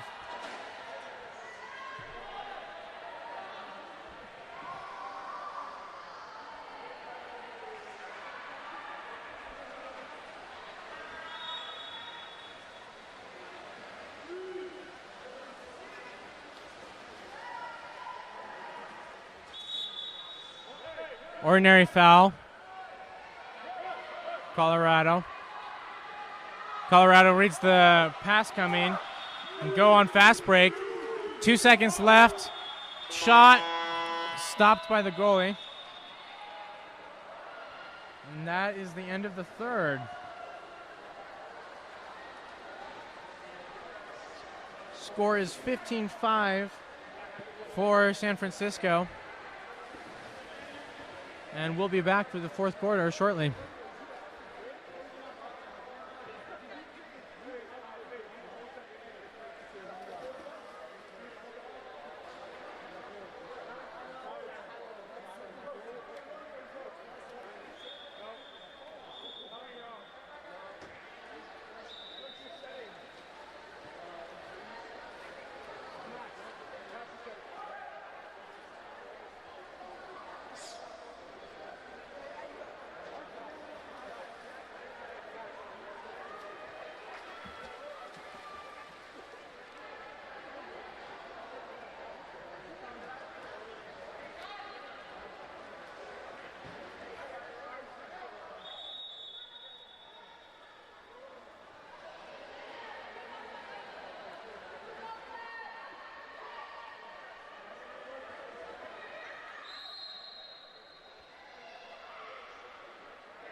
set and ready to go here for the fourth quarter. And then there's the whistle and the sprint. And Colorado wins the sprint. Colorado pass it to the top, looking to work it around and find some offense here. Colorado walking it in. The pass up for the drive is intercepted, and it's Colorado ball, San Francisco ball.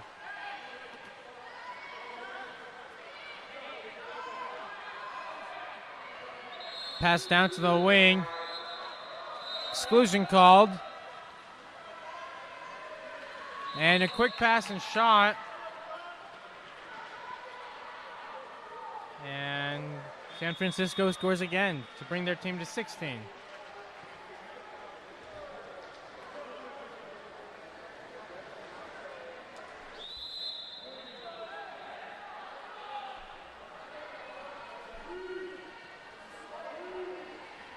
Colorado bringing it to the 1-2 side, passes it quickly to the 4-5, and who's set.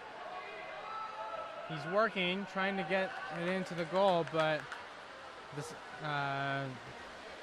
the slough on the defense is able to take away that advantage. Exclusion in the center of the pool called. Or, sorry, not at the center. On the foul, it's called. And a quick goal for San Francisco.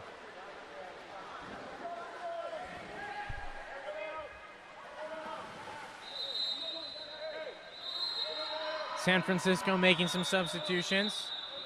Full team out. Colorado playing a lot more tired than the San Francisco team. They only have one sub. One or two. Can't quite see their bench here.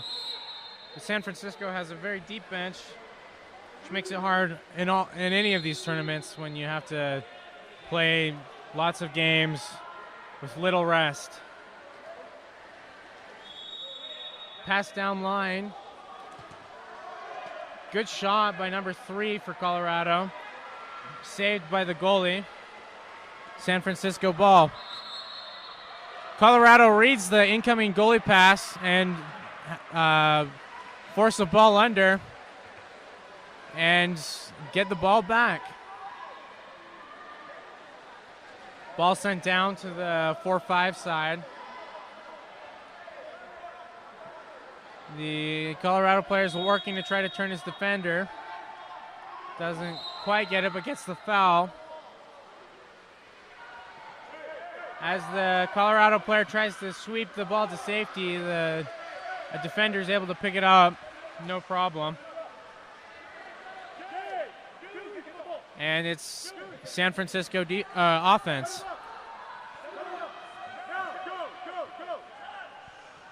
Got 2 drives coming in on both sides for San Francisco.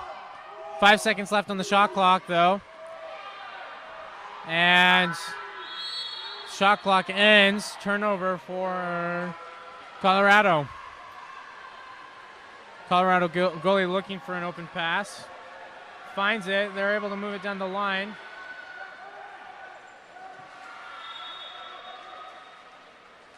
And the shot from center, the backhand, is unable to finish.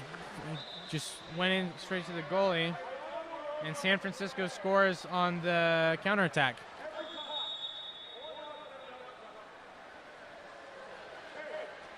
Coach telling his team, for the San Francisco coach here telling his team to slow it down and work on some set plays. Another sub coming in here for Colorado.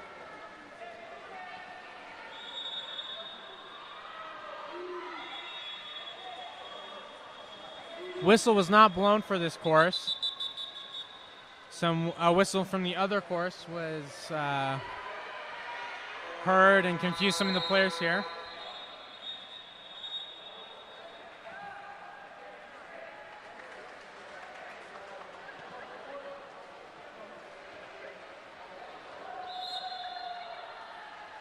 Ref really giving some emotion there into his call in.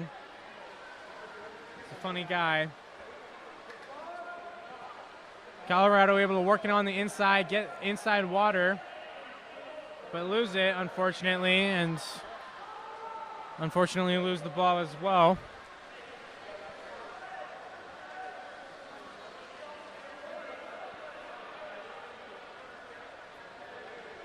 San Francisco slowing it down, running some set plays here. The drive down set a pick, and they were able to pass it down line onto the post. Led to a good goal for San Francisco.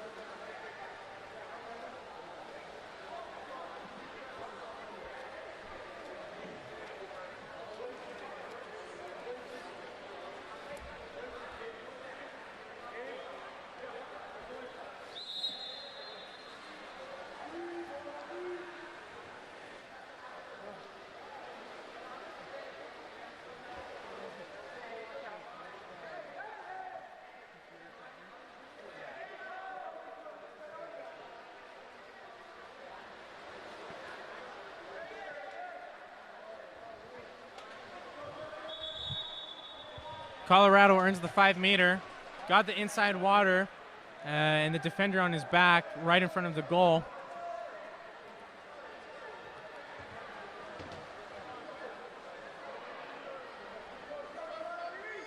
It looks like number 2 from Colorado is taking it. I just focus on the goal. Shot misses. Bounces off the bar, and as he tries to recover it, was recovered by San Francisco. San Francisco ball.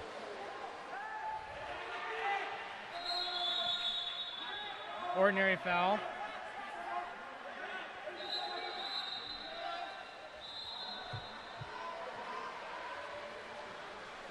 Shot misses. Colorado goalie with the ball, passes it down to the right side. Colorado turns his defender, has open water, swimming in towards the cage. Unfortunately, loses his grip on the ball, and the defense is able to recover it.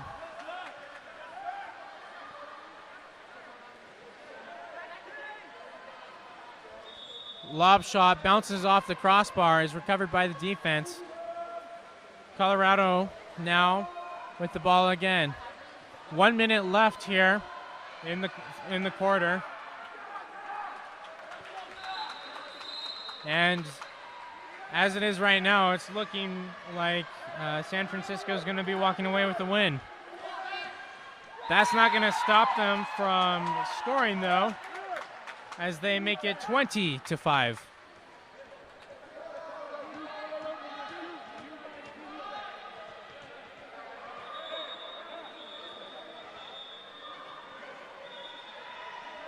.52 seconds left in the game. Colorado with the ball.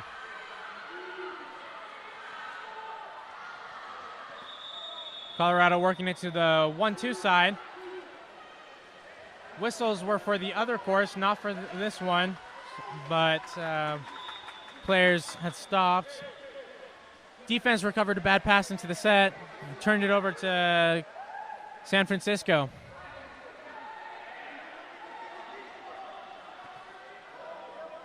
Shot from San Francisco, skips across the pool. Goalie swims over to recover it. 11 seconds left on the game clock. The goalie swimming up here to give his team an extra advantage. Takes the shot. Nearly makes it, but bounces off the crossbar after being tipped by the goalie. And at the end of 4, San Francisco with 20, Colorado with 5. Next up, we have a game between Seaside and Bulldog. That's an 18U girls game, so stay tuned for that.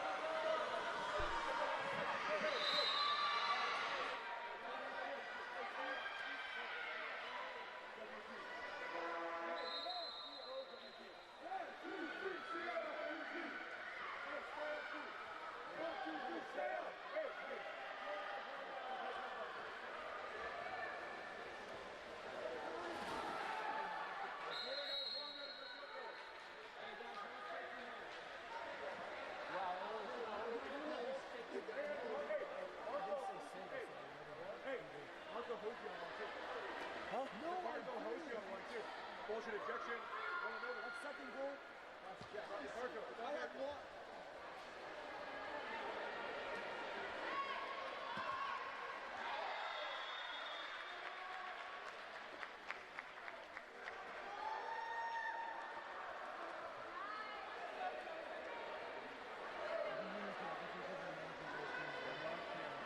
I don't know how you guys do it. Like, my voice is gone. I can feel like I'm not going to have a voice tomorrow. It's probably the most I've talked, like, in 5 weeks. Really? Yeah.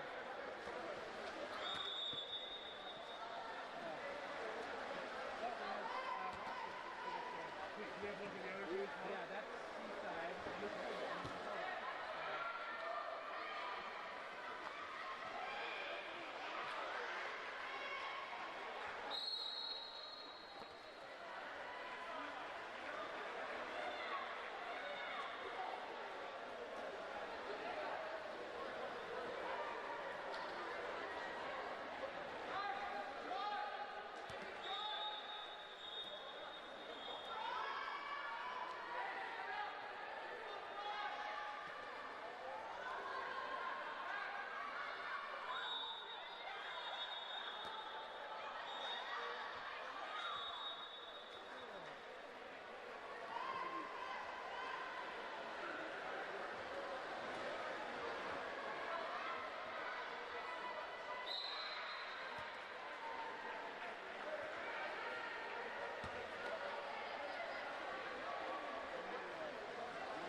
And welcome back, everyone, as we prepare for the 6th game of the night. Here in the Whitecaps, we have Seaside Water Polo facing off against Bulldog Water Polo in the Dark Caps. That first swim-off is won by Sophie Rigetti. And Bulldog controls. Bulldog already has one win on the day, as number 5, Kendall Thomas, takes a backhand that sails into the top left corner of the cage, giving Bulldog the 1-0 lead. As I was saying, Bulldog has already secured one win for the day. This is Seaside's first game, so Seaside hoping to upset Bulldog and make them split their games today. Bulldog hoping to go 2-0. This ball is put into center. That's number 2, Kayla Rhodes. Ordinary foul given. Number 6, Genevieve Larkin with the ball. Passes it back to Kayla. Kayla trying to create a shot. Passes it over to the far side. That's number 3. Takes the shot. Natalie Swank there taking that shot that bars off the right post. And Bulldog controls. Number 2, Sophie Rigetti holding it. Swings the ball over to the far side. Number 9, Meg Slater with the ball. Back to number 7, Allie Hepner. Over to 8, who takes the shot, but that shot is controlled by goalie Caitlin Mobley. And she controls the ball for Seaside. Right now, number 5, Brooke Ochoa with the ball. Working there. Passes the ball down the line to number 3, Natalie Swank.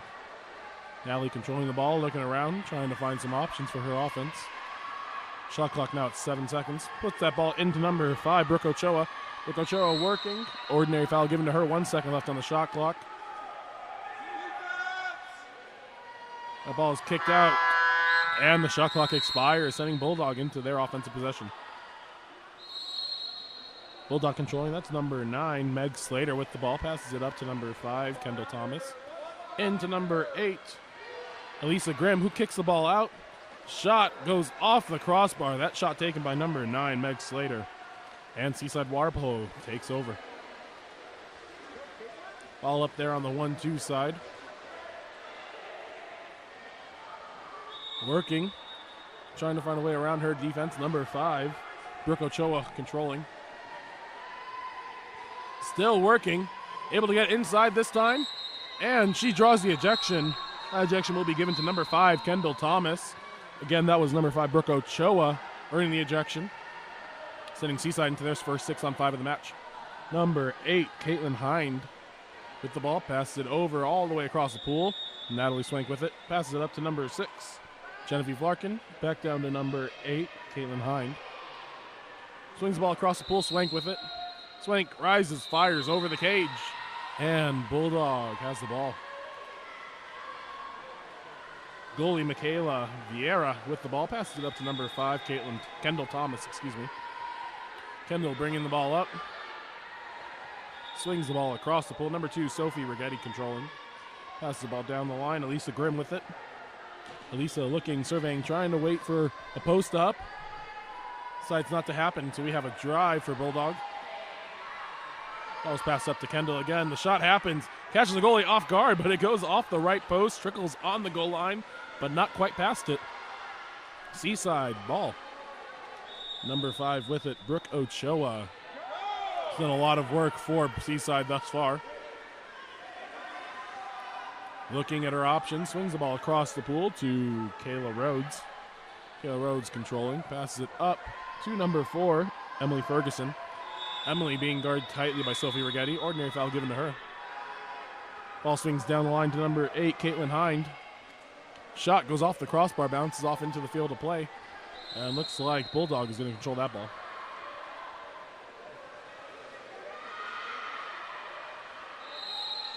Ball with goalie Michaela Vieira. Swings it up to Kendall Thomas.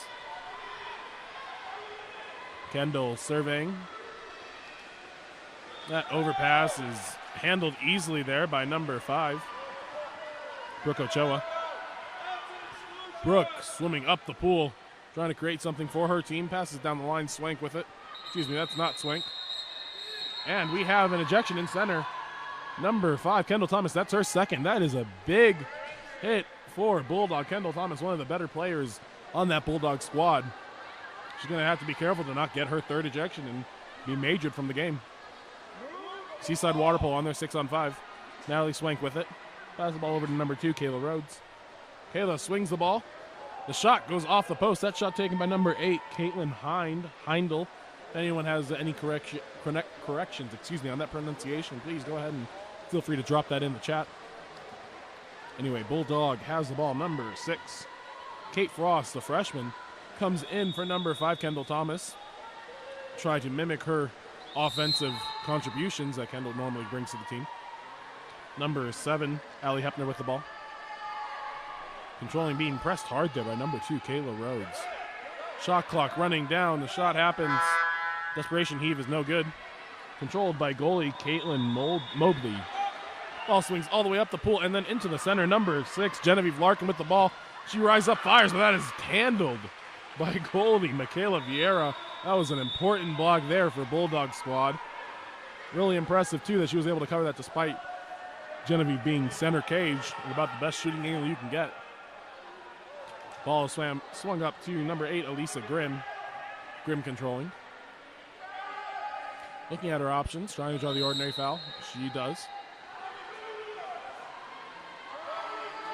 Elisa fires. That shot is blocked, though, by number 6, Genevieve Larkin. And Seaside takes over control of the ball. Up on the 1-2 side, ball sits with number 5, Brooke Ochoa. Brooke looking around, surveying, passes it down the line on the 1-2 side to Natalie Swank. 8 seconds left in the game here. Number 4 takes a shot, and that shot by Emily Ferguson is just long. Bounces out of play, 5 seconds remaining. Looks like Michaela Vieira is going to have to take this shot. She does, and the shot is handled by goalie Caitlin Mobley. And that brings us to the end of the first quarter. At the end of the first, we have a 1-0 lead for Bulldog. Tight, defensively focused game. We'll see if the defensive stalemate continues on into the second quarter, or if Bulldog or Seaside will be able to break free.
And as we resume play here in the second quarter, Bulldog holding on to a 1-0 lead. Looks like we'll have number 11, Revere Schmidt, swimming off for Seaside. She will be swimming off against number 2, Sophie Rigetti, who got a late start to the swim off. So the ball is controlled by Seaside, and Revere Schmidt swings the ball over to number 5, Brooke Ochoa. Brooke swings the ball down the line. Number 11 again, Revere. Passes the ball back out. Good decision there. Number 8 has it. Caitlin Heindel. Shot is controlled by Michaela Vieira. And Bulldog takes over offense. Ball is passed up to number 8, Alisa Grimm. Alisa surveying the pool, trying to find some options. Passes the ball down the line over to the lefty at the 5 spot. Swings the ball, number 14, Becca Wigger with the ball. Waiting for a driver. She kicks it over across the pool. Number 9, Meg Slater, enters the ball into Alisa Grimm, who takes the backhand, but that shot doesn't quite make it to the cage and is controlled by goalie Caitlin Mobley. Ball is up there on the 1-2 side. She has a streaking Brooke Ochoa. Brooke has room, takes a shot, able to skip it under the arm of Michaela Vieira for the first goal for Seaside. She ties the game up at 1.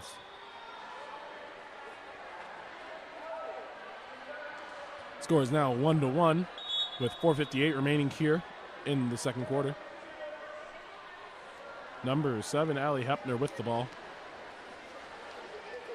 Allie passes it over to number 2, Sophie Rigetti. Offensive foul called on number 6, Kate Frost. Sending Seaside into a 3-on-2 counterattack. They have the numbers. Are they going to be able to finish? Swings the ball up to Natalie Swank. Unfortunately, that's a bad pass, and that will kill the counterattack. Seaside still controlling the ball, looking for some options. Brooke Ochoa with it now. The shot rockets into the top left corner. Brooke Ochoa showing off a little bit of that arm strength and getting it past goalie Michaela Vieira, who, quite frankly, has done more than enough for her team. Brooke Ochoa doing a really good job of really just putting some power on that. Just a little too much for goalie to handle. Allie Hepner now with the ball, being pressured by number 7, Layla Ashmore. The ball moves down the line, number 9, Meg Slater with it, swings it across the pool, number 4. Maddie Gilbert with it. Excuse me, that's 14, Becca Wigger. Ball is put in down the line, across the pool. Beautiful pass there, and it is scored by number 9, Meg Slater.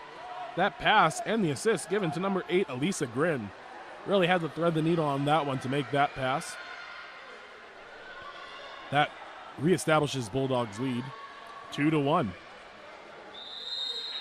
Looks like number 5, Kendall Thomas, one of the main players for this Bulldog squad, is back in the game despite having 2 ejections. I'm sure that this Seaside squad is going to be targeting her, trying to get her ejected.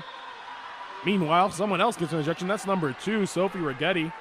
She heads to the corner to talk to coach for 20 seconds. That ejection drawn by Emily Ferguson, number 4 for Seaside. That ball swings down the line, number 11, Revere Schmidt. Crosses the ball to Natalie Swank. She passes it back up. Number 5, Brooke Ochoa takes the shot. Bounces off the crossbar and lands into the hands of number 11, Revere Schmidt. As we are coming even, Natalie Swank with the ball. Shot by number 4, Emily Ferguson, goes off the crossbar. And Bulldog controls. Michaela Vieira with the ball. She passes up to number 7, Allie Hepner. Down the line to Meg Slater, number 9. Meg back up to Allie and entered. Looks like that's number 6, Kate Frost, who kicks it out. The shot by number 9, Meg Slater, goes over the cage. And Seaside ball has it.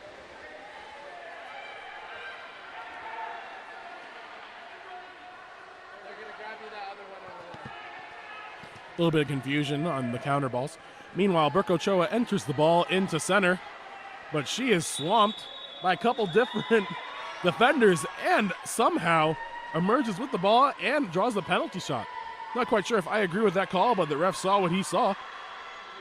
That ejection given to number 2, Sophie Rigetti. That is Sophie Rigetti's second ejection. That's the second time that one of the key producers for Bulldog Water Polo has gotten 2 ejections. Sophie Rigetti and Kendall Thomas both with 2. Meanwhile, that shot is skipped into the top right corner by number 5, Brooke Ochoa, knotting us all up.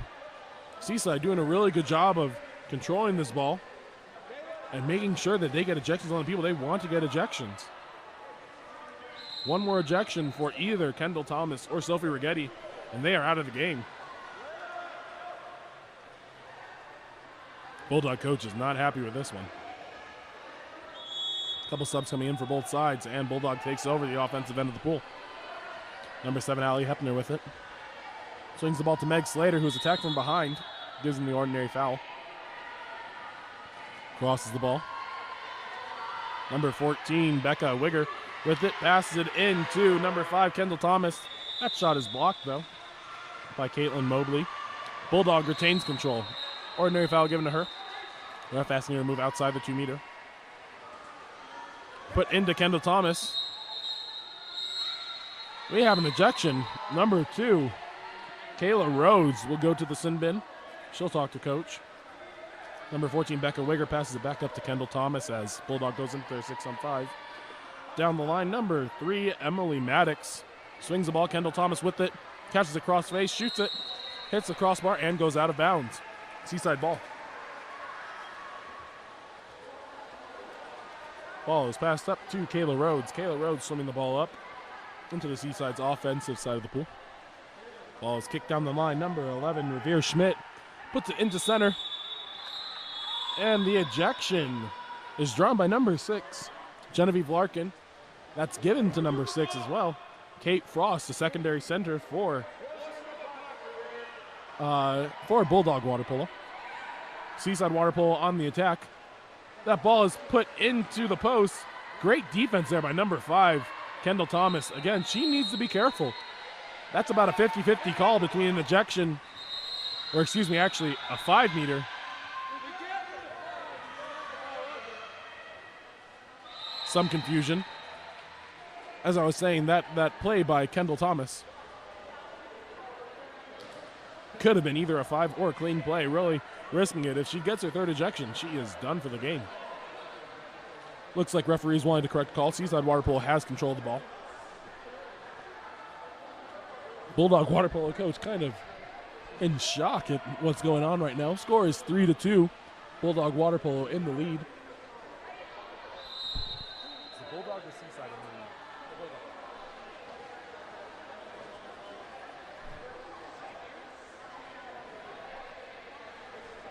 There is 1 minute and 40 seconds remaining here in the third period.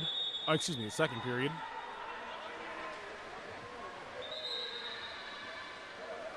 Number 9, Callahan Brown will start with the ball. Looking, surveying, passes up to number 5, Brooke Ochoa. Down the line, back to Callahan. Callahan swings it up to number 2, Kayla Rhodes. Kayla Rhodes being guarded hard there by number 6, Kate Frost. She gets the turn, though, able to get inside.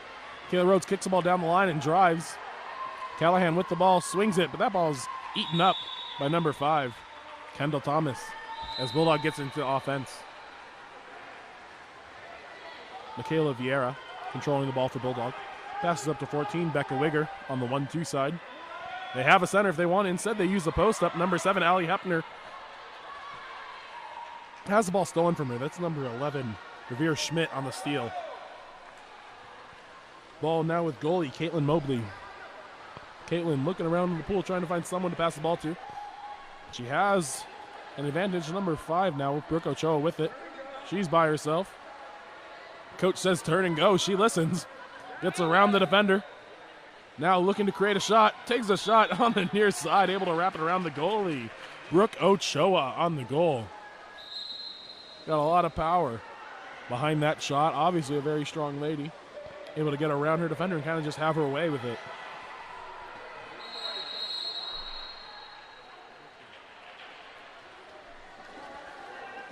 Score is now 4-2. 4-2, Seaside Water Polo in the lead. You guys have Seaside up?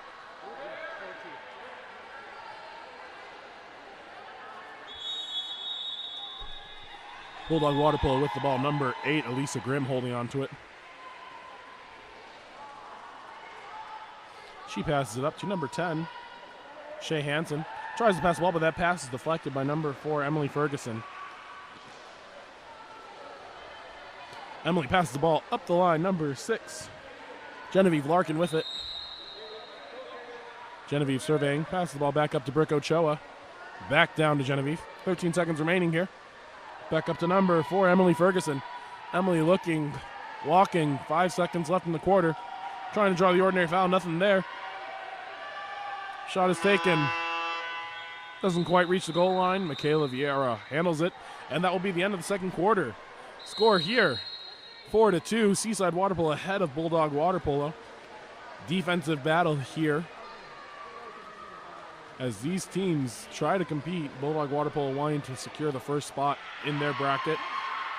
Seaside wanting to give themselves a chance to earn that first spot. We'll be right back with the third quarter.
And as we are set here to resume the third quarter, looks like we'll have a goalie change here for Bulldog Water Polo. Bria Złachka coming in.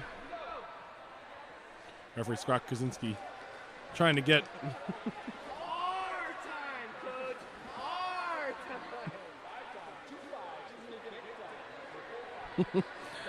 fun little conversation going on between the coach for Seaside and ref Scott Krasinski. He's trying to get the teams out and get going. We're in the second to last game of the day here. One more game after this one. And then a full day of water polo tomorrow and Saturday. Looks like it'll be number 10, Mylan Bennett, swimming off against number 2, Sophie Rigetti. Sophie Rigetti ends up winning that one. Number 7, Allie Hepner with the ball. Swings it over to Elisa Grimm. Grimm looking. Passes it over to number 6, Kate Frost, who kicks it down the line. Bulldog tries to enter that ball, but she has her elbow jammed. Number 4, Emily Ferguson with it. Excuse me, that's number 6, Genevieve Larkin. Genevieve trying to create some offense for her group. Passes it down the line to Natalie Swank. Brooke Ochoa driving in. Tells the ball to go back up. Kayla Rhodes with it. She takes a shot. Handled easily by Bria Złachka. Nice block there. Definitely tracked that ball all the way into her hand. Ball is kicked up to number 7, Allie Hepner. Offensive foul called. Brooke Ochoa ahead of the pack. Ball comes up to her. Overpass, and that ball is stolen by Bria Złachka. Bulldog really able to avoid a sticky situation there. Allie Hepner with the ball now for Bulldog. They are down 2 goals despite leading at the end of the first by 1. Kicks the ball down the line. Number 2, Sophie Rigetti takes the shot. Able to catch goalie Caitlin Mobley off guard. Some folks would call that a donut. Some would call it a bunny ear, but either way, it's in the back of the net. Score is now Seaside Water Polo 3, Seaside Water Polo 4, Bulldog Water Polo 3. Bulldog Water Polo starting to chip away at that lead. Brooke Ochoa kicks it over to number 6, who passes it inside. She is eaten up, though, by 2 Bulldog defenders. And Bulldog able to get out of another sticky situation. Really doing a good job of coming up with some clutch defense here, but Bulldog kicks it into number 5, Kendall Thomas, the big woman in the middle. Kicks it over to 8, Elisa Grimm takes the shot. That shot is blocked by Caitlin Mobley, but unable to keep it in bounds. We'll have a corner here for Bulldog Water Polo. Number 7, Allie Hepner with it. A lot of movement here for Bulldog. Sophie Rigetti kicks it over to Kendall Thomas. Kendall has someone posted up if she wants it. Trying to get her legs under her. Sophie Rigetti now has it. Again, still has center, able to put it in now. Elisa Grimm trying to turn, takes a shot. Again, great block there by Caitlin Mobley, able to get her hands up just in time. That ball ticks out, and looks like it'll be another corner throw for Bulldog Water Polo. Allie Hepner will take it once again. Let's see if they run that same play. Yep. Lots of movement happening for Bulldog. Still in that double center offense. That ball is put in. Elisa Grimm with it. Kicks it out to Emily Ferguson. Kendall Thomas now with it. She takes the shot. Rifles either off the hand or the post. Something hit it. Either way, that shot didn't go in. Goalie Caitlin Mobley now has it. Ordinary foul given. Number 5. Brooke Ochoa with it. Kicks it inside. That shot goes off the post, though. That shot taken by number 6, Genevieve Larkin. Bulldog with the ball, trying to make this game even. Number 2, Sophie Rigetti has it. Down the line, Allie Hepner. Looking, putting it inside. Number 8, Elisa Grimm able to draw the ejection. That'll be number 10, Mylan Bennett, who will go to talk to coach for 20 seconds. Caitlin Thomas now with the ball as Bulldog Water Polo goes into their 6-on-5. Kendall Thomas with it again. Sophie Rigetti now. Sophie Rigetti looking, pumping. Kicks it over to Allie Hepner. Back up to Sophie. Bulldog really being pressured hard here on the top 2, 4, and 5 spots. And we are even. Shot is taken by number 5, Kendall Thomas, who sneaks it past the goalie. Goalie doesn't like that one, but it's in the back of the net, and that brings us all even. Score is now 4-4. Bulldog Water Polo and Seaside Water Polo all tied up. What a shot there by Kendall Thomas. Really able to create some offense when Bulldog had nothing going for them on that 6-on-5. Remember, Kendall Thomas is a senior at El Capitan High School. She is committed to play at UC San Diego next year. Definitely looking to bring that squad some talent. Number 5 now with it, Brooke Ochoa. And we have an ejection. Looks like that ejection will be on number 14, Becca Wigger. That's drawn by number 4, Emily Ferguson. Brooke Ochoa with the ball. Seaside hoping to regain their lead and control this game. Kicks it to 7. Layla Ashmore. Back up to Brooke. That overpass. This has not been a pretty 6-on-5 for Seaside Water Polo. We are even. Ball comes up to Brooke Ochoa. That's the last person you want shooting. But that shot goes off the post, and Bulldog takes over. Bulldog making a strong defensive stand here in the third quarter, not giving up any goals thus far. Number 2, Sophie Rigetti has it. Kicks it down the line. Becca Wigger with the ball. Elisa asking for it in center. She gets it. And the 5-meter drawn. 5-meter drawn there by number 8, Elisa Grimm. That'll be given to number 7, Layla Ashmore. That 5-meter was called because of the new rule. You are not allowed to attack people from behind if there is no one between them and the goal. Much easier for refs now to call 5 meters. That shot is taken and scored by Kendall Thomas, giving Bulldog the 1-goal advantage. What a quarter for Bulldog has been, coming back from a 2-goal deficit, turning that into a 1-goal lead. A couple subs coming in for both sides. 2:02 remaining here in the third quarter.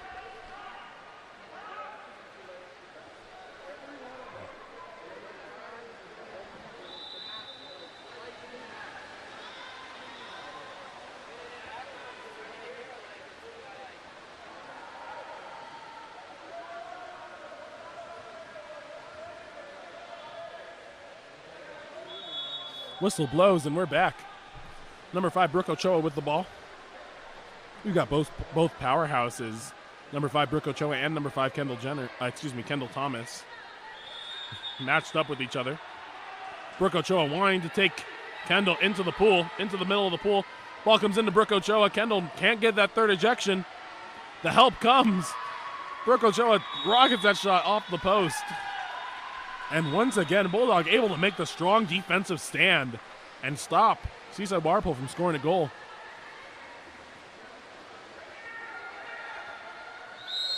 Kendall Thomas draws the ordinary foul. Contra foul called, though. That's on number 8, Elisa Grimm. Brooke Ochoa now with it.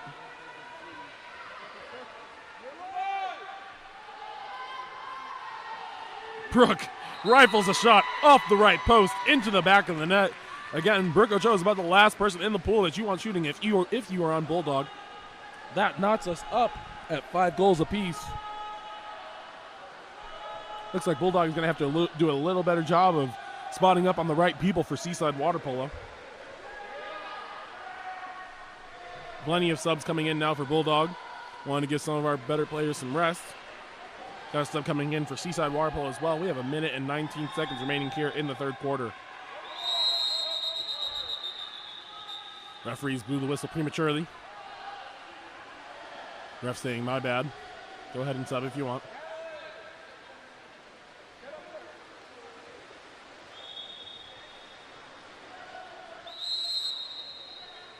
Play resumes. Number 7, Allie Hepner with the ball. She's being checked by number 11, Revere Schmidt. Ball is kicked up to number 3, Emily Maddox. Down the line now, Meg Slater with the ball. She kicks it all the way across the pool to number 10, Shay Hansen, who takes a shot. That bounces off the outside of the goalpost, and it'll be Seaside ball. Seaside would really like to score a goal here before coming back into the before advancing into the fourth quarter. Number 12, Camilla St. Pierre takes a shot, and that ball is scored. Is it number 12 who scored?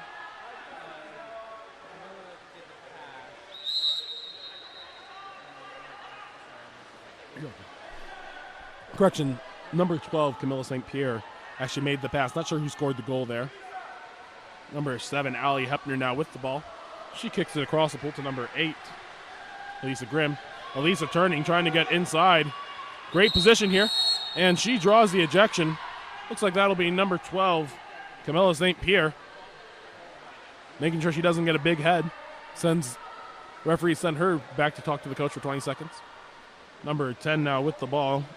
Shay Hansen kicks it back up to Allie Hepner. Shot is taken and tipped out by number 1, Caitlin Mobley. Number 12, Camilla St. Pierre, entered in prematurely there. Could have been a 5-meter call if the refs wanted to, but they chose not to make it that. 2 seconds left on the ejection. A ball is popped. Elisa Grimm with it. And as we come even, Elisa wants a shot. She takes it, but skips just right of the cage. Number 4, Emily Ferguson now with the ball. Kicks it up to Brooke Ochoa. The big arm takes a shot. That sails wide right. And we will go into the fourth quarter, all knotted up at 5 apiece. Whoever wins this fourth quarter wins the game. Let's see who wins it when we come back.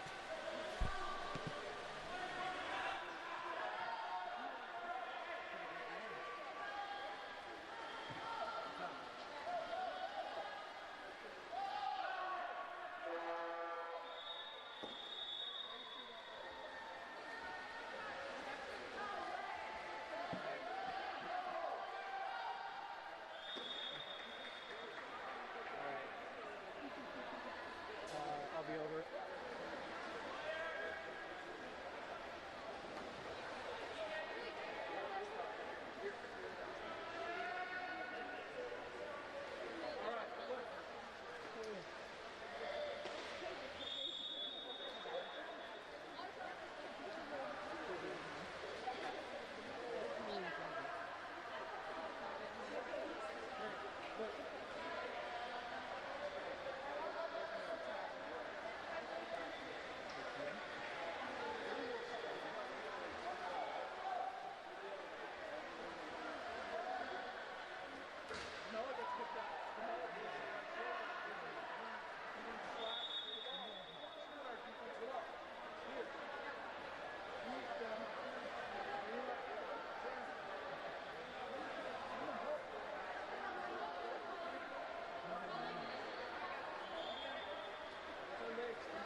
And as we are all set to resume the fourth quarter here of action, we'll have number 11, Revere Schmidt, swimming off. She'll be swimming against number 2, Sophie Rigetti. Ball is in the water. And the swim off is won by number 11, Revere Schmidt. She takes a elbow to the head as Sophie Rigetti was trying to get the ball. No harm, no foul, though. Number 5, Brooke Ochoa kicks it down the line. Number 3, Natalie Swank. Natalie Swank has it. She's got a couple drivers, couple options. Natalie Swank with it, kicks it across the pool.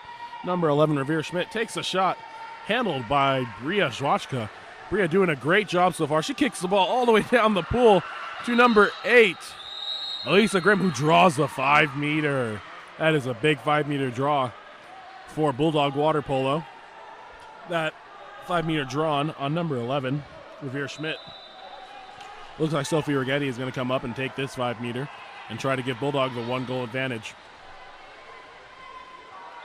Whistle blows, shot is taken, and the shot bangs off the left post. Not the turnout that Bulldog Water Polo was hoping for. Bulldog Water Polo has really been struggling. Not struggling, but doing well in this first half of play. On the other side of the pool, Brooke Ochoa able to turn about 3 people, get inside, and draw the 5-meter penalty shot of her own. Looks like this shot will be taken by number 4, Emily Ferguson, and she'll try to give Seaside Water Polo the 1-goal advantage. Whistle blows, shot is taken, and this one is blocked by Bria Zwachka as she is trying to tip the ball out, though. She hits it, it bangs off the left post, and trickles in. Unlucky turn there for Bria Zwachka, despite her having a great half so far. Sophie Rigetti now with the ball. Remember, she has 2 exclusions. Pass the ball down the line to Elisa Grimm. Elisa surveying. A lot of movement here for Bulldog.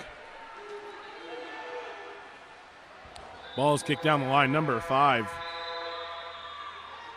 Kendall Thomas with the ball. Puts it in the line to Meg Slater. She takes a shot and is able to score and knot us all up again. Number 9, Meg Slater with the big goal here for Bulldog. Once again, we are all knotted up.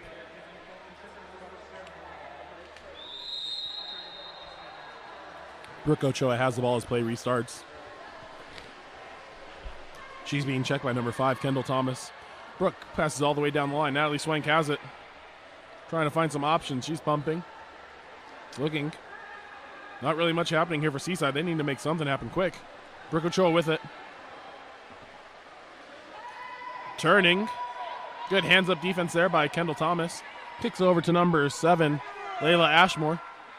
Down the line to Emily Ferguson. Good hands-up defense there by Allie Hepner as she forced the shot clock expiration. Bulldog Water Polo takes over. That ball is kicked up the line. Number 2, Sophie Rigetti trying to turn. Not quite happening. Turns the other way. Now she's going to take the shot. Bounces off the crossbar, out of bounds. Seaside Water Polo ball. Goalie Caitlin Mobley has the ball. Brooke Ochoa now at about half tank on the 1-2 side. Ball is kicked across the pool. Number 11, Revere Schmidt passes it inside to 14. Noelle Tosin, who was able to sneak the ball in. Noelle Tosin with a big goal. Definitely came in a timely manner for her first goal of the game. That brings our score 8-6. Seaside Water Polo in the lead.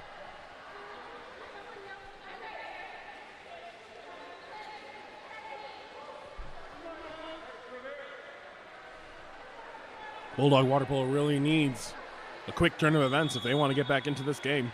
Number 7, Allie Hepner now has the ball. 3:53 remaining in the fourth quarter.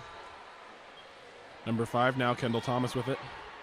Kendall has a posted up Meg. Instead, she tries to take that shot, and it is blocked by number 5, Brooke Ochoa. Goalie Caitlin Mobley has it. She kicks that ball to Natalie Swank. She has a streaking Emily Ferguson down the middle of the pool.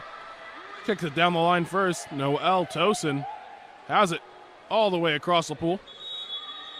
Ordinary foul given to her. Brooke Ochoa takes a skip shot, but it skips wide right. Bulldog ball.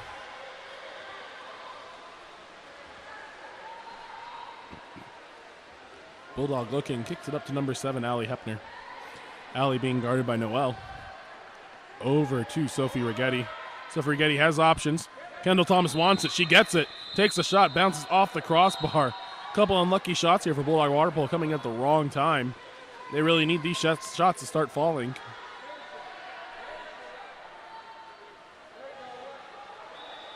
Caitlin Mobley kicks it up to Brooke Ochoa. She's a powerhouse for the team. Really dangerous if she's one-on-one. Coach says turn and go. She tries. This time not happening. She has Natalie Swank in the middle. She gets it to her. Natalie Swank takes a shot, but that goes off the post. And Bria Zawachka able to hold on to the ball. Coach for Bulldog wants a timeout. He'll talk to his team and try to set up a goal, set up a chance to get a shot on goal when we come back.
And as we return, Bulldog Water Polo with the ball out of the timeout, hoping to set up a first scoring opportunity for their team. We'll see what their coach has drawn up.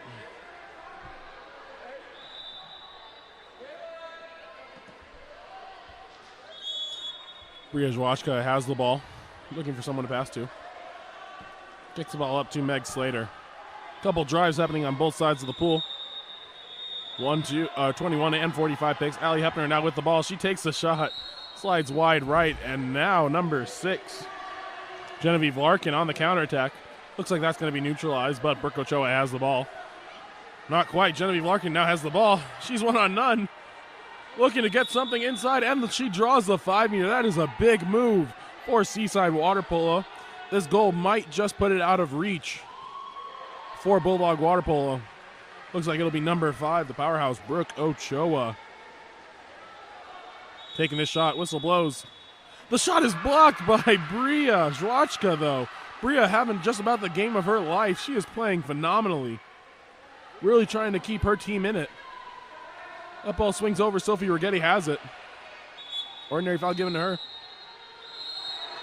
Contra foul called in center on number 5, Kendall Thomas. Seaside with the ball. That's again costly for Bulldog. They need these possessions. Brooke Ochoa still has the ball. Swings it over to number 2, Kayla Rhodes. Kayla Rhodes controlling, being pressured hard by Kendall Thomas. Coach telling Kendall go to offense. He does. Brooke Ochoa by herself. Kicks it back up to number 6, Genevieve Larkin. As she draws a second 5-meter. That's her second 5-meter in just under a minute. Again, a big chance here for Seaside Water Polo. If they score this goal, this game is basically out of reach for Bulldog. Bria Zawachka hoping to get another stop. Shot is taken. This one goes into the back of net. That shot scored by number 4, Emily Ferguson. Score is now 9-6. Seaside Water Polo in the lead. Brooke Ochoa telling her team, let's slow the game down. Use up as much of the shot clock as we can. Ball is now controlled by number 8, Elisa Grimm. Elisa kicks it up to Sophie Righetti. Tries to enter it into Kendall Thomas. Might have been a little bit of extracurriculars there, but ref said I didn't see it. So, Seaside ball. Up 3 with 1:20 remaining here in the fourth quarter. Coach for Seaside wants a timeout. We will take a short break while he talks things over with his team.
And as we are all set to resume play here in the fourth quarter, Seaside Water Polo holding on to a 3-goal lead, 1 minute and 15 seconds remaining in the fourth.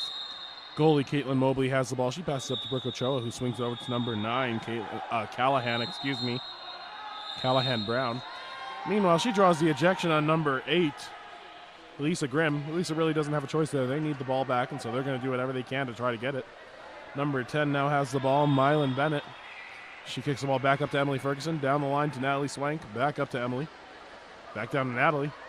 Natalie pumping, looking, taking the shot, sails wide right, Bulldog ball, 51 seconds remaining.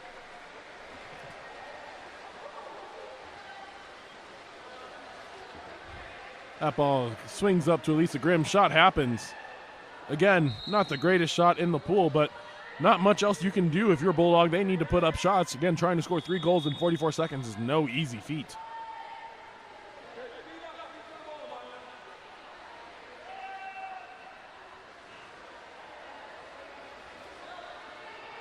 Drive happening there by Elisa Grimm as the corner throw is taken. Back up to Kendall Thomas. Puts it into Elisa, who's by herself. She tries a little shovel shot. No good, though. Caitlin Mobley, goalie for Seaside, is all over that one. 33 seconds remaining, 8-second difference between the game clock and the shot clock. Seaside is content to use up as much of the shot clock as they can.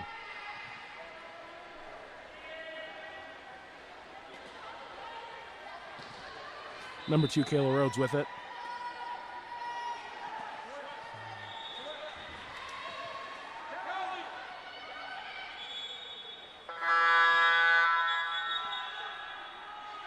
Timeout called by Bulldog Water Polo as the shot clock expired. 7 seconds remaining on the shot clock now. On the shot clock and the game clock, excuse me.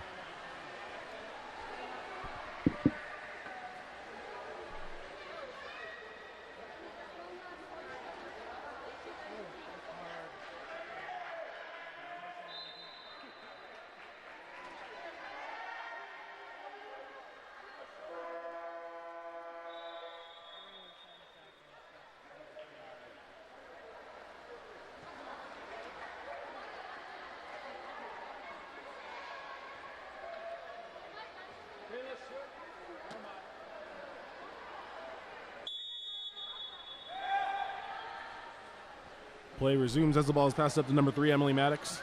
Now number 9, Meg Slater, try and draw the foul. 3, 2, 1. And the game clock expires and our game is over. Final score, Seaside Water Polo 9. Bulldog Water Polo 6. We'll be right back with our final game of the day in just a few minutes.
sheet. Score sheet. Score sheet.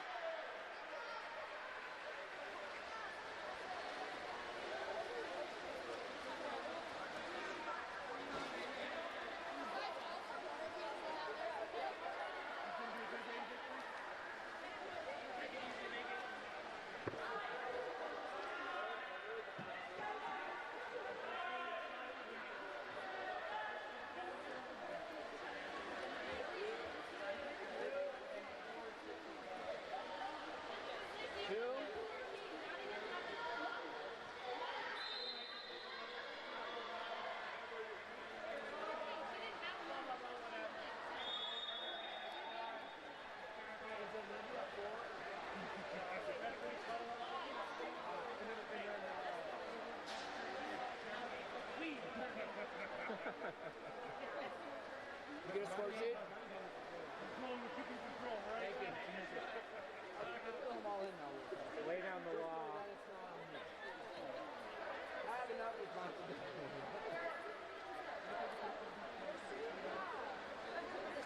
Thank you, sir. Here's the pencil.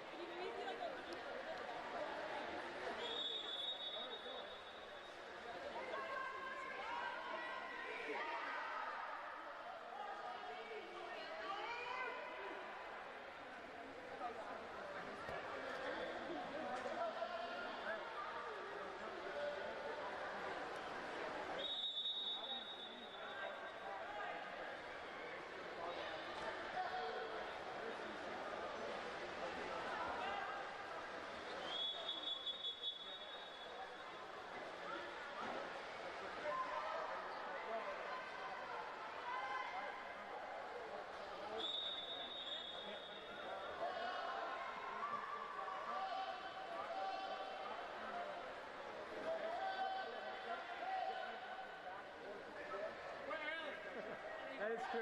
That is true. I think we are 3 minutes early. So.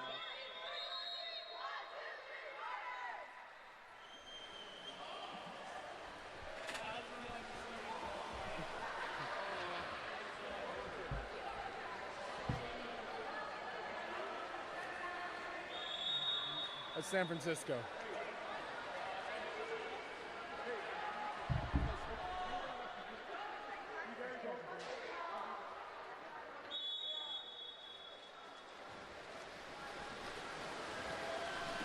And as play resumes, we have number 13 here for San Francisco Water Polo Club. Swimming off against number 3. It looks like it'll be number 13 for San Francisco controlling. Right now, number 5 passes it back down to number 13. She's looking inside. Instead, she crosses it, though. And number 6 for San Francisco able to draw that 5-meter penalty foul. Just 17 seconds into the match. Ejection or penalty foul will be given to, I believe that's number 4. Anyway, it'll be number 3 who takes a shot and scores on the right side. Number 3 giving San Francisco the 1-0 lead. This is our final game of the day here at the Kearns Ochre Park Fitness Center. We've had 7 games today thus far. This one will make 8.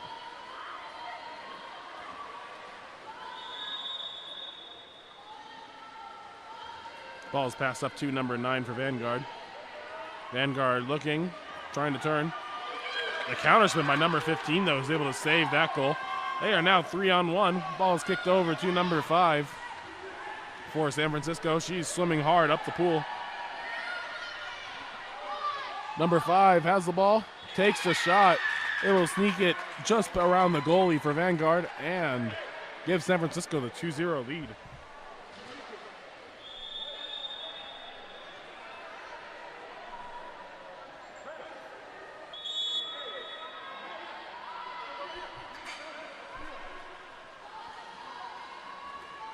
Goalie controlling the ball here for Vanguard. Lots of movement in their offense. Number 9 now has it. She kicks it down the line to number 7 for Vanguard. And we have an ejection on the drive. Looks like that'll be number 5 for San Francisco, who will go to the sin bin. She'll talk to her coach for 20 seconds and go from there. Meanwhile, Vanguard moves into their 6-on-5 offense. Ball's kicked down the line. And back up at number 7 now controlling. Swings it over to number 9. Back to 7. And over to number 8 at the 1 spot. Back up to 7. Lots of ball movement here for Vanguard. See how much they're really getting to move the goalie. And as we come even, that ball swings down the line to the 6th spot. Into the post. That shot is taken, but there's a field block there by number 12 for San Francisco. Able to save that goal for them. Goalie controlling the ball now. Ball is kicked up the left side. Number 6 there, trying to go for an outside turn. Oh, she fakes the pass. Goalie comes out to try to intercept it and lobs the ball into the back of the net. That was a nifty little goal there by number 6 for San Francisco.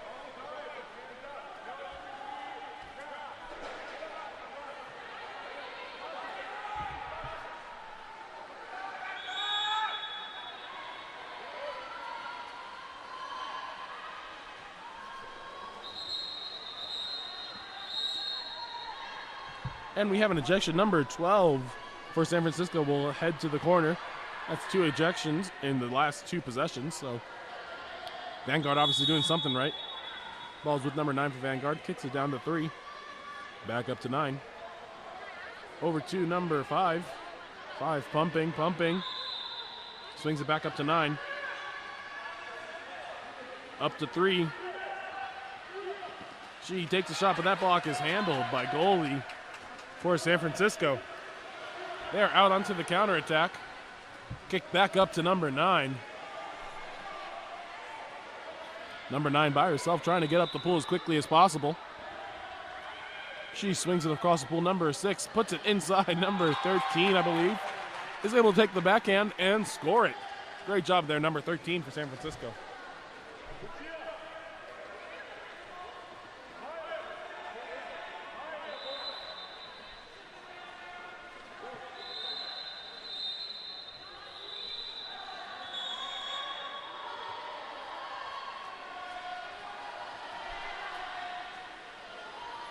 Goalie for Vanguard now controlling the ball. She kicks it up to number 14. And down the line to number 2. She's being guarded, draws the ordinary foul. She's eligible to shoot if she wants. That ball is kicked down the line. Number 3 now has it. Trying to work for inside water. She's able to get it. She draws the ejection. Number 13 for San Francisco will go to the sin bin. And she'll talk to the coach for about 20 seconds. Over to number 3, looking at her options. Back to number 3. Up to 14. Back to 3. Loses her handle on the ball, but now she kicks it back down the pool to 7. 14 now. Over to the 1 spot. Shot is taken, handled by the goalie again. San Francisco going, really doing a good job of stopping anything that comes her way. She now draws the ordinary foul and sends San Francisco onto their offensive attack. Number 7 for San Francisco now holding onto the ball. Swings the ball up to number 10. Back over to 7. They're looking for an isolation on the far side. Instead, they pass the ball down the line. Still trying to create an isolation on the far side. She swings it. That shot is taken, but blocked by goalie from Vanguard. Great block there. Ordinary foul line. Vanguard will control.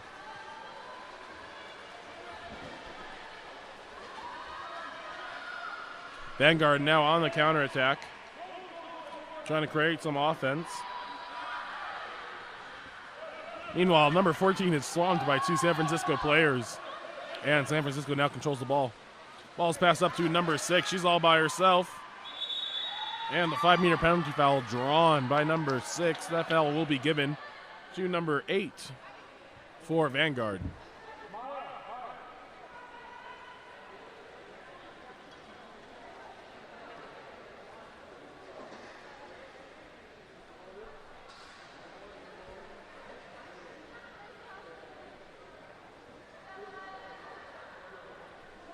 Looks like it'll be number 9 for San Francisco taking the shot. That shot is eaten up, though, by number 1 goalie for Vanguard. That was a monster block. Really said that with some authority. Ball's passed up to number 3. And down the line to 14. Eventually entered, and we have an ejection. Number 3 for San Francisco is going to go to the corner and talk to her coach.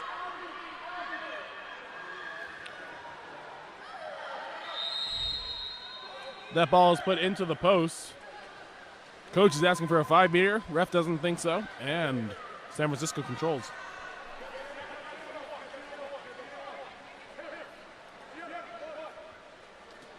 Ball is passed down to number 10 at the 5 spot. Swings across. Number 6 now has it for San Francisco. Number 3 has it now for San Francisco. Passes over to 11. Vanguard in a heavy drop. Shot is taken, blocked by goalie. And Vanguard comes up with the ball.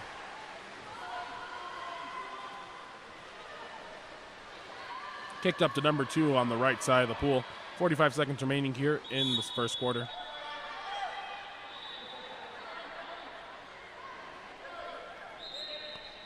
Ball is kicked down the line, and there is a contra foul called, sending San Francisco onto the attack.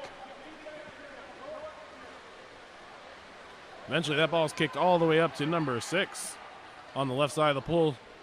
6 looking around, trying to find some options. Trying to turn now. She decides against it, puts the ball into center. That pass is tipped away, though, and controlled by Vanguard.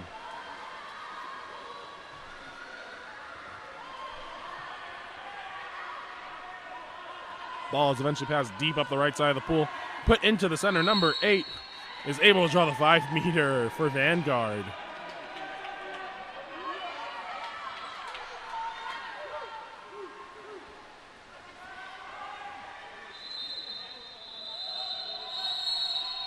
Number 3 is going to take it. She takes a shot, and that is just absolutely eaten up by number 1 for San Francisco. 3 seconds remaining on the shot clock. Shot is taken. Sails over the cage, and that will be the end of the first quarter. At the end of the first, we have San Francisco leading Vanguard 4-0. We'll see if Vanguard is able to mount a return when we come back.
Stuck in the cage.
And as we return here for the second quarter of play, San Francisco with the ball. That ball eventually makes its way into center, Lucia Sarimsaksky. Ball is controlled, though, by number 12, Avery Payne. Trying to draw the ordinary foul. She does. She kicks the ball down the line. Number 13, Alexandra Frey, has it. She's pumping, tries to put it into center. Contra foul is called for the push-off, and Vanguard will have the ball. Goalie now, number 1, Kara Carver, has it. She kicks the ball up the right side of the pool. Number 2, Charlie Krotz, has it. Down the line, number 7. Not sure exactly who that is. Ordinary foul given to her. That ball is kicked across the pool, and the 5-meter penalty foul is drawn. Looks like that was number 9, Presley Jones, on the draw.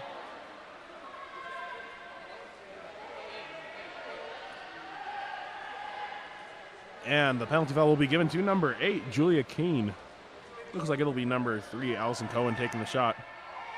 Whistle blows. Allison rises up, fires. This time she's able to put that one away. Allison Cohen scoring the first goal of the game for Vanguard.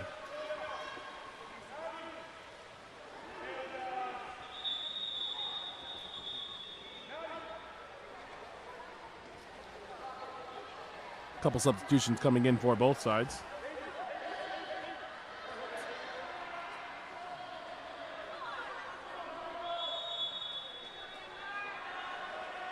Number 12 has the ball. Avery Payne controlling for San Francisco.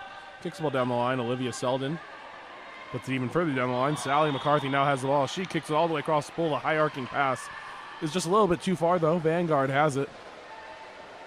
Number 2, Charlie Krotz, has it. Kicks the ball up. Kara Carver with it. Kara working, trying to draw the ordinary foul. Great defense there by number 6, Sienna Berry. Number 7, Kara Carver, still trying to work. Just stifling defense by Sienna Berry. Ordinary foul given to her. 3 seconds left on the shot clock. That ball is kicked across. Trying to draw something. Nothing going. San Francisco has the ball. They have the numbers up on the offensive side. Number 5, Olivia Selden, has it. She's looking to create her own shot. She lobs it.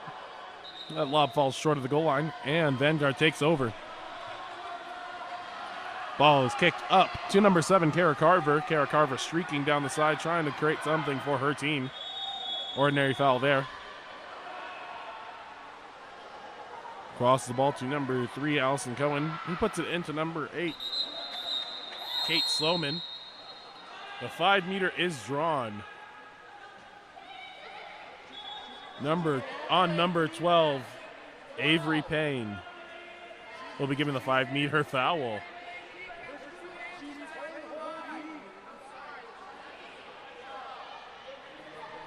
She is given the penalty foul for playing with 2 hands up. Referee thought that she was trying to stop the shot if you try to get a block with 2 hands up.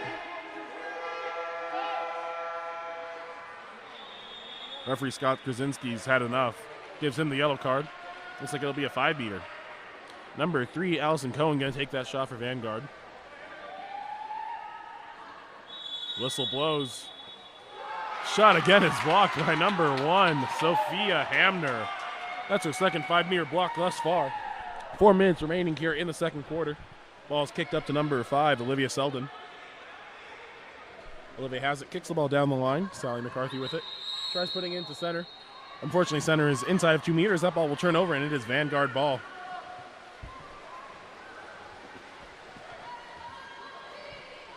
Goalie Emma Glaz passes it ball up and over to number 3, Allison Cohen, excuse me.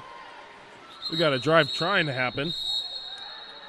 There's going to be an ejection. Number 15, Lucia Sarimsaki, will head to the sin bin. Communication as to who exactly is ejected. Allison Cohen kicks the ball down the line. Number 9, Presley Jones with it. Swings the ball across. Number 2, Charlie Krotz. Allison Cohen now takes a shot. That shot is handled, though, by Sophia Hamner. Timeout called by San Francisco Water Polo Club.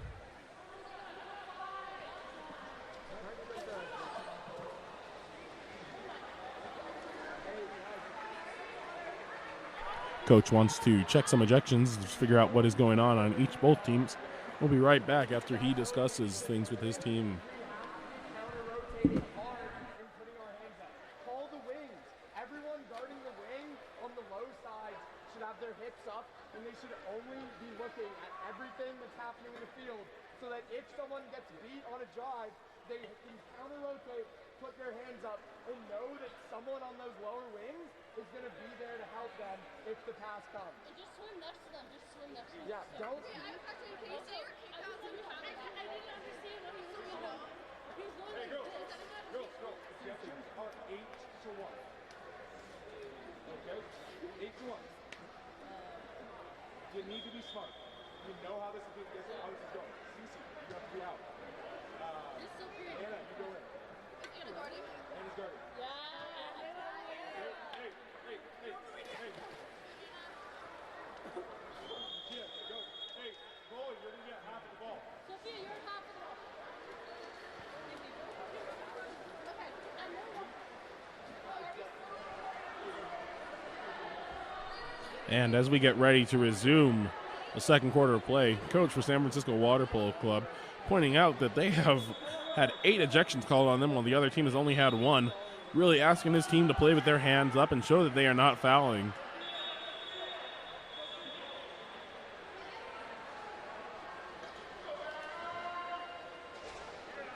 San Francisco sets up their offense, looking to create something. Ball will start with goalie Sophia Hamner.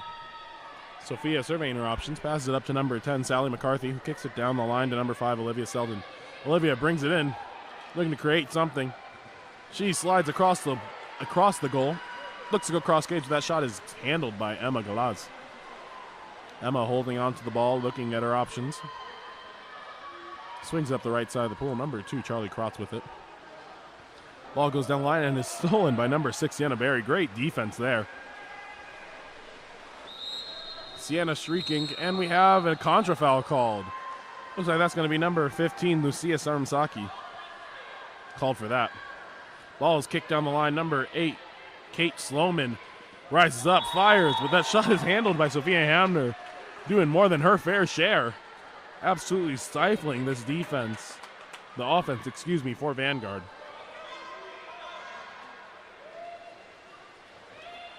Kicked up to number 3, Allison Cohen. Allison Cohen is live, and she can shoot if she wants. She decides not to. Kicks it over to number 7, Kara Carver. Kara looking around. Ordinary foul given to her.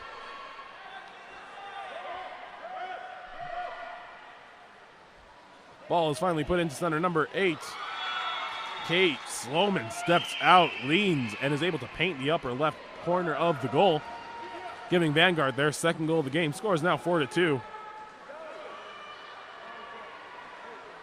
San Francisco's been out without a goal this second quarter. Really would like to see some offense going for them. Got a bunch of subs coming in for both sides.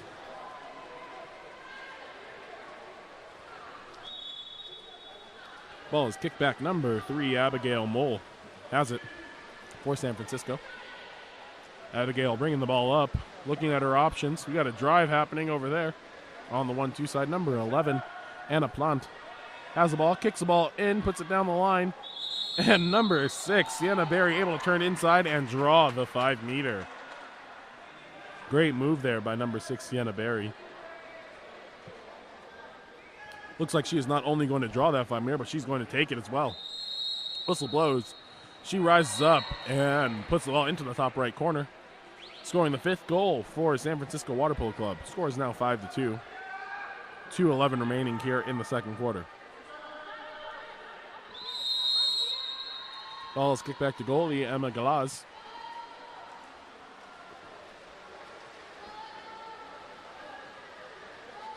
Again, lots of movements. Vanguard does a really good job of having multiple plays for their team. Kicked over to number 3, Allison Cohen. She's looking for options, trying to put it in center. It's not there, though. Number 14, Estelle Caraba has the ball, and it is stolen. Number 6, Sienna Berry has it for San Francisco.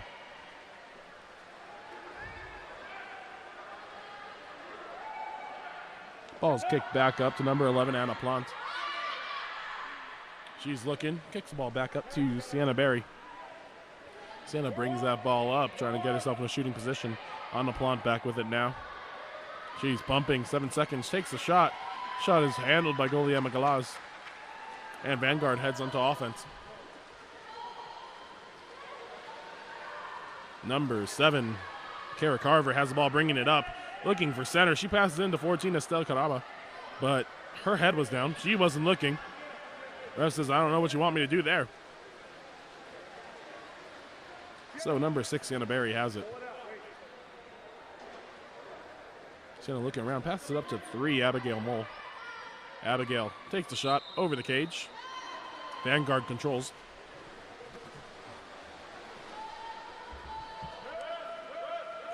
Goalie Emma Galaz kicks the ball up deep the right side of the pool. Number 7, Kara Carva has it now. Ball swings back up to number 6, Sophia Aguirre.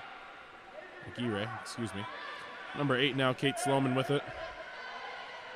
Pumping is Kate. She swings it down the right side of the cage. Number 14, Estelle Caraba. Looking for a driving Kate. She gets it. That ball is tipped out of her hand. Great defense there by number 9, Masha Layden. 21 seconds remaining here in the game in the second quarter. Goalie Sophia Hamner bringing that ball up. She looks eager.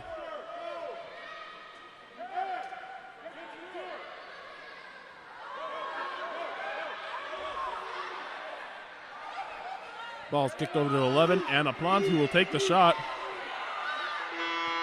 Takes a shot that bounces off the right post, and that will end the second quarter of play.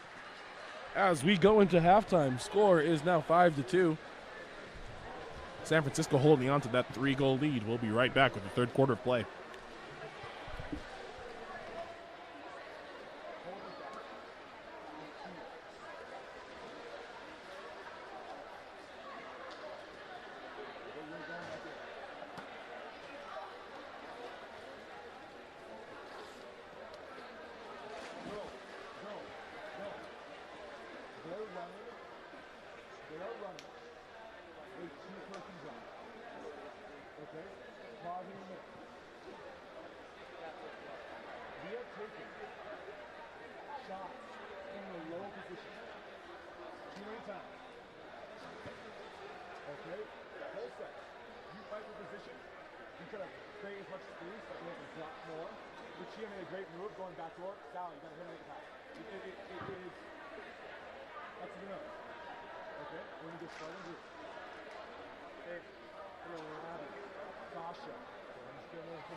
He says he has an extra laptop cord at his house. That's probably for this one, right? Probably. Okay, he'll bring the extra tomorrow, I think. I'm just going to leave that one in the bin then. Okay.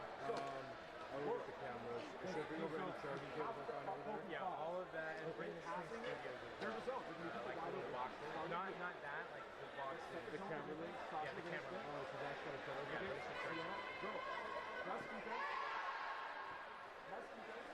Looking for easy goals in transition. Let's go, girl.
And as we are ready to resume the second half of play, third quarter, we have number 13, Alexandra Frey swimming off for San Francisco against number 3, Allison Cohen. Alexandra Frey is going to win that swim off and kick the ball back to number 5, Olivia Selden. Olivia bringing the ball up. Kicks the ball down the line. Number 13, Sienna Jumani. Excuse me, that's number 13, Alexandra Frey. Working, trying to find something. She kicks it over to number 15. Right over the top, Lucia Sarum-Sashki. Able to score that goal for San Francisco.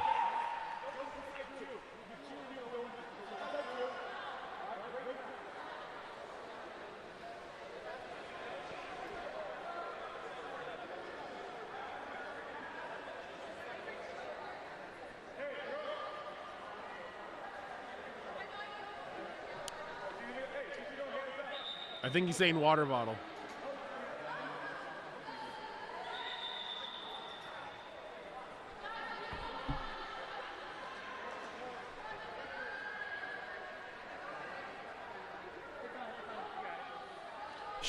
A slight shot clock malfunction there, but looks like we are ready to resume here, the third quarter of play. Goalie Emma Galaz has it. Vanguard preparing to do one of their signature off the goal plays. Lots of movement happening. Swings the ball over to number 3, Allison Cohen. Allison turning, but the help is there. We'll see if she's able to get something. Number 3, Allison Cohen still has the ball. She has a player open on the weak side. Kicks the ball over, and the 5-meter is called. That 5-meter drawn by number 9, Presley Jones. Assessed to number 3, Abigail Mole. Looks like it'll be number 2, Charlie Krotz, taking the shot. With a chance to bring her team within 2. Whistle blows. Shot happens, goes off the top right. Vanguard is now 1 for 4 on 5-meter penalty shots. Not a statistic that their coach is going to love. Swings over to the far side. San Francisco Water Polo Club has the ball. Number 5, Olivia Selden, trying to put the ball in. Okay. Number 15, Lucia Sarmsashki, called for the offensive turnover, though.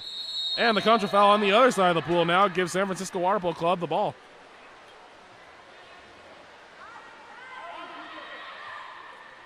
Kicked out number 12. Avery Payne has it. Swings the ball across. Number 60 on the Berry enters the ball into Lucia. Lucia is able to draw the ejection. Looks like it'll be number 9, Presley Jones, heading to the sin bin. She'll explain to her coach what she did, while San Francisco sets up their 6-on-5. Number 12, Avery Payne, tries to put the ball inside, and number 15, Lucia Sarmsaki, is able to put the ball in. She wants her cake and eats it too. Lucia able to draw the ejection and then score the goal. Her coach gives her a much-deserved break after that one. That makes our score 7-2 now. San Francisco in the lead.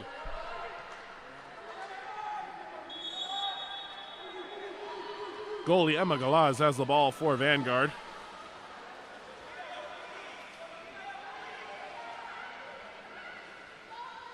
Ball is put up to number 6, Sofia Aguirre. Down to the 1-2 side. We have a drive here by Allison Cohen. She's trying to get a shot off. Instead, she's swamped and has the ordinary foul given to her. Number 6, Sophia has it. Swings the ball over to number 5, Malone Avakalan. Malone has it. Looking, swings it. Number 3, Allison Cohen dumps the ball. Give Vanguard a chance to get back on defense. Goalie Sophia Hamner has it.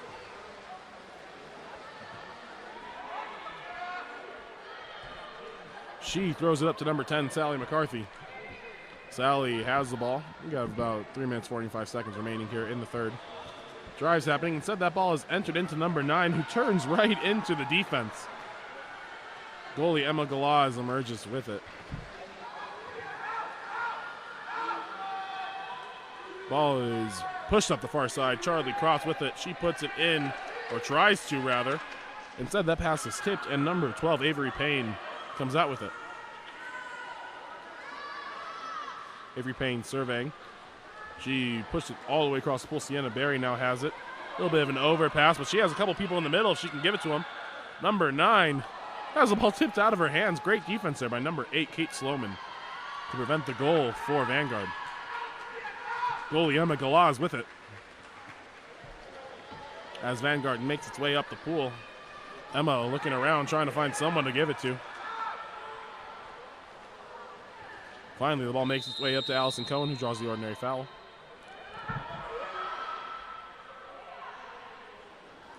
Ball moves to Riley Johnson, number 11, who puts the ball into center.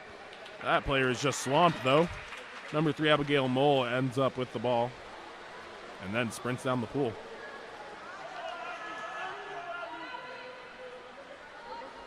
Number 6, Sienna Berry with it. And she is able to sneak that ball into the near side. Really wanted everyone to think that she was going to enter the ball into center. Instead, she shoots the ball into the right side of the cage, able to get it past goalie Emma Galaz. Score is now 8-2. San Francisco in the lead as they send in a full new crew of 6 individuals trying to keep them fresh.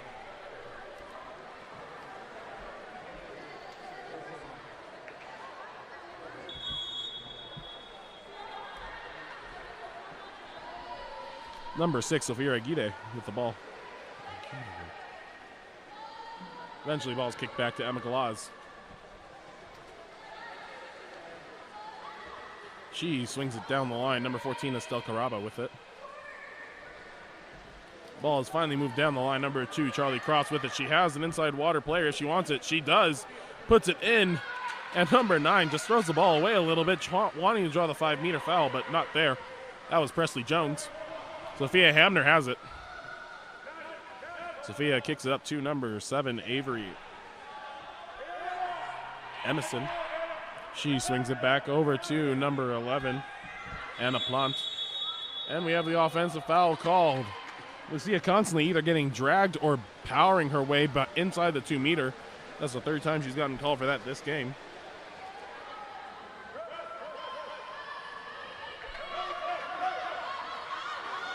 Number 8 now has it, kicks it up to Lucia. She is all by herself. She shoots it into the top left corner, and Lucia Sarmsachki able to score that ball.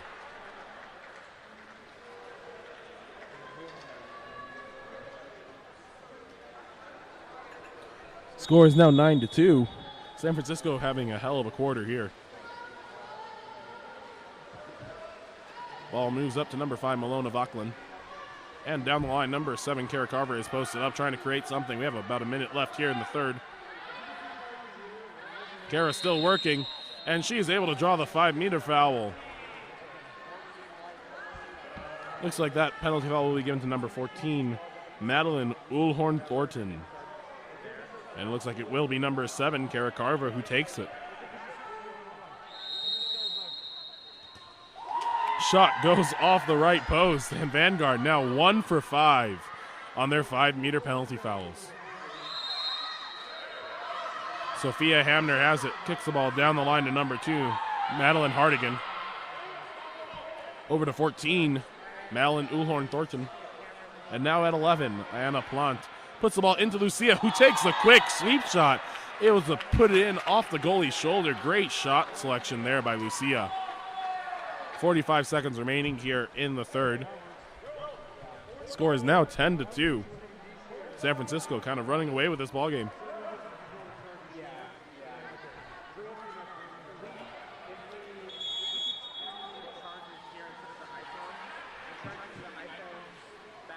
Goalie Emma Galaz with it.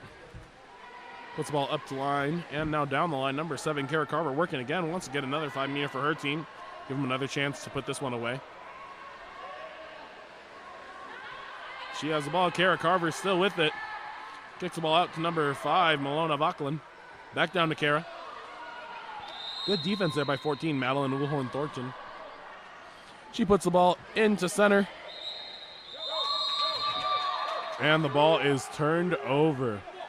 15 seconds remaining here in the game clock for the 3rd quarter. Number 8, Julia Keene, kicks the ball inside. Number 9, Maja Layden, just shoots the ball wide right. 6 seconds left in the 3rd now. Emma Galaz has it. Looking to find one final shooting opportunity for their team. She swings it up to Kara. 3, 2. Oh, and the pullback. We have an ejection as the buzzer sounds. Number 2, Madeline Hardigan, will go to the sin bin since the quarter is over. If Vanguard is able to win the sprint at the beginning of the quarter, fourth quarter, they will have 20 seconds of man up to run. Again, score is now 10-2. San Francisco ahead of Vanguard. Okay, yeah. Because I think we should only have one. So we'll take the studio, the camera, and then this camera when we. Put the camera in a backpack or a bin? Backpack. So I'll go get. I'll tell you guys. Get that backpack over there.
And as we are all set here to begin the fourth quarter of play, San Francisco Water Polo Club sitting comfy with an 8-goal lead over Vanguard Water Polo.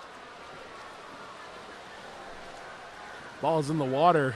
It looks like it'll be number 13, Alexandra Frey, winning the swim-off. That negates the advantage that Vanguard would have had they won the swim-off. And we are now even strength. Number 12, Avery Payne has it. Kicks it over to Sienna. Ball now moves into a posted up Abigail Mole. She takes a shot, but it goes over the cage. Goalie Emma Galaz now has it for Vanguard. She puts the ball up to number 8, Kate Sloman. Kate with the ball. They swing the ball over to the other side, number 5, Malone Avaklan. Over to 7, Kara. Kara looking, shoots the ball over.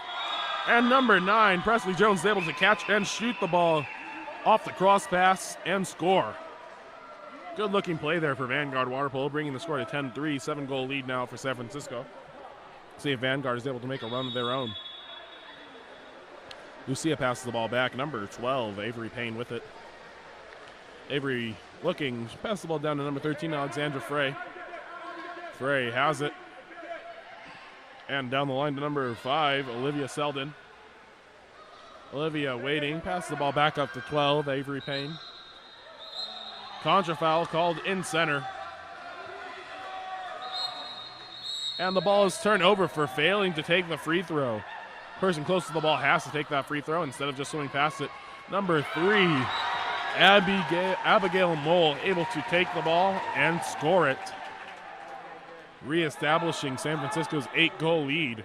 You can hear their fans over in the stands. Look like their boy team is here right now. Score is 11-3 with 4:56 remaining here in the fourth quarter.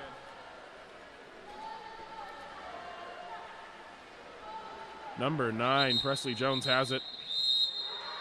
Ejection called on number 15, Lucia Sarmsachki. She'll go to the sin bin and talk to her coach for 20 seconds. As soon as that happened, Vanguard coach calls a timeout and wants to talk things over with his team before they move into their 6-on-5 offense.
And coming out of the timeout, Vanguard Water Polo is going to have a one-man advantage. They are going into their 6-on-5 offense after talking things over with their coach. Goalie Emma Galaz is going to start with the ball. Whistle blows, and Galaz passes the ball up to number, I believe that's 5, Malona Vauclin. Malone with the ball. She passed the ball down the line. Back up to Malone. Over to 9, Presley Jones. She swings the ball down the line to the 6th spot. Eventually that ball is put into the post, but inside the 2 meter is called. We've got to make sure that ball falls inside the 2 meter if we're looking for that. San Francisco Water Polo controls. Number 9, Maja Layden, has the ball, swimming it up, looking to create some offense for her team. She has a driver in number 3, Abigail Mole. Instead, chooses the ball to swing to the far side. Now the ball tries to go to Abigail Mole, but instead it's a little bit too hard for her to handle, and the ball is turned over.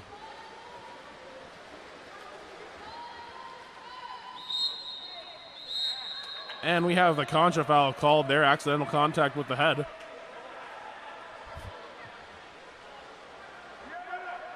Number 13, Alexandra Frey has it. Quick pass to number 6, Sienna Berry, and she scores the ball.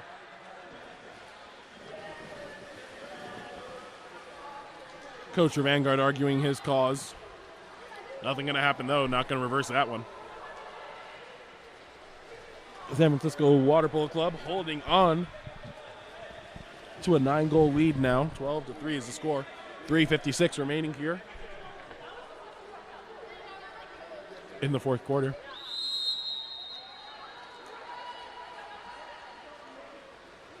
Goalie Emma Galaz with it.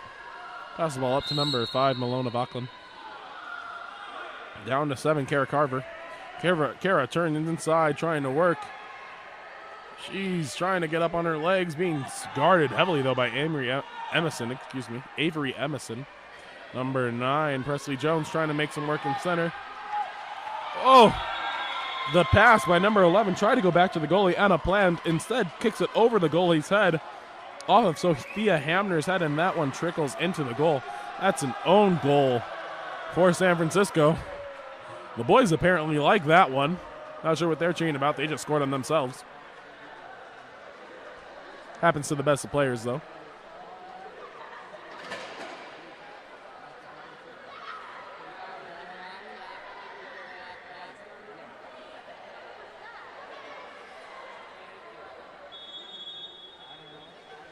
Number 11, Anna Plant with the ball now. Score is 12-4, 8-goal lead for San Francisco. Kicks it over to 14, Madeline Wolfhorn Thornton. Now number 10, Sally McCarthy, brings the ball up and starts attacking the defense. She's looking for an opportunity to shoot. Instead puts the ball into Lucia at center. That ball is stolen by the Vanguard defense as they come back and crash. Emma Galaz with the ball for Vanguard. Kicks up to 14, Estelle Caraba. Estelle looking, swings it across the pool, number 3, Allison Cohen. Allison tries to put the ball inside, but Lucia defends that play nicely. Goalie Sophia Hamner with it. She kicks the ball up the line, number 7, Avery Emerson. Swings it to number 11, Anna Plant. And now to Lucia Sarmshachki. Down the line to number 8, Julia Keene. While Lucia tries to drive, Julia still with the ball. Pumping, surveying, trying to find an option. Puts it into Lucia. She takes a sweep shot across the cage and is able to score it. Great awareness there by Lucia, able to get that shot off quickly. Regains a 9-goal advantage for San Francisco.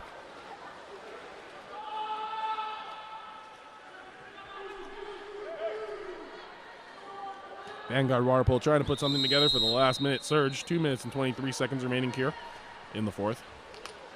Emma Galaz with the ball, as is custom for this Vanguard squad. Number 7, Kara Carver. Swings it to 14, Estelle Caraba. Eventually the ball moves down the line. Looks like that's number 3, Allison Cohen. That ball is kicked across, passes a little bit short, and it's broken up by number 1, Sophia Hamner.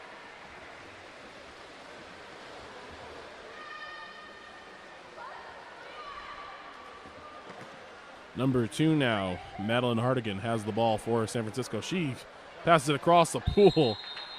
Direct pass to number 6, Sienna Berry. She is able to pound that ball into the top left corner. Once again, extending the San Francisco Water Polo Club lead. Score is now 14-4. San Francisco extending their lead to 10 goals. 1:42 remaining here in the fourth quarter.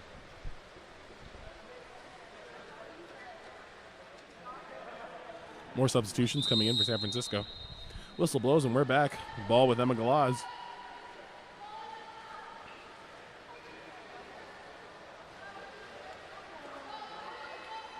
Now it's up to number 9, Presley Jones. Presley trying to turn.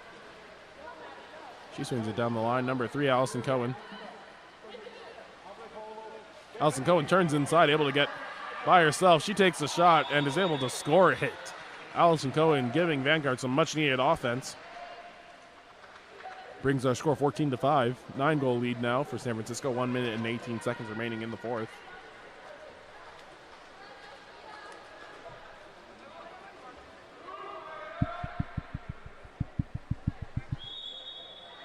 Play resumes. Number 5, Olivia Selden with the ball. She brings it up for San Francisco. Swings the ball down the line. Sienna Berry was the intended target, but that ball skips past. Ordinary foul given to her as she was pulled back. Actually, that's number 8, Julia Keene. Eventually, ball is put into center. Number 9, Maja Layden, able to turn. Might have had the ball knocked out of her hands, but either way, the ball lobs out of her hands and into the back of the net. 1 minute and 2 seconds remaining in the fourth quarter.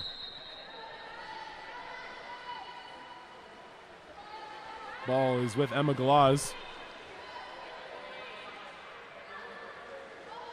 Kicked up to number 5, Malone of Ackland. Got some drives happening. And ball's kicked back up and stolen once again by San Francisco. Now ball is passed up to number 8, Julia Keene. Julia by herself, swimming towards center cage. And the ball is pushed under her. All the coach can do for Vanguard there is smile. Great defensive play there made by them. Number 7, Kara Carver kicks the ball back out to number 3, Allison Cohen. Swings the ball across number 5, Malone of Auckland. Down the line to number 14, Estelle Caraba. Takes a shot, able to sneak it past goalie Sophia Hamner. Gives Vanguard the goal with 11 seconds remaining in the game.